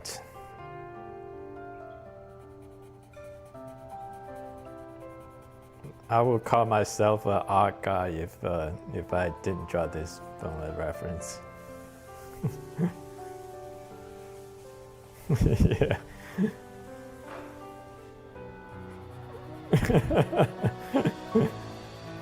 Yeah. Thanks.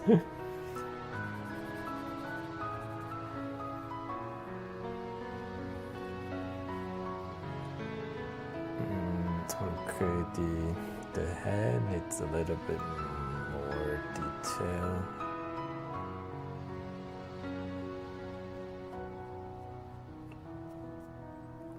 Why?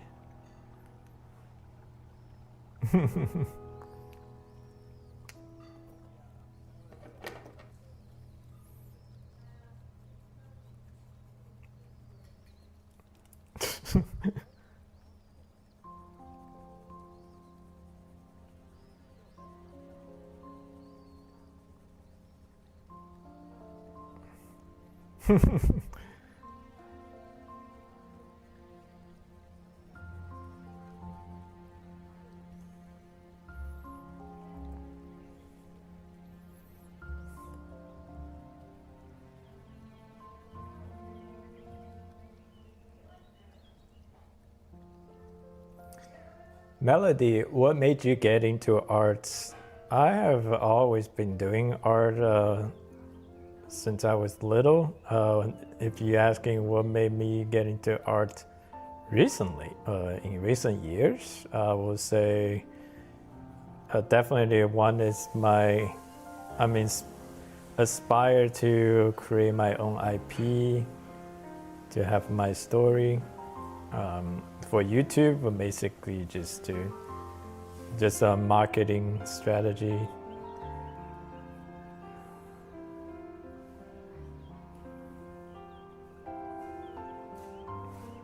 Hey, my brand is I'm a honest person, so you can doesn't matter good or bad, and you can always count on me to be honest. Yeah.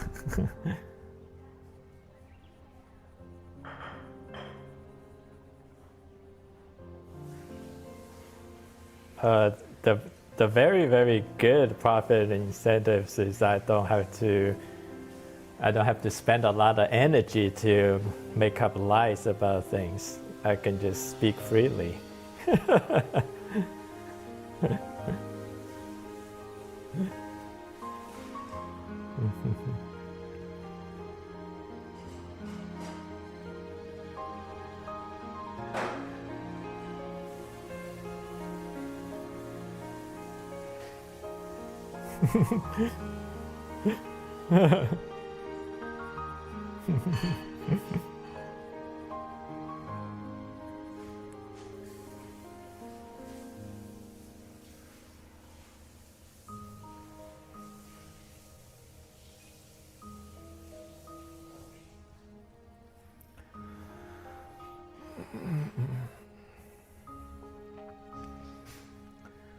Where did I get a reference from? Nowadays, I say more, a lot of them from Pinterest, also a lot of them from Red Note. Red Notes, there are some great references. Yeah, Red Notes. No, it's not Chinese TikTok. The Chinese TikTok is called Douyin. Red Note is 小红书. It's like what's the equivalent? No, what TikTok is? TikTok is Asian. TikTok was a Chinese company. Red Note. What should I say?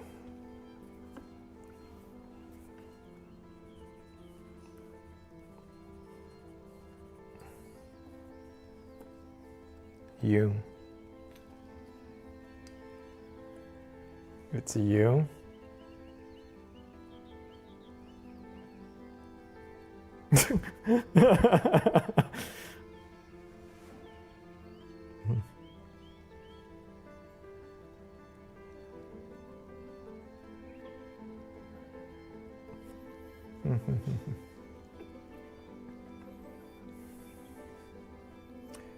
Okay, I'm wrapping up this one. I think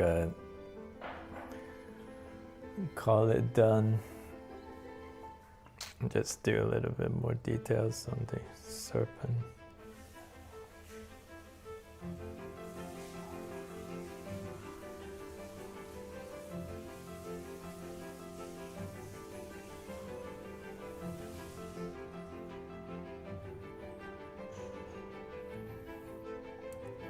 Thank you for the hearts.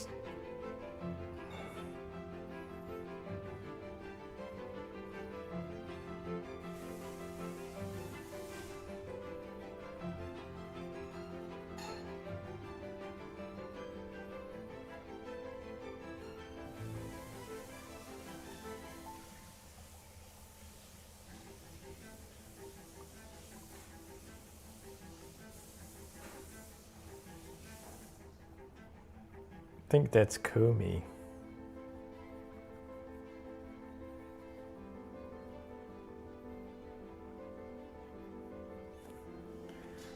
Oh.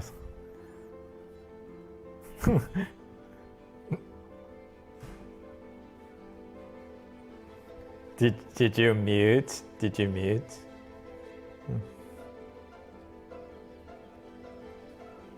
You can turn down the individuals. Oh, I didn't know that.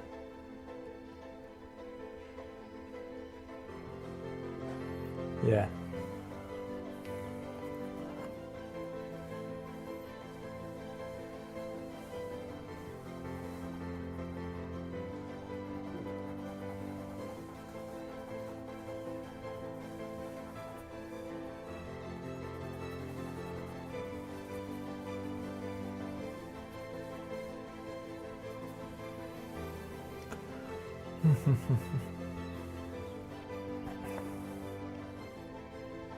Yes, I drew this one based off a reference. For some reason, the breathing has become more aggressive.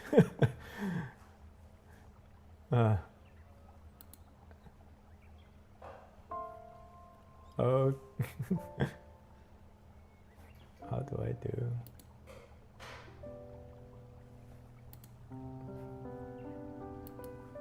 From the computer, how do you turn down someone's volume? Okay, okay, user volume.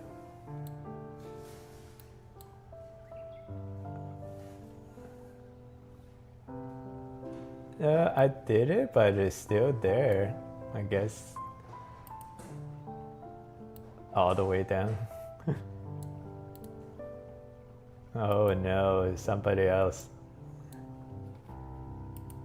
Okay, okay, it's actually Kumi. It's actually Kumi because I turned down Kumi and noise is down. It's gone. It's all good. It's all good. It's all good.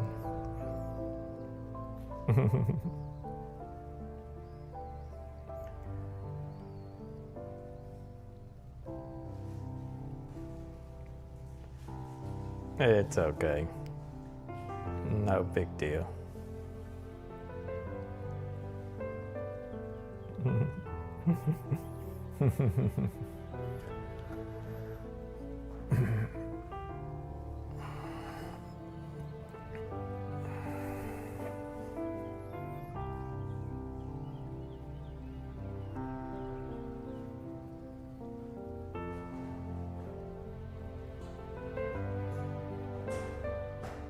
Huh?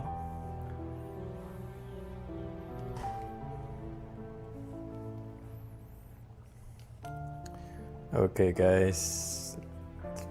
It's a good time. I'm dipping. Yeah, look at this one. I even feel good about it. Thank you.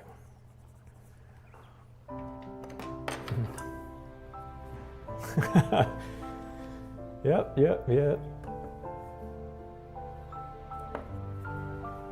Okay.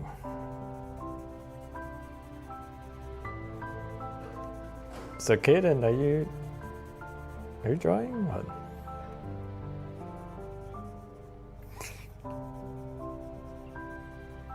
Yeah, I do that sometimes with chess. More often than I love to. I like to.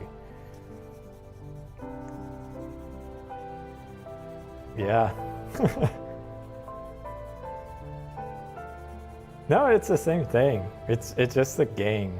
I mean, there's no more or less merits in playing chess versus playing a game. Yeah, chess to me, it's just game. The thing is, what I can do with chess is typically it's about 20 minutes.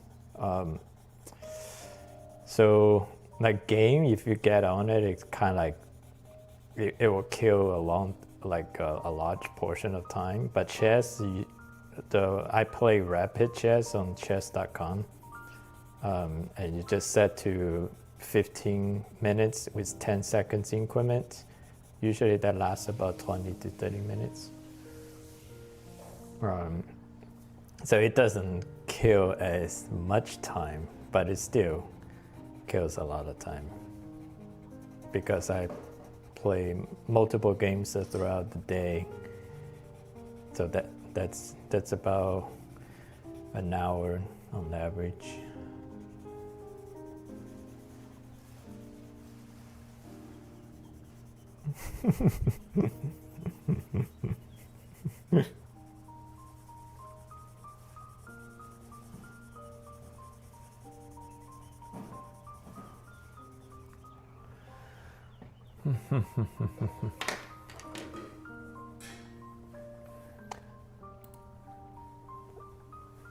Okay, we got it. See, the texture so pretty. How you start encapsulate building from the start. Send me your art. Thank you. It's amazing where I can find the reference I actually wanted to draw with you, so I sub you. Thank you for the sub, Easy Art. LOL, say hi and say bye. Thank you, LOL. Say hi, Jaredor, Patrick. Say du dessin au graphite. J'adore. Merci beaucoup. Je du design au graphite. Frenchies.